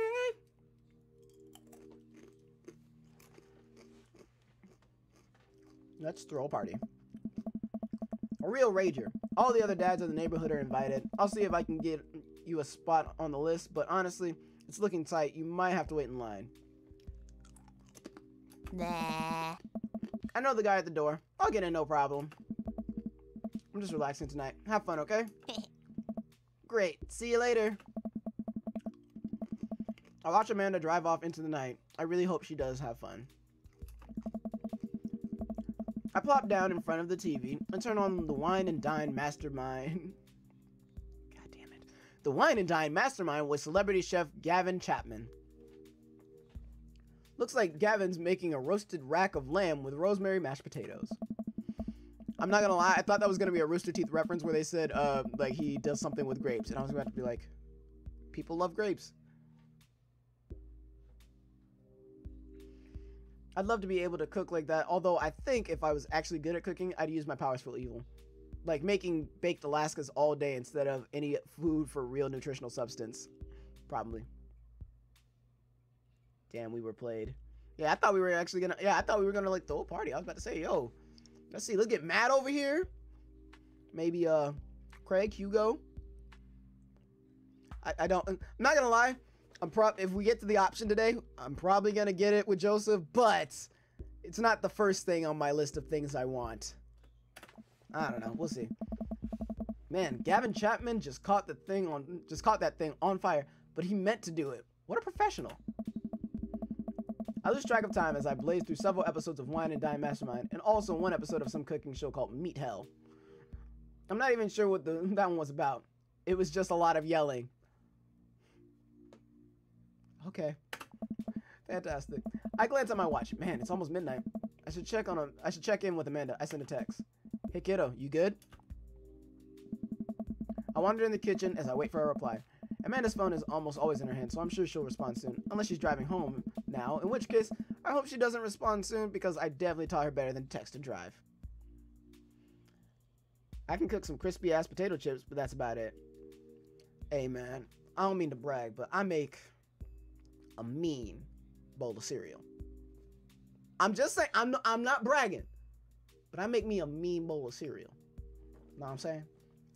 First get the milk, you get the milk in the cereal, put it in the damn bowl. It's just lit. I make a mad bowl of Lucky Charms. Anyway, I reach into the freezer and grab an ice cream sandwich. It's a little late for this, but I think I've earned it after a long day of socializing. I check my watch again, and then my phone. Nothing yet, Okay, see, now I'm worried. Do I call her? Do I call the cops? No. It's soon for that. I'll send her a gentle reminder text. What's up? Half an hour passes. Now I'm really worried. The episodes of Gavin Chapman's Meat Hell are not only assuaging my anxiety, but possibly exacerbating it. With all the yelling, so I keep pacing around the house, waiting for her to come back.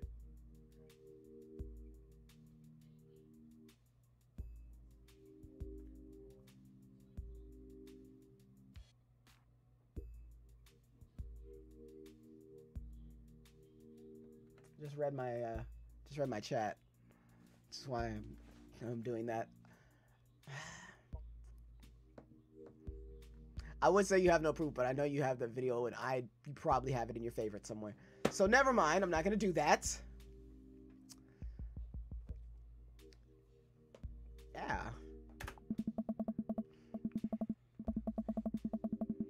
God, Julie, you're just the best. You're just the bestest. So awesome. Nah. I don't care what y'all say. That shit was good.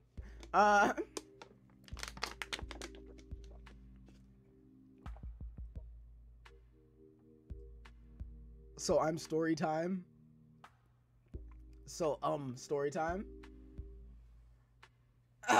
Oh, God. Alright. We'll cut for a quick story time. Oh, man. So, let me save this first. Alright, sweet. So, quick story time. Not to cut too much into the game, but, you know. So, when I think it was like in the first year or so that I met Julia, and I was hanging out, and we had a big group that we would constantly hang out with. We play like Cards Against Humanity and shit like that. And it was a pretty constant thing that I always have food, because just like real life, I always have food. And so like one time, I was home and I was like, damn, what am I like? What do I have to eat? Like we were in the middle of a game of Cards Against Humanity, and I was just like, damn, I'm hungry as hell. I ain't got nothing to eat. I know, I'll eat some bacon. So I warmed up half of it. I think I warmed up half of it, and then the other half I brought in, and I was eating it just raw. Because you can eat raw bacon as long as it's smoked, as long as it's like the pre-smoked, pre-packaged, like from Walmart type shit. So I was doing that, and it was like a solid snake scene. I had been seen. They looked at me like, "What the fuck are you eating?" They thought it was like a fruit roll-up or something, because I was just like chewing on bacon. It was just like a long thing of bacon, and they're just like, "What the fuck are you eating?" And I'm just like, "Bacon." They're like, wait, is that raw bacon? I'm like, yep, yes it is. And they haven't let me down. They haven't let me live it down. But the texture of it, the texture of raw bacon, even if it's smoked, it took years, 3 years to be exact, until someone else finally heard my claim about, if it's prepackaged, technically it's okay. Took 3 years for me to find people to finally stand on my side with that. They're like, I don't know if I'd actually do it, but they're like, you can. So I still stand by my facts from the first day when I said, I'm like, it's pre-cooked, you're cool. They're like, no, it's so gross. I'm like, okay, even if you don't eat it, that's cool, but like, I'm lazy. I have to agree. OMG. Yeah, no, that a lot of people agree. There's an entire video of the first, there's a video, or like there's audio of when they heard it, and yeah, they were very, very grossed out by it. I have it in my favorites, honestly. I could share it. Julia, are you okay if I share the video just for the kicks and giggles of it? Are you cool with that?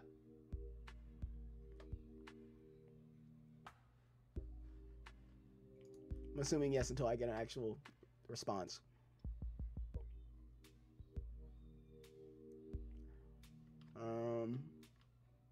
You go for it. Sweet. Yeah, I tis an all-time favorite video of mine. Not gonna lie. If I could fucking find my favorites. There they are.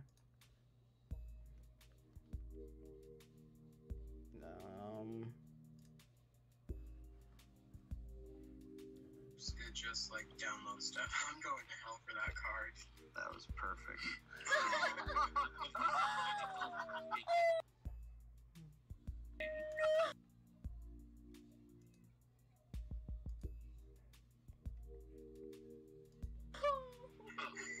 I used the KKK. That's true. What do you got? Doing drugs. You got food? Yeah. There it is. Just found it. So sweet. All right, we got it.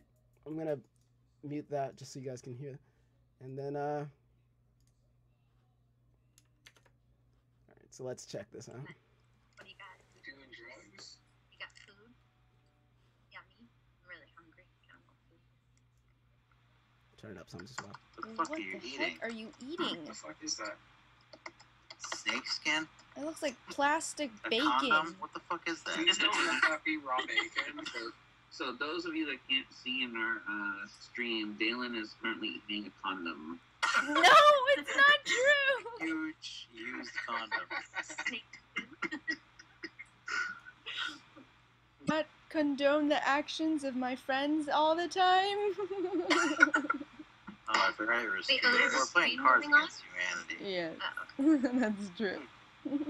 If you can't handle crappy little hand, you better stay away from attitude. You can't handle Viking metal. Yeah. You better stay away from the economy. You can't handle beating your wives. You better stay away from making a friend. You can't handle dead parents. You better stay away from catapults. You can't handle man meat. You better stay away from Kurt Cobain's death. You can't handle crazy opium eyes. You better stay away from Tom Cruise. That's real. That's real. I wasted Kurt Cobain's death on that one. You need funny cards. You need funny cards. Wait, so Dalen, are you eating a fucking condom or raw Yeah, what the bacon? hell are you eating? Raw bacon. I don't think that's good for you. Wait, dude, you can't do that. No. Can you? Doesn't that give you worms? No. No, wait, okay, I'm really upset about this. No. Okay, wait, what? You're not supposed to eat raw bacon, are you? Dalen, Doesn't that give you worms? It's smoked straight out of the pack. What? Nah, that gives you worms, bro. No! Yeah, you're gonna get brain worms is what's gonna happen to you. Forget That about explains everything. so fucking much.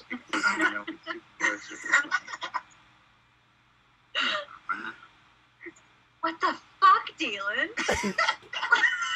Dalen, literally, what the fuck?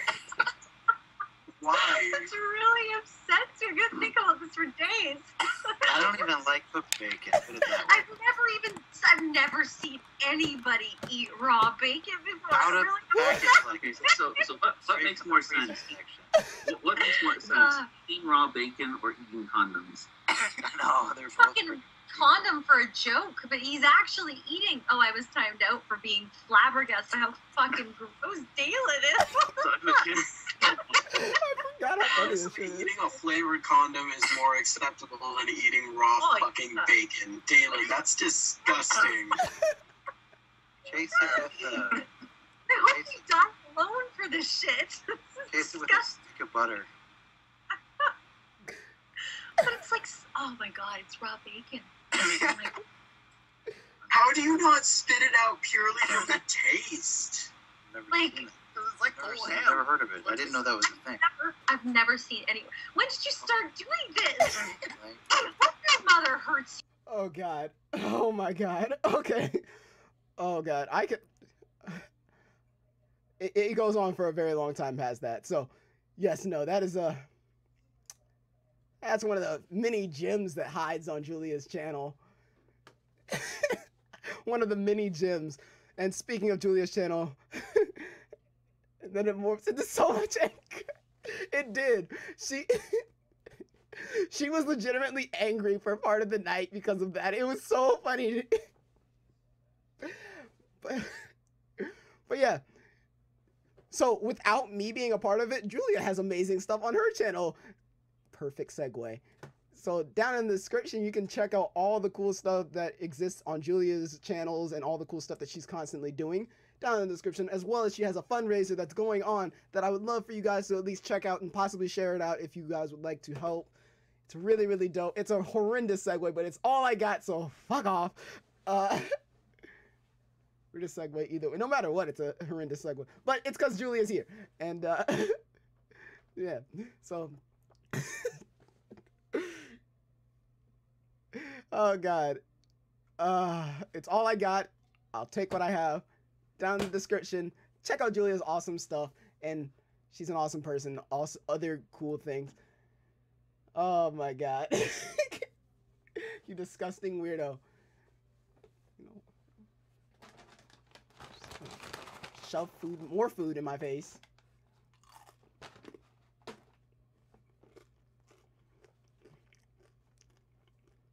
That was beautiful. And just another side note, it's completely related but unrelated.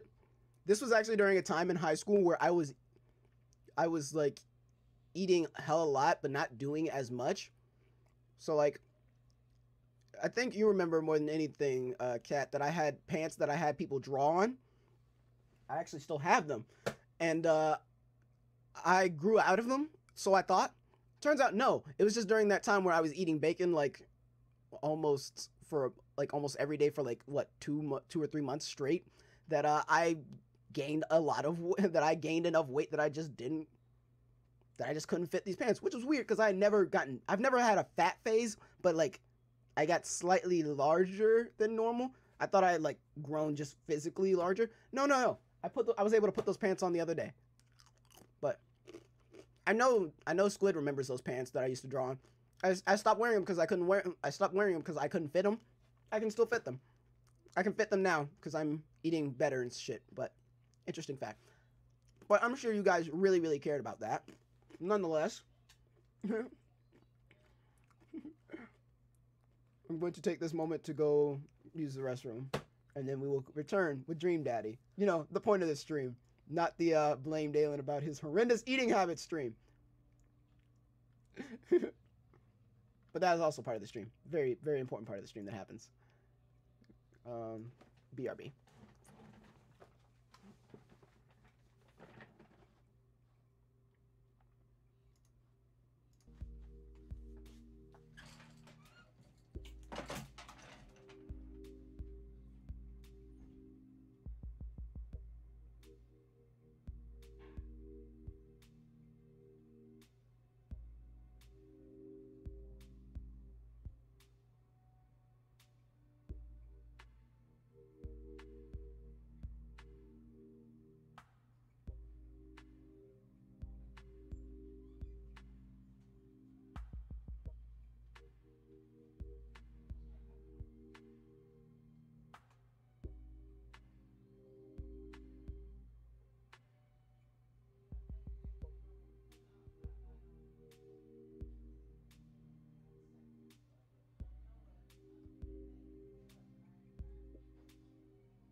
All right.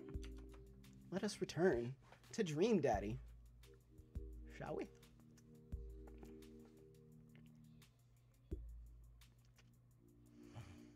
All right. Why didn't I find out where she was going? Who is she even with? Why don't I know any of her friends' phone numbers? Why don't I even know any of their friends' full names? Who is Emma P? I decided to send her another text. Amanda, please text me and let me know you're okay. I can't help but think of all the awful things that could have happened to her. Oh, thank God it's her. Amanda opens the door and shuffles in. Finally she's back home. I'm glad she's okay. Sup? Sweetie, thank God you're safe. Yep. But now that she's okay, I'm really mad. Why didn't you answer my text? Amanda pulls her phone out of her pocket. Oh, whoops. Guess I didn't see those. She starts to walk to her room. Amanda Ann. Whoa, we're pulling out the middle name now? Amanda, you came home an hour and a half after curfew and you didn't respond to any of my texts. You really freaked me out. I was about to call the cops. Dad, you're seriously overreacting. You're not gonna be like this when I go off to school, are you?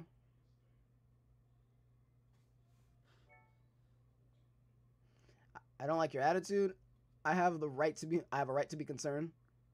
I was scared. It's not, I don't even think she has an attitude. It's like, I have a right to be concerned. But I do have an issue with the way that she's like just so nonchalant about it. So, no, I don't like your attitude. You can't talk to me like that. Are you you serious? Stop treating me like I'm a child.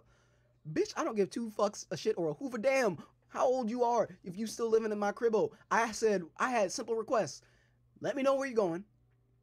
Let me know, like give me a periodic text and let me know that you're okay. That's all I wanted. And you couldn't do that? Like, go fuck yourself. That's you being an asshole at that point. Then stop acting like one. I told you to check it with me, and you didn't. How am I supposed to trust you to make good choices when you move out if you can't even check in with me? I sit down on the couch and put my hands on my head. I feel very tired all of a sudden. You really scare me. Just please don't do that again. All right. I'm gonna go to bed now. Amanda closes the door to her room and I head to mine. Jeez. As I'm falling asleep, one thing she said keeps echoing in my mind. You're not gonna be like this when I go off to school, are you? Are you? Are you? I definitely didn't sleep well last night. I brewed some strong coffee and make some scrambled eggs for Amanda as a peace offering. She eventually wanders into the kitchen. Hey, I thought about what you said last night. I should have texted you. I said I was gonna do it and I didn't. I honestly just didn't even think about it. I'm really sorry, Pops. I won't do it again. Well, I trust you to make good choices. I'm sorry for freaking out on you. I'm not sorry for freaking out on her at all. I trust you to make good choices.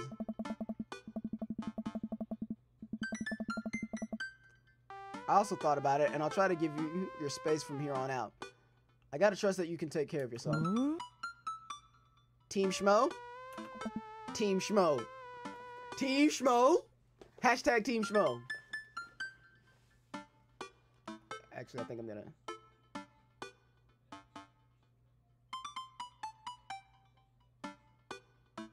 I am not apologizing. I don't even feel slightly bad. I just asked her to text me. I ain't asked where you was going, nothing like that. I ain't asked who your friends you going with. I just said, yo, let me know where you at. Just let me know that you're alive every so often. That's all I asked.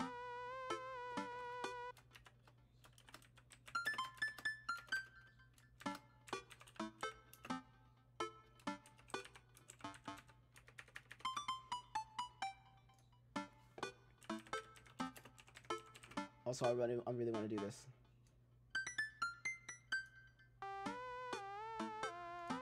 I'm doing a thing.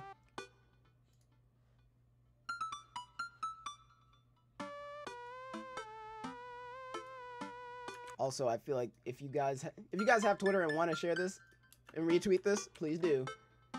Team Schmo, bitches. Team Schmo.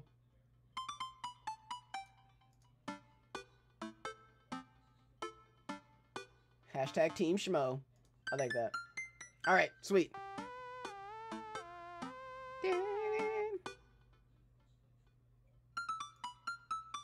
She could have been out with that Noah kid. She damn near could have been out with that Noah kid, and I didn't even ask. See, I trusted her. I trusted her that much. She could have been out with Noah, and I wouldn't have known, and I would have been okay with it. But she just didn't message me. You know what I'm saying? I don't even apologize. Team Schmo. Amanda gives me a hug. I do apologize for being for that one statement though. That I did apologize for that.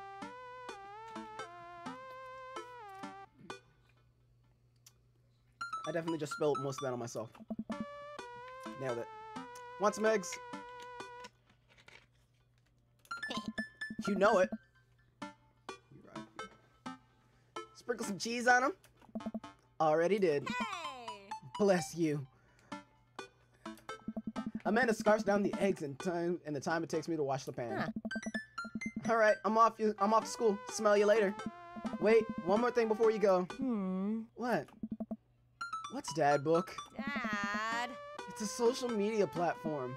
Wait. What? What's a social media platform? Dad, I have to go to school.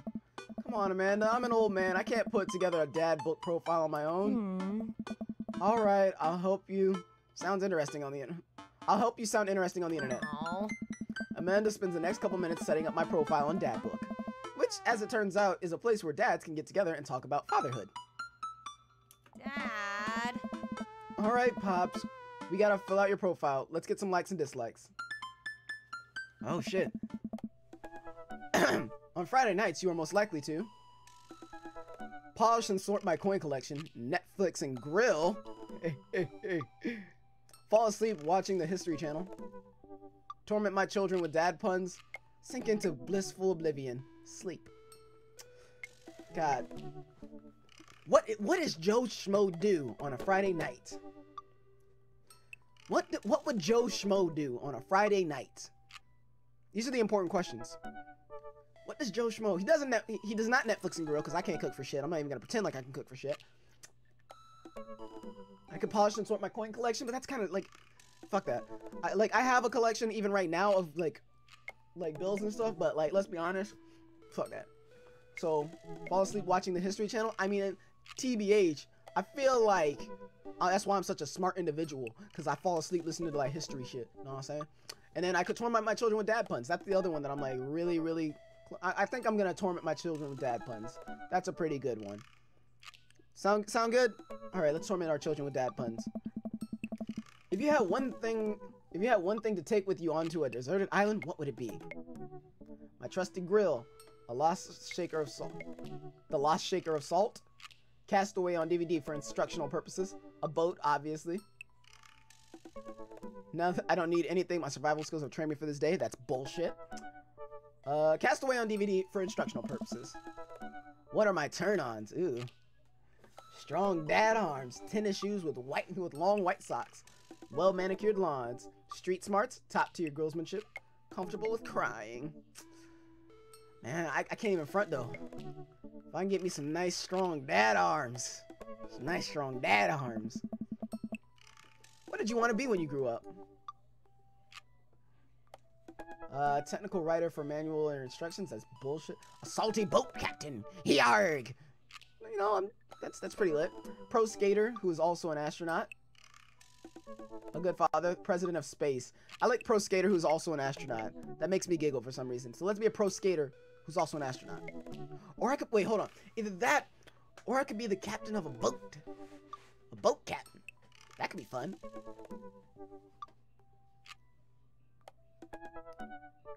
Yo, it gives me an excuse to make jokes about the poop deck. So we're gonna go be a salty boat captain. What's your favorite movie genre? Tell me they have porn. Where's porn? Aw, boo. Only romantic comedies. Whatever will make me cry, old comedies. Aw. What's your favorite movie genre? Sean Conroy's entire filmography. Anything on Laserdisc.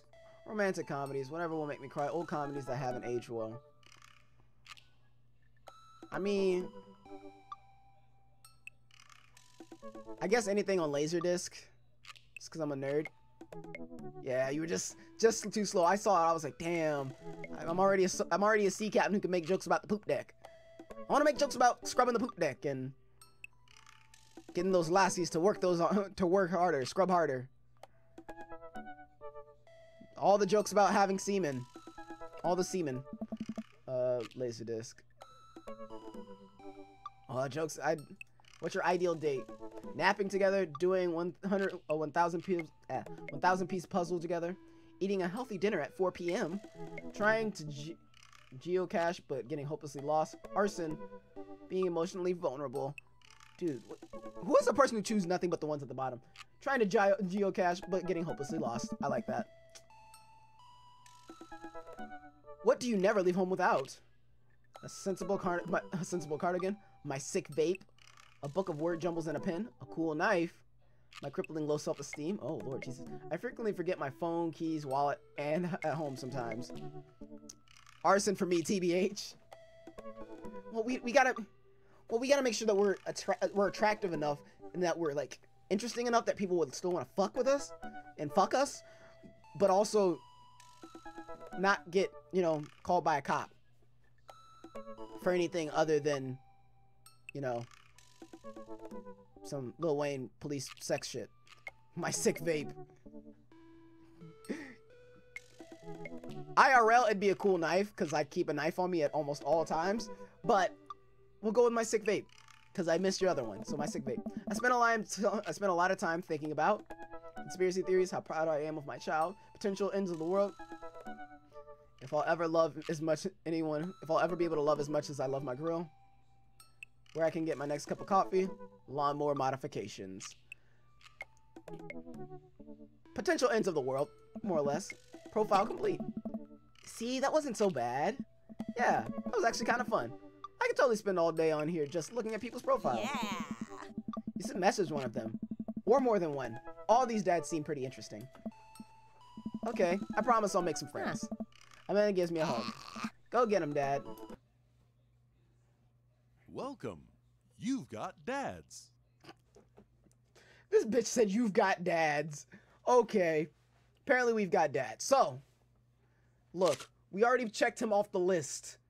We want to try to make another. We need to cross someone else on the list. So, now the question is, Craig, Matt, or Damien? Which one of those is next? I mean, I guess we've already kind of gotten like one of the darker dads with Robert. So now, let's go with Craig or Matt, I guess. Craig or Matt. Should I try to fuck my old friend, or should I try? A lot of people want goth dad still. I see you still want goth dad. Fuck you, Joseph. I see goth dad. I kind of want to fuck with Matt or Craig. Not even gonna lie, I could fuck with Brian too. He seems like a big old teddy bear, as long as he's not over competitive with everything. Or Craig, yeah, it's like Craig, Matt. I'm not gonna lie, I like doing Matt's voice. Matt's voice is really fun. I really like this. Joseph is creepy. I don't give a shit about Joseph. If I have to fuck him somewhere along the lines, I will. But like, fuck Joseph. He's super creepy. Damien or Matt? Damien or Matt? I'm getting a lot of mixed signals here, man. Might have to pull the dice out for this one. Damien, Matt, Craig. Or Brian. To go, just have a complete throne. Alright? We're gonna leave it up to fate. Are we gonna leave it up to fate here? That's 2 for Goth Dad. 2 for Goth Dad. Alright, let's go with Damien then. Alright, let's see. How do you do? I finally decided to join this information superhighway. I didn't make a voice for him. I don't know how to make a voice for him. Are those your kawaii eyes? Is that what those are?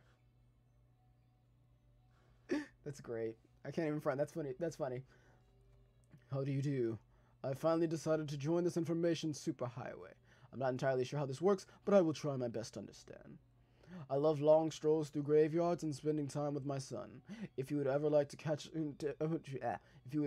chat about the latest in Victorian fashion, the inevitability of our own demise, or black cats, please send me a letter. Okay.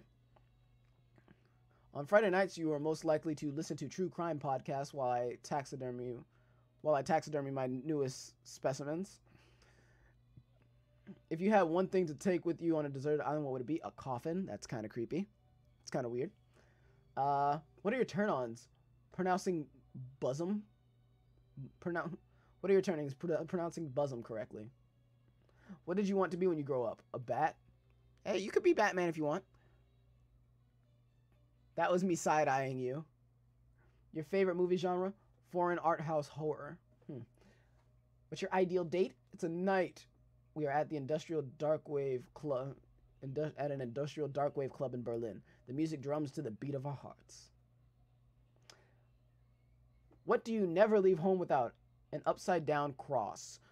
Wow, okay. I spent a lot of time thinking about mortality's silence. Can I go back, or I can kind of look at everybody's profile. Let's look at a couple profiles. Of course, we're gonna look at Craig because he was the other one we were talking about. Dad of 3, business entrepreneur and fitness enthusiast. Juggling work, family, and fitness is a tough gig, but someone's got to do it. On a Friday night, you are most likely to get one last good cardio session in. If you had one thing to take with you on a desert island, what would it be? A box of energy bars. What are your turn-ons? A subtle 6 minutes, a sub 6 minute mile, GG. Beer.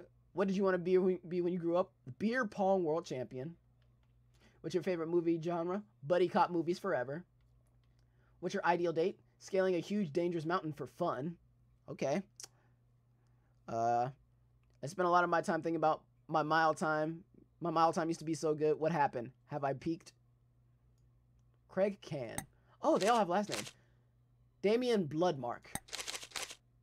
Matt Sella. Ooh. Even his name is sexy. Hugo. Hugo Veg. Oh, we already knew that one. Fuck, I'll look at yours too. Joseph Christiansen. Brian Harding. And Robert Small. He wasn't small the other night. Ooh. Nonetheless. You're going to guess that... I'm going to guess that the grill-related questions are for Joseph. Oh, wow, he's got none. He's got none for the... None of them are Joseph. All right, sweet. All right, I guess we'll message Damien. He's the only one we didn't actually talk to. I have to come up with a voice for him, though. But we'll message him. Why not? Dad, tip 25. Drink plenty of water. Damien seemed really interesting. A little odd, but interesting. I think I should hang out with him to get to know him a little better. I'd navigate to Damien's dad book page and try to type out a message. Hey, dude, you seem cool. We should hang out sometime. I sit there for a minute before I see that Damien is typing. But then he keeps typing and typing. Man, is this guy writing a novel? I leave the computer to make some coffee. And he's still typing. I sip my coffee and my computer finally dings.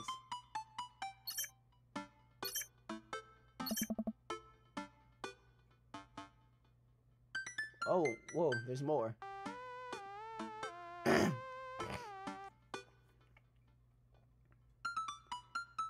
Haven't seen playthrough past Joseph's barbecue, so I'm guessing myself. LOL. All right, well, here we go. This is everyone seems to be fairly new here, so that's cool. Joe, I must confess my excitement to be receiving your kind letter. As you see, I do find myself available to enjoy your company. I must ask for your forgiveness, however, as I believe our first meeting did not paint me in a gentlemanly manner as I would have liked. Oh, there is more. Okay. I would be highly flattered to enjoy your companionship at my residence for an afternoon tea and a stroll through my garden. Should it please you? Till then, I do. Yours humble, D. Bloodmark. I stare at the screen and reread the letters several more times. Hey, Amanda! Amanda pops out of her room. Her eyes are a little puffy, almost as if she'd been crying. Hey, are you alright? I'm fine. Yeah, totally. I'm cool. Oh my. Why is she... I bet you it was that Noah kid. I bet you it was Noah. I will fucking end him. I will end him. Oh, God.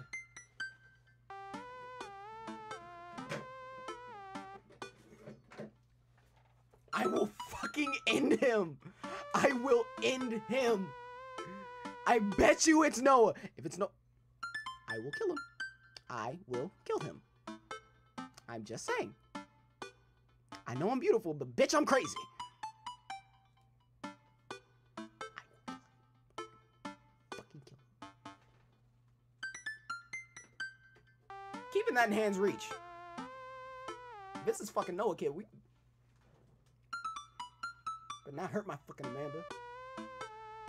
Alright, let's try this again.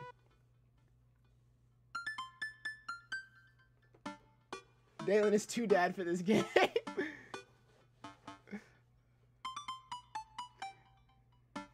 Oh, God. And he can't even cook. Hey, I cooked eggs in this game. Fuck off. I can't cook. I can't cook for shit. Yeah, I'm totally cool. Huh. I just found out that the succulent I've been watering and singing to for the past 3 months was actually made out of plastic. Even the dirt was fake. Oh, honey? Are you sure that's all you're upset about? Are you sure that's all you're upset about? Oh. If there's, you know, anything going on, I want you to know I'm here for you, and I'll always be here for you. Whatever you need, whether you need a shoulder to cry on, or a strong dad to kick someone's butt, I'm only a phone call away. Thanks, Dad. I appreciate that. But I'm fine. Really. I'm unconvinced, but I'll stop badgering her about it. I'm sure she'll tell me when she's ready. Can you help me with something? Dad. For the last time, I'm not popping your back pimples. Why not? Someone's got to do it. No.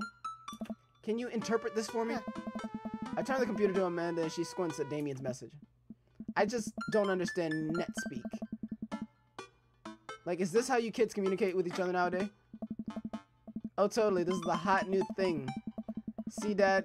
Kids got over saying LOL and LMAO or whatever, and decided that they needed to go back to bring it back to the 1800s. So what do I do? Where's your pen and quill? What? Did you forget to unpack the pen and quill? Dad, how will we address this nobleman in regards to your upcoming debutante ball? Okay, now I know you're messing with me. Father, without a proper chaperone, you'll never end up with a suitor worthy of our land. Or our dowry. Or... So you read Pride and Prejudice for school one time and then you're reciting things you know about it back to me, aren't you? Like the first 5 pages. Then I read a review of the movie. Still gotta be, though. Fair play. Great. So what do I say to Damien? I got this. Amanda reaches over and types on the keyboard. Sure thing, dude. Regards, Joe. Right. She hits send and smiles at me. Well, suppose that's that. Why does nigga's house look like every supervillain's ever? Like, for real. Anyway. I make the short walk over to Damien's house. Well, I guess you can't really call it a house. It's more of a manor. Estate? The Gothic architecture looms above the other homes in the cul-de-sac. I walk past a couple of gargoyles guarding the front door and look around for a doorbell. There doesn't seem to be one. I pull the large, ornately carved bat's head door knocker back, and a hollow sound echoes throughout the house as I strike against the door. Because he's Goth Dad. That's a fair reason. I wait several moments before the door slowly creaks open.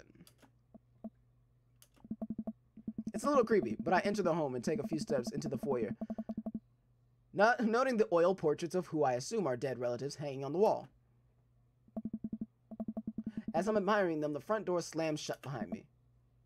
Hello?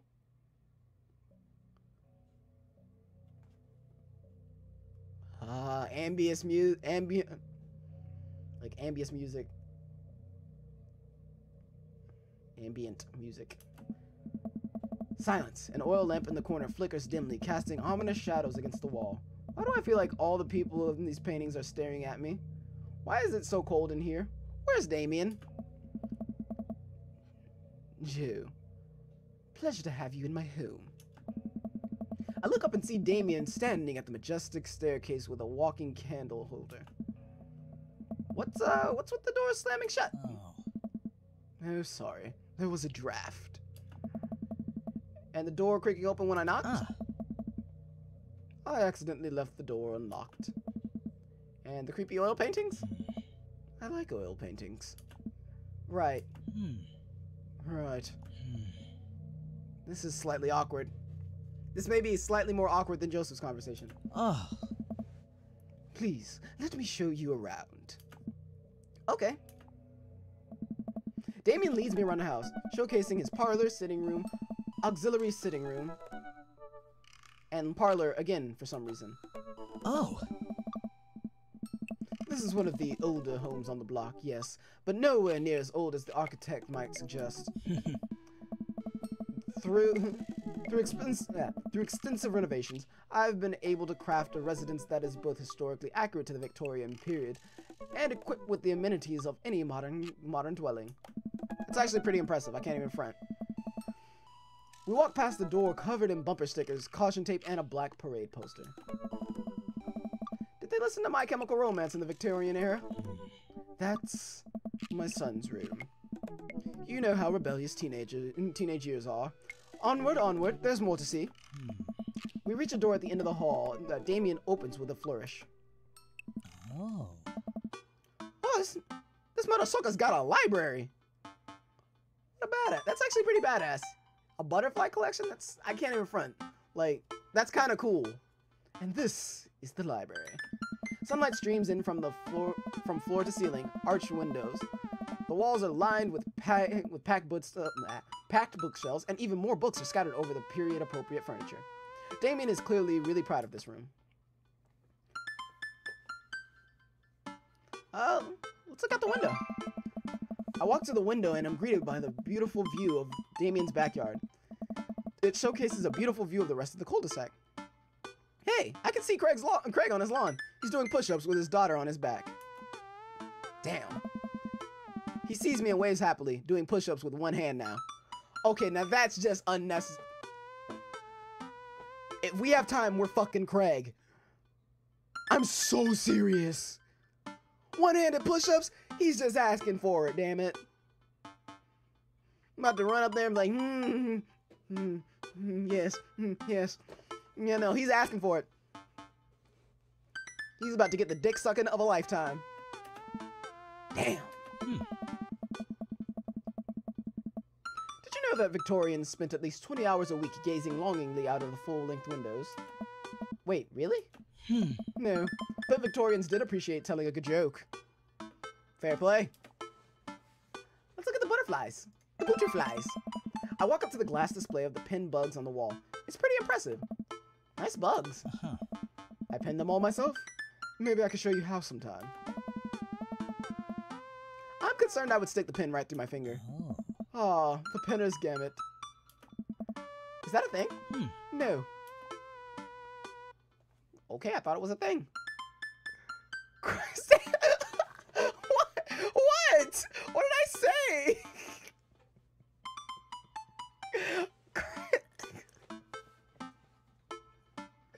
Now I'm actually good. I don't know what I actually said, but like I'm just imagining that in Julia's voice, and it's pretty great. I have no idea what I said. That could have possibly even slightly been like bad. I don't know.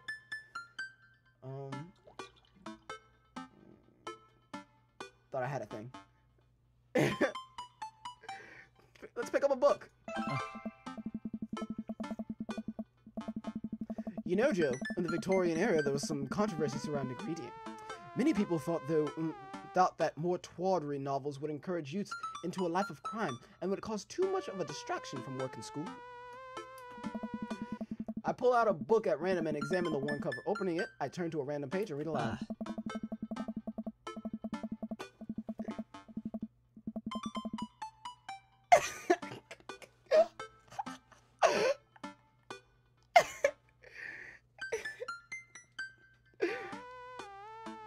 What can I say? Craig's out there doing one-handed push-ups. He waved to me like he was doing push-ups with his daughter on his back, and then looked at me, waved at me, and continued doing push-ups with one hand. You can't tell me he's not getting the dick sucking of a lifetime. Like what? Nonetheless, Naruto struggled against the chains that Sasuke had bound him with. Shirtless and out of breath, he looked up at Sasuke. Sasuke smirked, unbuttoning his ninja pants. What? Okay, I think that's enough. Damien snaps the book shut and puts it back onto the shelf. That's a rare book from my private collection. He's got Naruto Sasuke fan fiction. This is great. This is great. Okay, yep, nope. Okay, so Damien is very much a nerd in what he likes. And I'm very glad that he likes anime. Think he'll watch anime with me? Maybe. Please, will you join me for tea? Oh my god. I love this. Julia, I love this. Thank you. I follow Damien to his sitting room where finger foods have already been set out on a beautifully tiered silver tray. I take a seat on one of the high-backed chairs as Damien pours and serves me some. I can't believe we're having a high tea. I never thought I'd get to do this. Damien smiles to himself. What? It's a common misconception that high tea refers to wealth or class of the people enjoying it, when in fact the high refers to both the leisure time of the day that the working class had to enjoy tea and the height of the tables on which they were served. Well, I'm glad. Oh, my dear friend, we're currently enjoying afternoon tea. That's informative. Damien takes a seat next to me and serves me a tiny sandwich. Your home is really impressive. It is. Like, we can't not say that. It's a very impressive home. He just spat out eggplants. He just spat out eggplants. Hold on. We're not gonna, like, skip over that. This Morosoka just shouted, like, flowers and eggplants just exploded from him. Flowers, hearts, and eggplants. We're not gonna act like that didn't just happen. You're welcome. It's a joy to watch you play this game too. Oh god. I'm not skipping over that though. Like,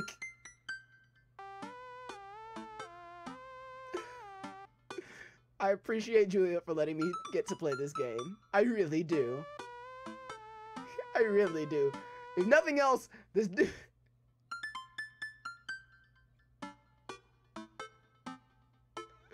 You missed the explosion of tears too. Dude, like... I know that he spat out flowers and hearts, but I had never seen an eggplant. That's funny. That's freaking hilarious. Nonetheless, it seems like you put a lot of work into this place. Huh. Thank you. Huh. No one's ever complimented my home before. Hell, I can barely get matching salt and pepper shakers in my place, and look at what you've done. I'm kind of jealous. Oh my god, I'm giggling. That's very generous of you to say. What got you so interested in goth stuff? Oh. Well, when I was a young boy, my father... Did he take you into the city? Sorry? Huh.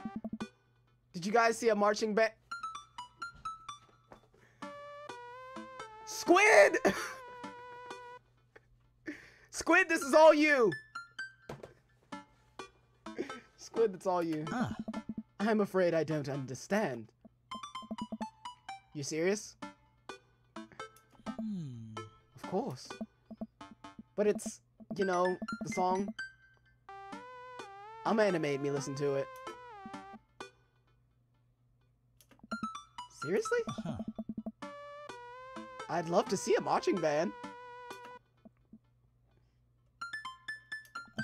Nevertheless, I've always had a love for art, history, and fashion. What started off as a small hobby of collecting taxidermied animals grew into sort of an obsession.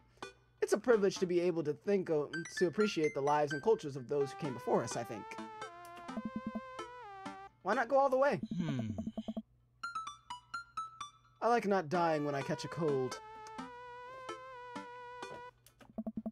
He takes a sip of tea. I can acknowledge that there were many very terrible things about the Victorian era, and tried to live a life that strictly aligns with those ideals that would be admittedly horrid. But I think it takes a critical mind to truly appreciate something to the fullest, to be cognizant of its flaws and love it all at the same time.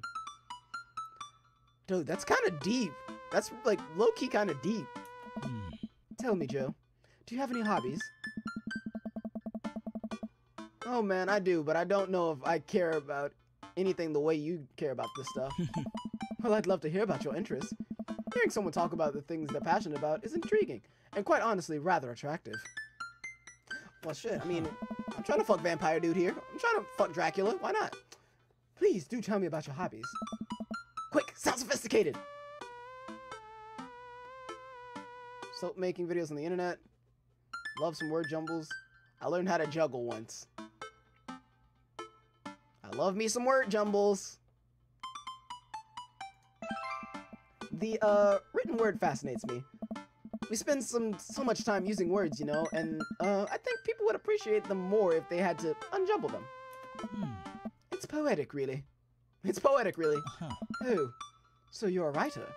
In a sense. We finish our tea and finger sand. By the way, like, can we just take a second? Hold up. Come, I have one more thing to show you. I really wanted to, like, can you imagine sitting in that huge ass room with, like, you've got your fucking bright pink hair, looking like Goku, you got your sunglasses, your yellow sunglasses on, with a goddamn ear stud, wearing a full piece modern suit, in this Victorian age, just talking to this dude who looks like Dracula. A sexy Dracula, but Dracula. Like, just that picture, painting that picture, it just sounds hilarious. I'm sorry. No matter how you try to spin it. He's just... Yeah, I do word jumbles. And then, like, on the other side, yes, quite. Word jumbles, poetic. I just think it's funny. I'm sorry. I'm an idiot. Damien takes me around the back of his home, where a variety of flowers flourish in beautifully landscaped rows. A small stone path weaves through, and butterflies flit lazily through the air. Flit. That's a new one. My garden. It's beautiful. Thank you. Victorians took flowers and floral arrangements very seriously. You see, it was considered uncouth to discuss personal and romantic relationships in public, so lovers and friends alike would use bouquets to send secret messages to each other. Each flower and plant is symbolic of a different feeling. That's actually really cool. Even more interesting than that one. Even more interesting than the... Dalen.exe is restarting. Please give it a moment.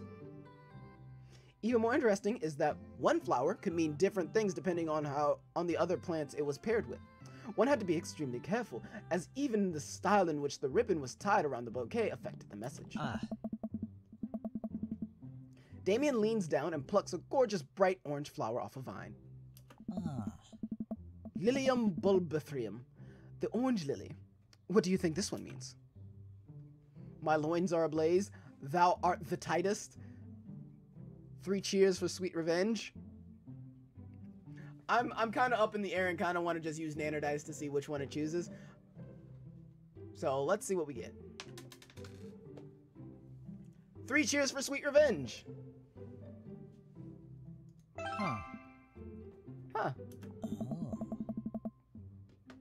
The orange lily is actually symbolic of pure hatred. God damn it, fate.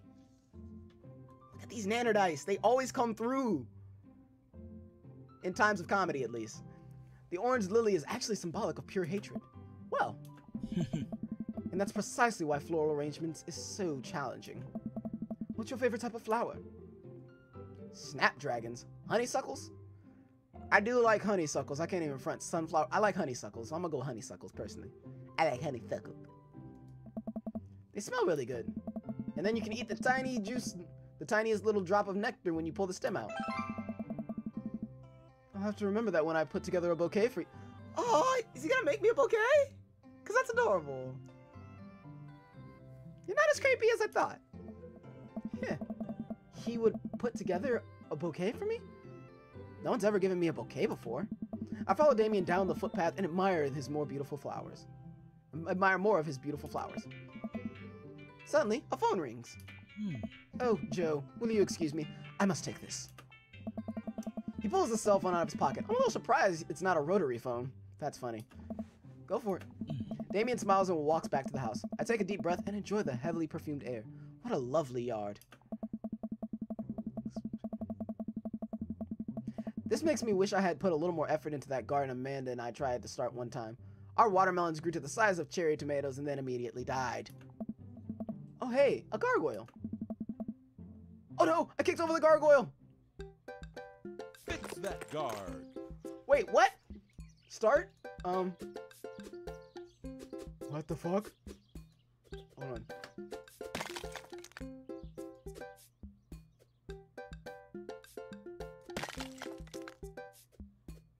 What the fuck? Okay.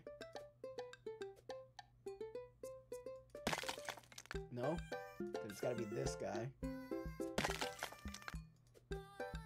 Oh shit. Dicks. Mother... Fuck. God damn it. No. I oh shit, dicks.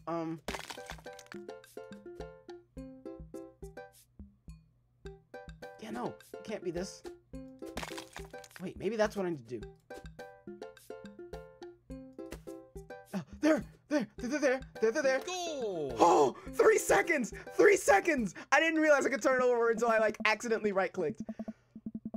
Whew, that was a close one. Uh-oh, here comes Damien. He looks upset. Joe, my sincerest apologies to have kept you waiting. There's an urgent matter that I must attend to, so I'm afraid I must take my leave. No problem, dude. Everything's all right?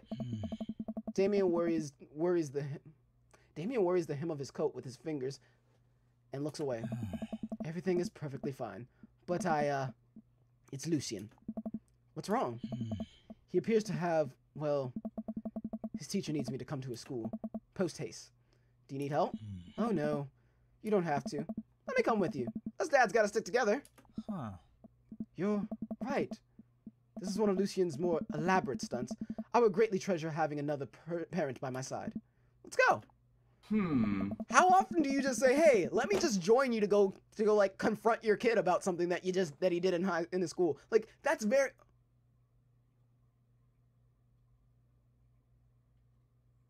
I just had a moment of realization. We're going back to the school. Damien's a very, very Victorian age dude. His son had My Chemical Romance type stuff on his door. Was his son the asshole who sent me on a goose chase? Cause I swear 4 M&Ms, I'm about to fight if it is. I'm just saying. I had a moment of it just dawned on me as we came back to the school that it's probably his kid and I'm probably gonna be pissed off.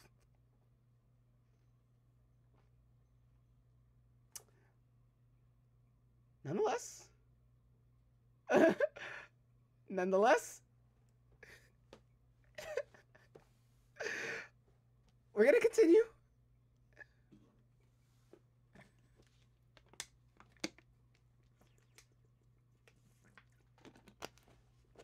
I totally forgot about the asshole until I came back to the school. I'm about to be mad as hell. I'm not on his side either. Fuck him. Damien and I walk into the school and are immediately greeted by an anxious-looking Hugo. Hey, Damien. You're here in record time. I wouldn't miss it for the world, dear friend. Wow, whatever it is, it doesn't seem like this is Hugo and Damien's first time to the My Kids Are in Trouble rodeo. Huh. What is it this time? Oh.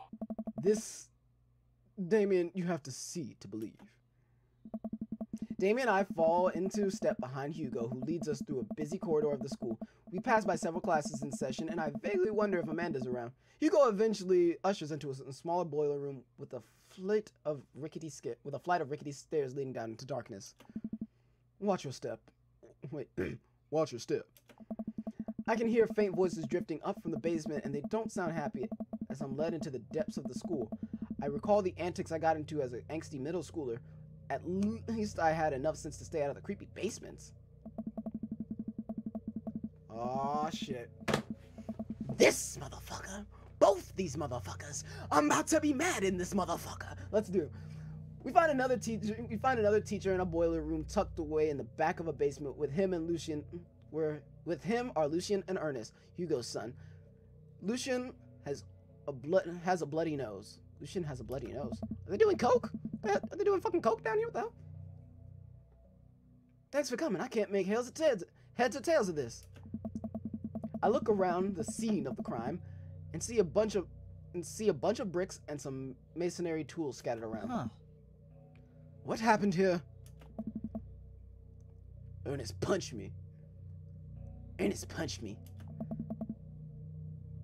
Lucien tried to kill me. What? The room falls silent. was not trying to kill you, dumbass. I was just trying to build a brick wall around you and see what would happen. You promised me there was wine down here. You tricked me. Huh. Whoa, wait a second. Lucian, did you try to cask an Amatello? Did you try to cask of Amatello, Ernest? I'm neither confirming nor denying that. Oh god, I just remember cask of... I do remember the tale of cask of Amatello. Holy shit, that's funny. That's a funny reference. Oh wait, Damien whispers something to him. I fucked that up. What's the cask of Amatello? Huh. Matilda. It's a classic Edgar Allan Poe short story where a man gets his enemy drunk, lures him down into his cellar with the promise of wine of a fine vintage, then buries him alive behind a brick wall. It's a lovely story. So wait, Lucian, you tried to do that to him? I was curious to see how it would turn out. I wasn't actually gonna leave him there. What was the thought process? I'm glad someone else thinks this way too. What was the thought process here? That Ernest was just going to sit still while you slowly built a tomb around him? Well, it worked for like 20 minutes because he's an idiot. But then he realized that I had lied to him about the wine. And you were cackling maniacally. That sort of tipped me off. Ernest, 20 minutes? Dad? Sweet Manchego. It took you 20 minutes, son. Son, we just did an entire 2-week unit on the cask of Amatello, and it took you 20 minutes to realize Lucian was leading you on into some elaborate ruse? Did you even read the story? I read the first 5 pages and then read a review of the movie. Sweet Manchego.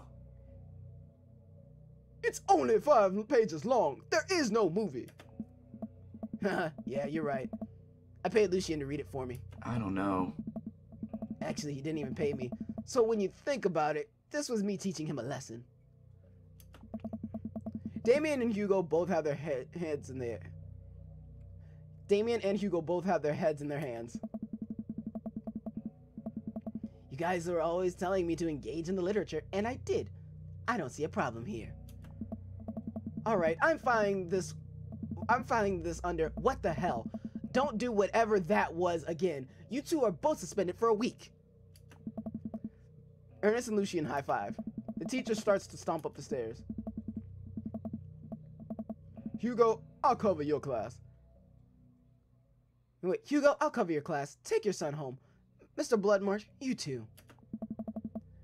Thank you for your meditation. For your mediation. We all head up the stairs and out of the school in tense silence. Why the hell did I come along? Like, what was the good reasoning for bringing me along? Lucian and Damien and I all pile into my car and begin to drive home. Lucian immediately puts his hood up and stares out the window angrily. I'm not going to therapy again.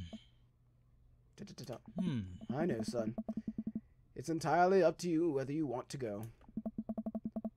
But I do care about you, and I can see that you're struggling. So if you decide that you would like to speak to a professional about your feelings, we can do that too. Huh. Maybe you can spend this week looking for a summer job, I know how much you want your own car. I can't believe Damien's keeping his cool. I'm impressed. Sit there, look cute. It's more or less, that's exactly what I'm doing. I'm just kind of sitting here like, I'm your Uber driver. I can take you wherever you'd like. We can go up to the mall, or we can go down the street, or we can just go the fuck home. Or I could fuck you at home. Damien. Lucian. Fine. Thanks for not freaking out too hard. I love you, son. Lucian continues staring out the window. Where does he have a hood? He doesn't have a hood. Oh, never mind. Love you too. We spend the rest of the car drive in a relative silence. The moment we pull into the driveway, Lucian hops out of the car, slams the door, and runs inside. Oh. I didn't expect to have that conversation in front of you. He and I have a lot we need to work out. It's alright. And all things considered, Lucian's bricklaying was pretty good. So there's your silver lining. For real though, both their eyeshadow is on point. It is pretty lit. Like on fucking fleek. Like, I'm kind of mad that they're, like, their makeup looks that good, and I don't even know how to apply makeup in the first place, so, you know, that's a thing. So there's your silver lining. Oh. There is that, yes. He's probably just going through a phase. I admire how you handled that. Does this kind of thing happen a lot? Part of me wants to be a curious bitch. The other part of me wants to say I admired how you handle that. Because I do. But I also really want to know, does stuff like this happen? I mean, obviously it happens a lot. Would that be too intrusive? Would it be too intrusive to ask him, does this kind of thing happen a lot? Because I do admire how he handles the situation no matter what. But like, dude, does this happen all the time? Because you might need to like beat his ass once or twice. That's all. I mean, it's a little too late, but you know, I don't know. I want to ask, does this kind of thing happen a lot? I want to know more about it, so let's ask. Does this kind of thing happen a lot? Once in a blue moon, yes. He rather enjoys pranking his classmates and teachers, and me. Wow, I don't know if I can handle that, honestly. Ah, don't fret. I've learned to be patient with him. See you around soon? Oh. It would be my honor and my pleasure. Damien bows with a flourish. Classy. Ah. I come home to find Amanda curled up on the couch with a blanket watching TV. I plop down next to her. Yo. What you watching? Tiny House Hunting Brothers, Extreme Edition.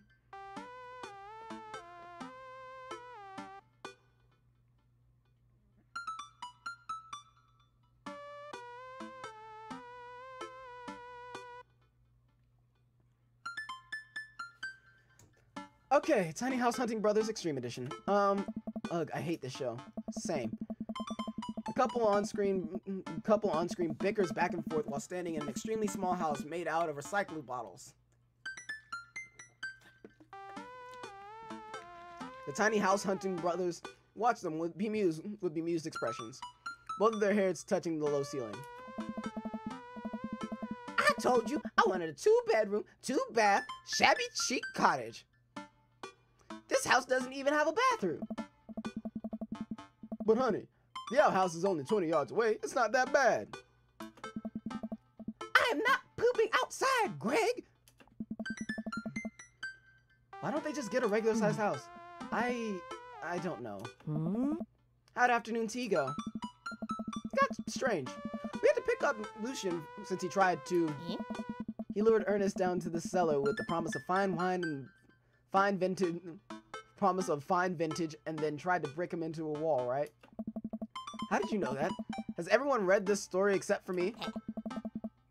Lucian live streamed the entire thing! The entire day is beyond me.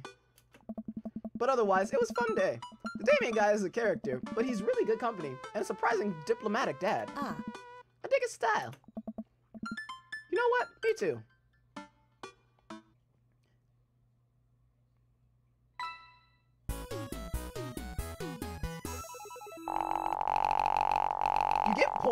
You get points for going out.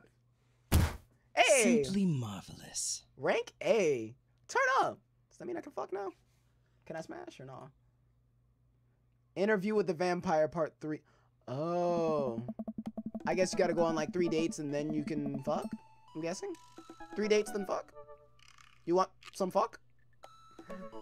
While I'm doing my afternoon word jumbles, I hear the mail truck pull through the cul-de-sac.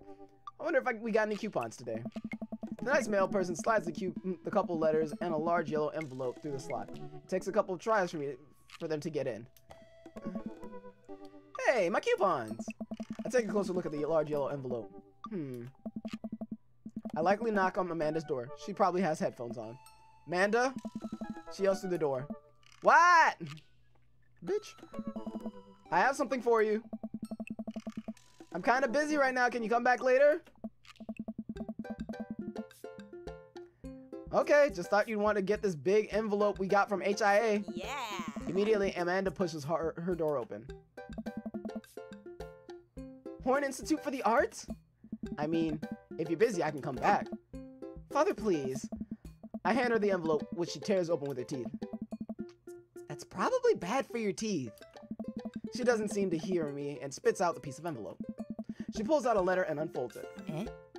And? suspense is killing me. This is her dream school. Amanda's face is unreadable.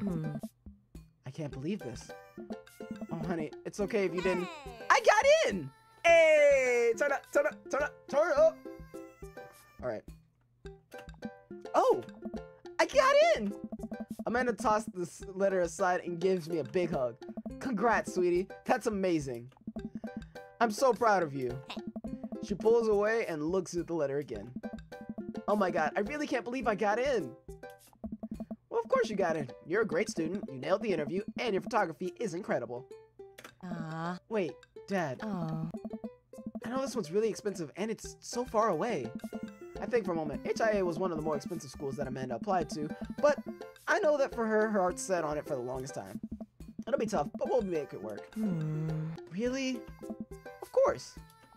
Amanda hugs me again. Now about that dude Noah that's probably hiding in this room right now. Cause you didn't want me to come in at first. Oh yeah, no bitch, I didn't forget. Why the hell you had the joke? Like why you had? I could have just came in. What were you busy with, huh? Answer that. I don't give a shit about your really nice Canon camera back here that looks really a lot better than mine, and your fantastic camera bag, and your fantastic photos in the background. I don't care about all that. How the fuck couldn't I come in at first? I want to know. Amanda hugs me again. Thanks, Dad. Okay, sweetie, we're celebrating tonight. Dinner, your choice. Wherever you want. Wherever? Amanda and I walk along the bayside, tearing into our foil-wrapped burritos from a nearby food truck. You could have chosen anywhere in Maple Bay. Cost was not a determining factor. Please, Dad, you know I'm a simple gal. Just give me a burrito with a view. Fair play. I can't say I'm mad. Amanda and I sit on a patch of grass and watch ships sail lazily through the bay.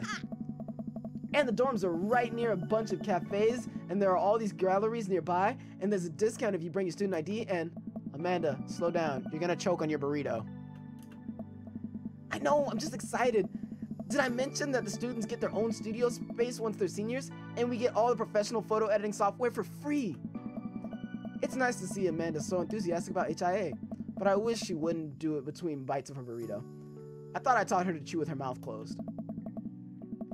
I wonder who my roommate's gonna be. You take a survey online and they match you with someone with a similar major and interest. I bet we're gonna be best friends. Craig and I were. A good roommate can be a lifelong friend. But don't even get me started on bad roommates. Oh no. I'm just kidding, we didn't have a bad roommate. Our only other roommate was a puppy that Craig brought home one night. We spent a semester fabricating a story about our new foreign exchange student who had a really bad cough that sounded exactly like a dog's bark. Call ruled. That's pretty lit. Ooh, they let you have animals in your dorms if you get a note saying you... Ooh, they let you keep animals in your dorms if you get a note saying you need one. I bet I could forge one. I think I could get a rabbit. Or maybe a snake. Or maybe both. Would the snake eat the rabbit, though? Oh boy, I think I'll leave all that up to you. She's so excited, I don't want to disappoint her. But I need to be real for a second. So, you know I had that talk with Mr. Vega. Huh? He didn't tell you about the dumpster fire, did he? Wait, what? Are you setting shit on fire? Without me? Damn, I thought we was close, Amanda. Just setting shit on fire without me. Come on, I threw a flaming tennis ball at a police station, and you can't invite me to set a dumpster fire? Like, come on, I thought we was cool. Whatever. Okay, what? No. I don't want to put a damper on good news, but I need to knock it out of... But I need you to knock it out of the park. I need you to knock it out of the park with these last few months of school, okay? If you really want to go to Horns, we need that scholarship money. I know you can do it. Okay. I promise I'll try hard. Why did her eyes get red all of a sudden? I pat her on the back. I think you can handle a 14-hour drive to come home for the holidays. There's gonna be some treacherous ice roads to cross. Think you can handle a 14-hour drive to come home for the holidays? There's gonna be some treacherous ice roads to cross. And don't even get me started on the paranormal occurrences. Well, it'll be worth it if I get to see you. My eyes immediately well up with tears. Oh, Dad, don't cry. Sorry, I'm just very, very proud of you. You're all grown up now and you're such a good person, and I hope that you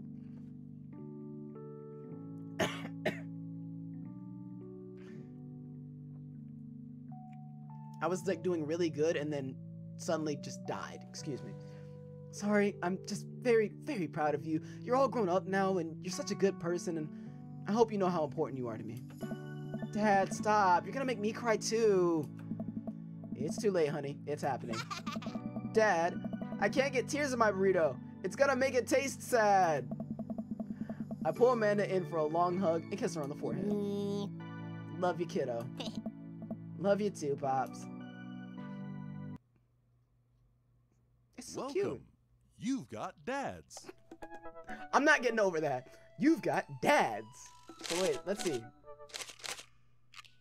Everyone else has ones. Damien, I've got a heart, which I'm guessing means. Okay, Cap. You got a bit. I'm guessing with the one heart that means that I've been on a date with them.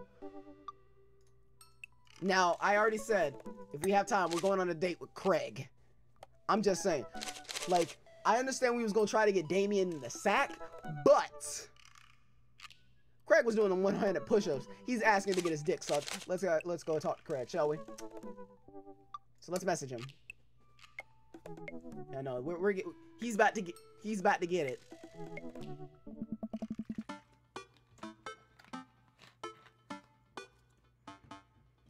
I wonder what Craig's up to today. I never get to Craig's dad book page and try and type out a message.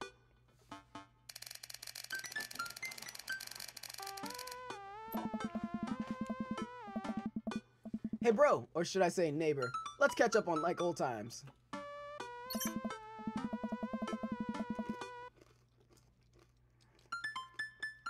Bro, my man, let's definitely hang soon.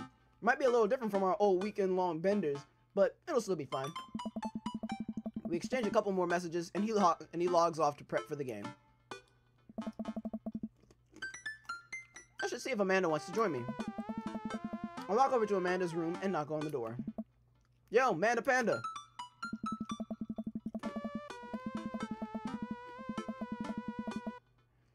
I open the door and find Amanda sitting cross-legged on the floor, surrounded by magazines and newspaper clippings.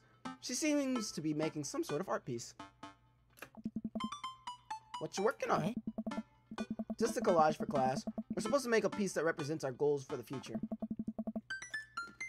I take a closer look at her collage. That's a lot of dogs. It's mostly dogs, yeah. Did you need something? Craig invited us to a softball game. Wanna go?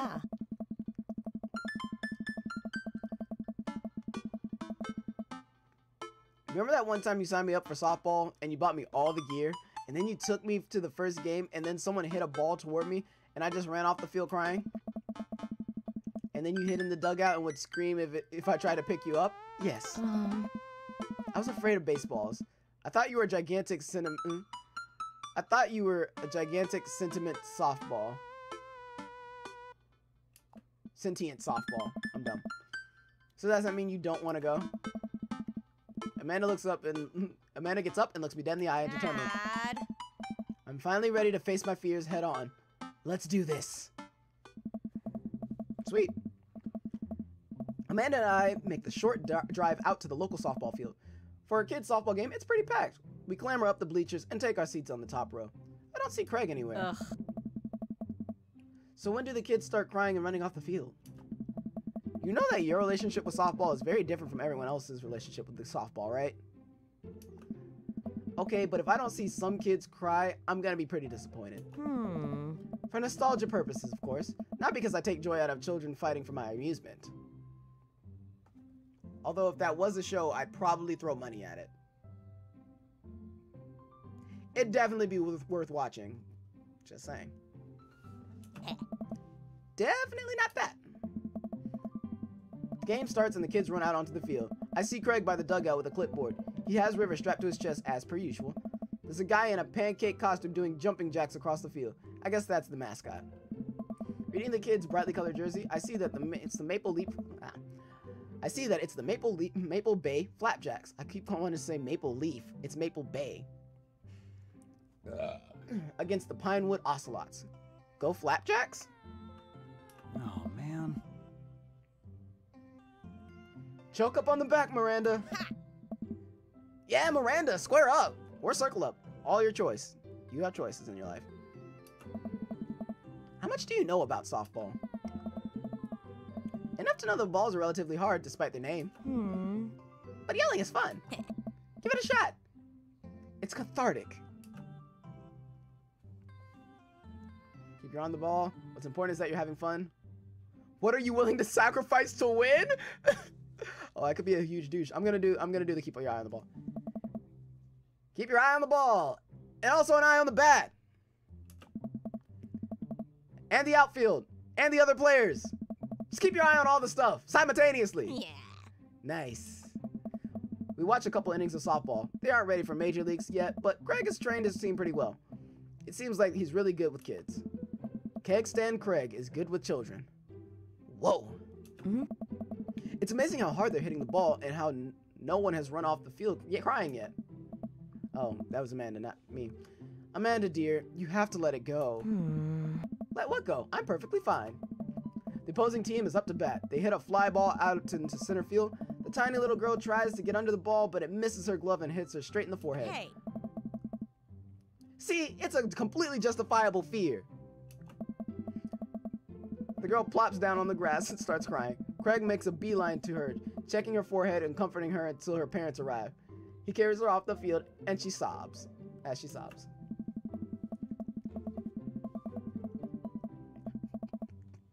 Oh my god. Man, it's strange to think about how this was the guy who once backflipped off a roof and into a pool while shotgunning beer. He's so responsible now. Shit. Let me get a good hold of that responsibility though.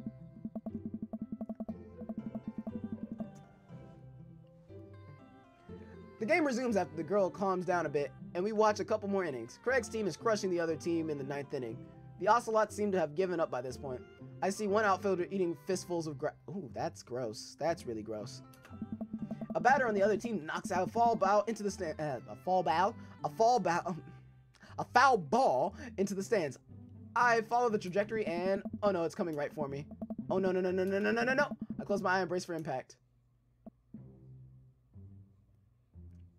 Are you not gonna try to catch it? Because it's a softball.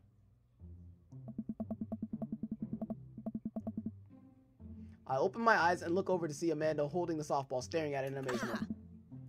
I caught the ball? You saved me. I caught the ball! Dad, I caught the ball! You did it, Amanda. I faced my fears. I defeated the softball. I can do anything!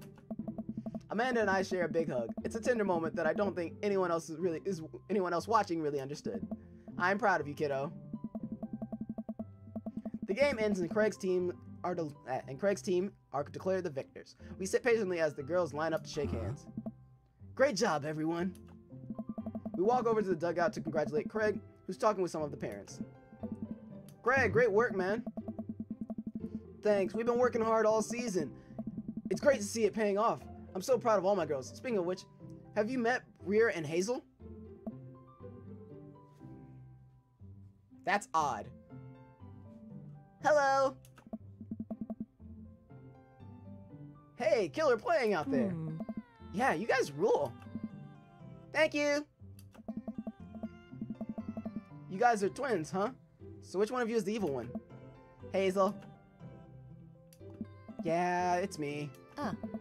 Good looking out. Do you guys ever pretend to be each other? I don't have a twin, but I think if I did, I'd be doing that constantly. Yeah, I take all of her math tests. And I usually throw rocks and stuff when people get mad and I tell them I'm Briar. What? We will talk about this later. Joe, bro, I got a couple more things to clean up, then we can hang. Sounds good. Just then, one of the moms jumped into the conversation. Not so fast! We have a celebration! We have to celebrate our win, Craig! I'm taking the whole team to get pizza! I don't know. Oh, I don't know if I can. Nonsense! The girls won! What sort of celebration could we have without our fearless leader? Shut the fuck up and go the hell home? Like, that's a celebration, right? Shut the fuck up and go the hell home? That's a good celebration. I like that. She lays her hand on her shoulder and gives him goo-goo eyes. Man, this mom is laying it on thick. Amanda and I share a look. All right. Is it cool if my bro comes along? The mom looks slightly put out, but covers it up with a smile. Of course. Huh. Where are we going? Thirsty's Pizza? What? What? It's a real place. Hey, hey! Hey, hey! Hey, hey, hey, hey!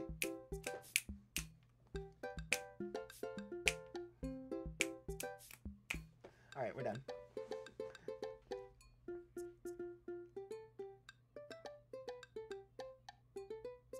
Alright. I was having a little too much fun looking in the background there, but yeah. Checking the thing.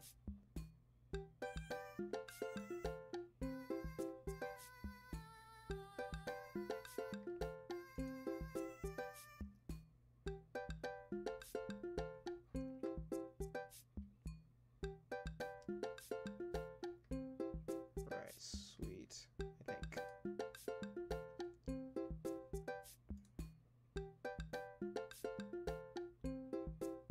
Alright, I think we're doing alright. Sorry, checking something.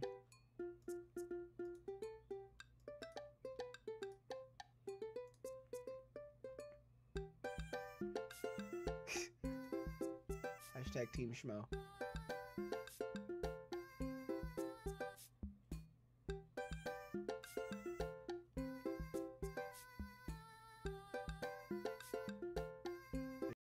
Shit.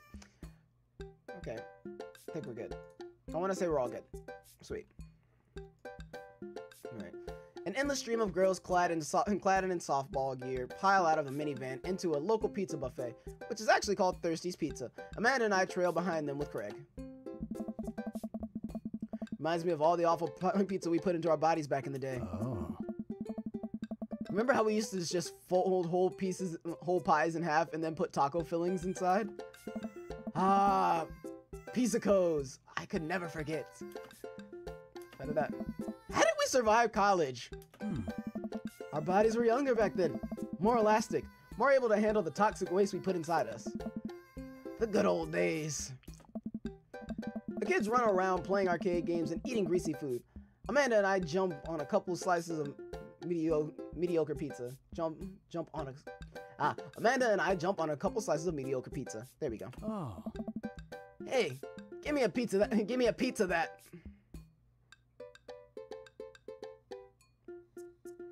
God damn it, Craig. No, absolutely not. Oh. I'm just kidding. I'm strictly eating salad here.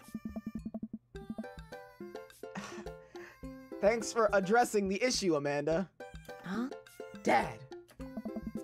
A different mom walks up to us, talking to Craig as if we weren't even there. Craig, thank you so much for looking after our kids. My daughter tells me every day about how great you are. Huh? Oh, I'm happy to look after them. Definitely helps that I have kids of my own. It's been hard since Daniel left. I'm glad to let my children have a strong male role model in their lives. Amanda and I look at each other again. Craig gets it from all angles, huh? Craig smiles sheepishly. Oh. Thank you so much, dude. Craig holds his fist up for a fist bump with the mom in what I think is a maneuver to lighten the conversation. He looks super uncomfortable. I should throw him a bone here. Create a diversion, tag team with Amanda, smoke screen Martha. Oh my god, these are all fantastic things that I need to know what I'm doing. Guys, what are we doing here? Are we gonna create a diversion? Are we gonna tag team with Amanda? Or are we gonna smoke screen? I need an answer. Either that or we can go to the nanodice, but the nanodice don't fail most of the time. They do pretty good jobs of giving good answers. So, what are we doing, guys?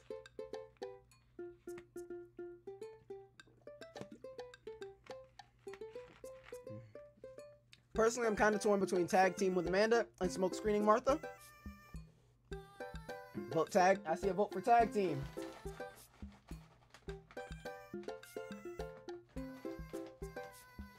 See a vote for tag team. Do I have any other votes in the... Do I have any other votes going in?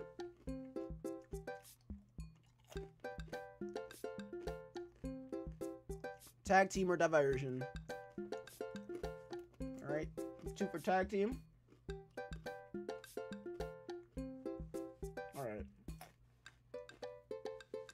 I think we'll tag team with Amanda here then. So. Tag team with Amanda. I give Amanda another knowing look, and she hits me back with a nod. She understands. Amanda puts her hands to her stomach and looks at me with her puppy dog eyes. Dad, I don't feel so good.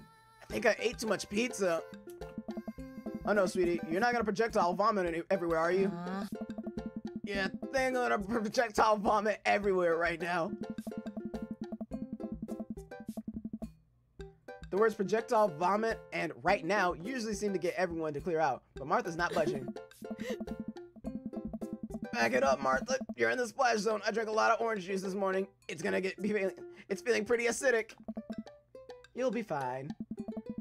Amanda shoots me a worried look. This con is going sideways. I should have known that a mom of all people would know the fake puke scam. Well, I guess it went away. I'm fine now, and nothing's wrong. She turns her back on me to talk to Craig. So I'm taking Hazel and Briar tonight for the sleepover? Huh? Yep, they're pretty excited about it. Oh, of course, but I could always use extra help watching them after everyone tonight. If you're not doing anything, bitch, back off. I will cut you. If anybody's getting a piece of that Asian ass, it's me. I am so serious. I knew from the moment that he waved at me while doing push-ups. He's getting it. You can fuck the bloody hell off. Keg stand Craig. Shit. That's no her place. Fuck, you mean. Anyway, after everyone tonight, you're not doing anything. Wow, this lady is really going for the goal. Bitch, I will stab you. I will stab you. You don't want these problems, big fella. Bro. It'll actually be nice to have a night to myself and River, but thanks for the invite. Martha, you might want to grab your child. She's stuffing pizza into a coin slot. Martha angrily turns her attention towards her daughter. You better get her, bitch. Somebody better get her. Tiffany, not another arcade machine. I swear, if we have to buy it. Martha storms off towards her kid. She seems nice. Oh. Yeah, the team is one big, weird family. Takes all sorts, right? Tiffany, don't eat the That's why your daughter's dumb as fuck. That's why your daughter's dumb as fuck. Take your dumb ass daughter somewhere. I'm telling you, Craig is mine, bitch. Mine, bitch. Genji dad is my dad. Okay? Fuck you mean. Like, he is husbando right now.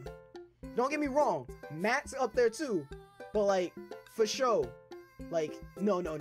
Yes. That's me, baby. That's me, baby. That's me, babe. Fuck off. Oh. Tiffany's a stellar hitter. Phew. I finally think I have time to talk to Craig now. Man, you're a busy guy, huh? Hmm? Only on days like today, I hope.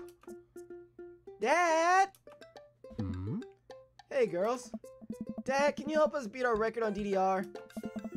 We told Ariana's dad that you could destroy him on the dance mat. Please help. Oh. Girls, you know I don't have my jukes anymore. But Dad! Craig looks at me like a hurt puppy. Oh. Sorry, dude. Duty's calls. I promise we'll catch up in a bit. It's all good, buddy. Craig runs off with his daughters, and I'm left alone with mine. Man, I was really hoping to hang out with Craig more today, but it seems like he's gotten dragged in every direction. It definitely wasn't like this in college. I feel like we might be a third wheel here. There's worse places than an arcade to be left to your own devices. True shit. You're right. Wanna drop some coin on pinball? You know it. Amanda and I pull up to the machine. That's feeling pretty hot. Amanda and I pull up to a machine that's feeling pretty hot and get to work. I'm a little rusty, but the pinball wizard within me will never die. I pull out a decent score and then challenge Amanda to top mine. And immediately she gets multi-ball. Looks like she takes after her father. You're pretty good. Aww. Don't patronize me. Hey, just trying to pay a compliment. Amanda shushes me. She's in her zen zone. She fights valiantly, racking up points by the millions.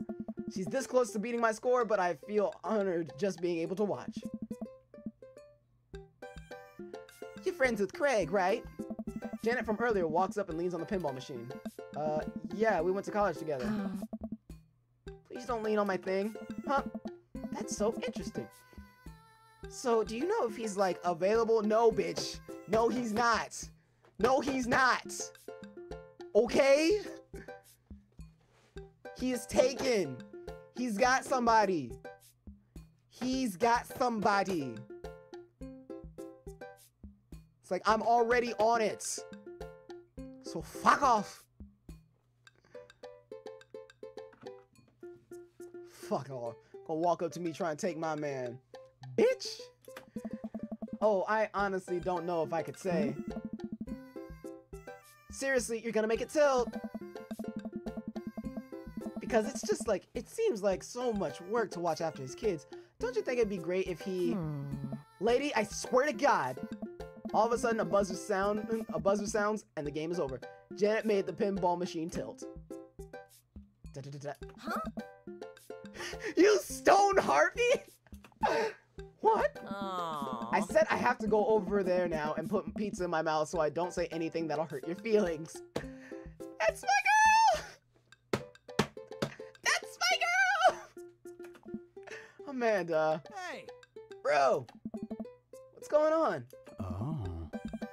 Now's our chance. If we don't get out of here now, we'll be stuck for the rest of the night. I wrangle Amanda and say some quick goodbyes with Craig. We head out of the pizza place, finally. Amanda promises that she'll keep the couch warm for me when heads home. That harpy was about to get fucking throat punched, TBH. From two people. Me and Amanda was about to throat punch the fuck out of her. Keep talking about my man, you gonna get throat punched. Fuck you mean? That's what happens. That's what the fuck happens. Fuck you mean? Hope you don't mind me bringing you back here, bro.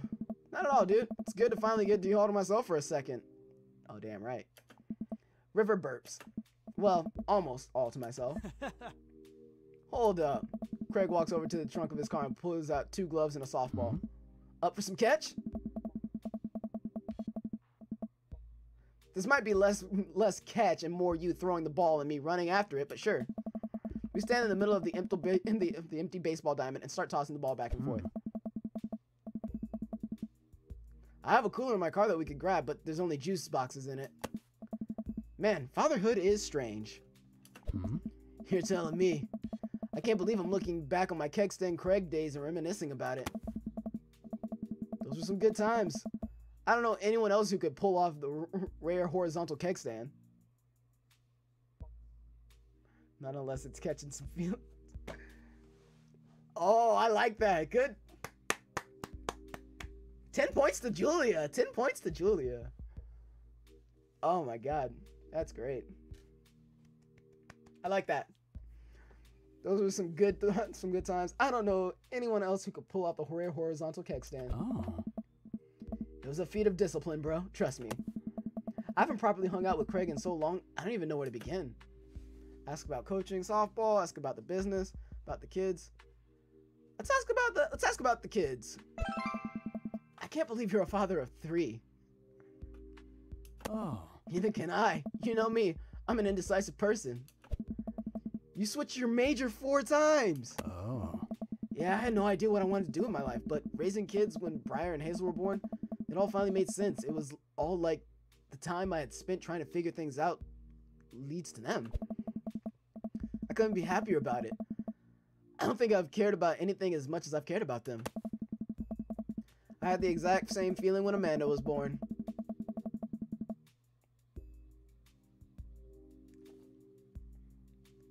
Note. Put a note there. It was the best thing that ever happened to me. It could be the only thing that ever happened to me, and I would still be proud of the life I lived. Let's ask about the business. So you run a business now? Hey. Yep, we sell fitness gear, imports and exports mostly, but we're coming up with our own line of athleisure wear soon. I nod. I mostly use my sweatpants for watching TV and not, you know, sweating. Sounds like he made a killing. If you ever need athletic gear, I got you back. You can sponsor me. I'll rep your athletic wear brand while I mow my lawn. That is the glamorous lifestyle we're catering to. Yes. Alright, and let's ask about softball. So is softball coach the life you wanted, or is that the life that was thrust upon you? I'll admit that I was hesitant at first. Briar and Hazel had so much energy that we just had to get them into sports. But no one was there to run the team. The more I did, the more I saw how much it meant to all the girls. I'm worried there'd be a riot if I quit. I would also be afraid of a bunch of tiny children with metal. I would also be afraid of a bunch of tiny children with metal bats. That does sound terrifying. TBH. I don't know. They're quick and they work as a team. I've trained them too well. They take you down like a pack of velociraptors on a T-Rex. Exactly. It's nice out here. Quiet. Must be good to get away from the softball moms for a bit, huh? Oh. Christ, Janet. Yeah, that was a lot. Are they always like that? Do I need to cut a bitch? Or are you good? Or they chill? Or do I need to cut a bitch? Cause you know, I've been watching yandere videos for a while. Fuck off my man. Actually, this wasn't nearly as bad. Yikes. Yeah, I'm cutting a bitch. I'm just so not interested. Well, what are you interested in? Oh. Peace and quiet. That's hot. Hot silence. Dude. My ultimate sexual fantasy is sleeping in on a Saturday. That is a good fantasy. I can't even front. But more seriously, if I can't get back into dating right now, I couldn't. But more seriously, I just can't get back into dating right now. I couldn't even if I wanted to. There's no time. Oh. And I feel so uncomfortable trying to introduce a stranger into my girls' lives. They've already been through so much. I can't put them through that. Buddy, I hear you. So the moms can hit on me all they want, but the girls are my top priority. Doing a great job. The right person will come along eventually. Hit softballs, don't get hit on by moms. The right person will come along eventually. We're just gonna plant that seed of hope. You don't have to rush it. Fucking hell, the eggplants. You don't have to rush it, man. Things will fall into place for you. And someday, you're gonna find someone who cares about your kids just as much as they care about you. Bro, that's so sweet. While I'm distracted, I miss the softball and it hits me right on the head. Wow, that hurts. Amanda was right all along. Nice. Sorry, dude. Craig runs over to me. Are you okay? Yeah, I'm fine. Wait, let me do the dad thing for a sec. Craig spends a moment examining my head. It's worse than I thought. Don't tell me you have to kiss it to make it better. Hey. You would be so lucky.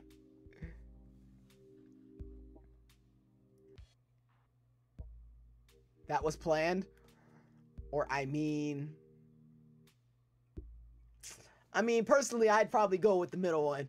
Personally, Dalen would go with I mean, but Joe Schmo, what would Joe Schmo say? That's the important question here. Kissing is not for the weak. We're not using that one. We want this kiss, damn it. We want this kiss, damn it.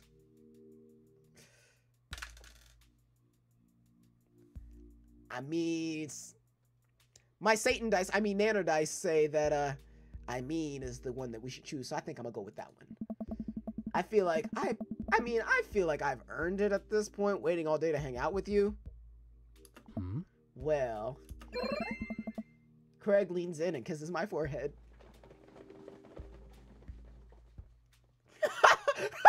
River!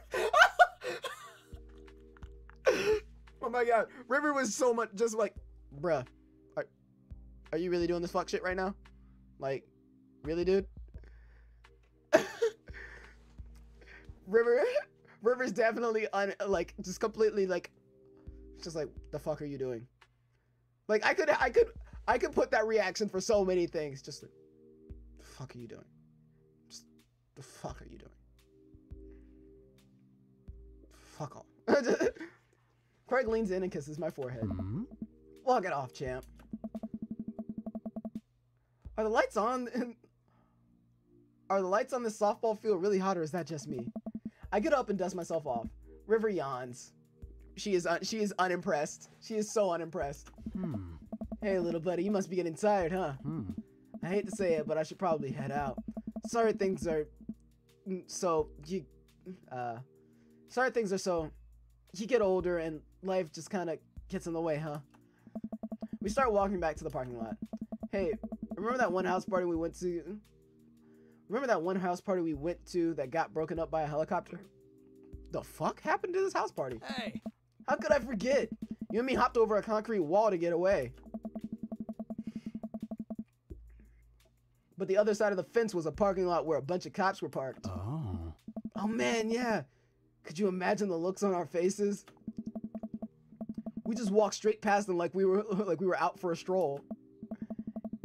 And not knowing that we were at the party, they started joking with us about how big of a bust it was. We had to talk with them for 30 minutes.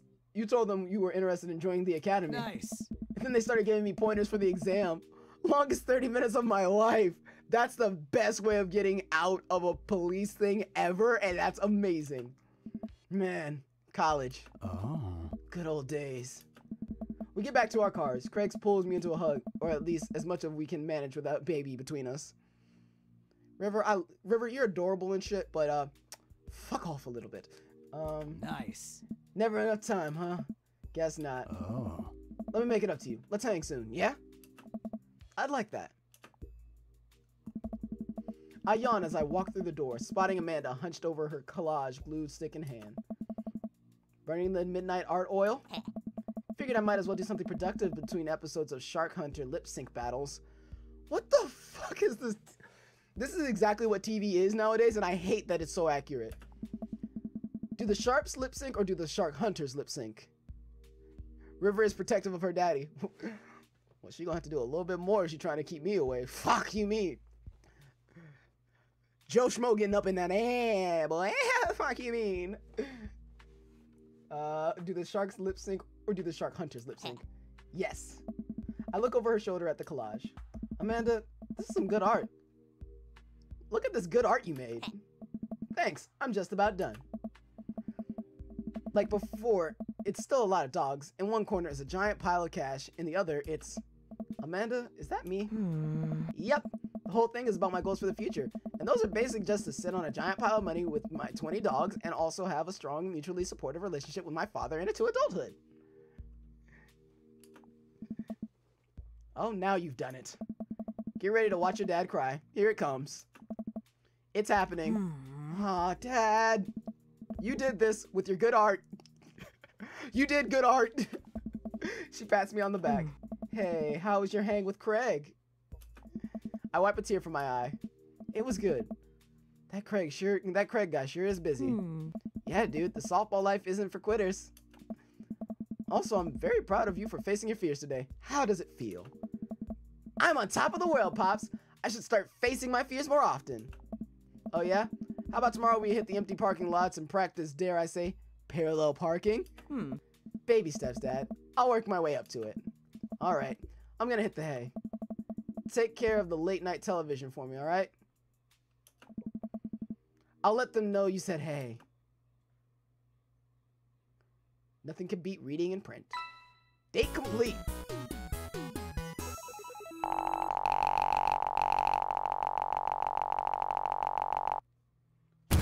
Bro. S ranking, let's go! Perfect. I don't fuck around about Craig, boy! What? Y'all thought I was joking around this? Bro, I ain't new to this. I'm true to this. 2 trill. S ranking, date complete. Let's ride, let's ride. Whoo, Craig Stan Welcome. champion. You've got dads. Oh, that's how we do this. That's how we do this. And honestly, I don't think I can go for one more. I think we're good for the night. Guys, we successfully fucked a dad. We successfully fucked a DILF, which I'm all good with. Robert was very mysterious, and we got in them jeans, you know what I'm saying? And then we continued about our day like it wasn't none, you know what I'm saying? So that's cool. We met all these dads, and it's really, really dope. Between Craig, Matt, and Damien, I'm gonna have to spread myself. Spread myself. I'm gonna have to make sure that they know I exist, you know what I'm saying? Fuck you, me. Oh yeah, Craig's definitely #1 on that list. He's on the hit list. Craig, Matt, and Damien are all on the hit list. Maybe I'll talk to Robert again at some point. Brian, maybe. Hugo can't even lie. Hugo does have that sexy teacher vibe. You know, I can't even front with it. But you know, the only one I'm not like, oh my god, I need to talk to him is Joseph, because he's creepy as shit. He's super creepy. But everyone else is really cool, and this entire game was really, really dope. And oh my god, thank you, Julia, for letting me get to play this. She's awesome. And again, guys, if you guys haven't heard it the other 4,000 or 5,000 times I said it during the stream, down in the description, Julia's channel, because she helped with this, as well as a fundraiser that she is doing, which I would love for you guys to share out. Super duper awesome, super duper epic. I'm really happy that we got this stream, got to happen. I didn't think I was going to end up playing this game. I was kind of sad that I was going to probably miss this train, but I ended up getting able to play it, and I'm really happy. If you guys want more, obviously you guys are going to have to tell me, because I have to work with Julia to play another episode. But if you guys are enjoying, let me know. Obviously. Or record, either or. Julia says I can play and record, so we'll have to see. But obviously only if you guys are interested and want to see me talk more smack about Craig, talk more smack about Joseph, and get closer to Craig, if you know what I'm saying. Preferably without River in the middle. But you know, that's all good and well and dandy. But that's the end of it, guys. It's been real. It's been fun. It's been real fun, guys. I will see you in the next one. Peace.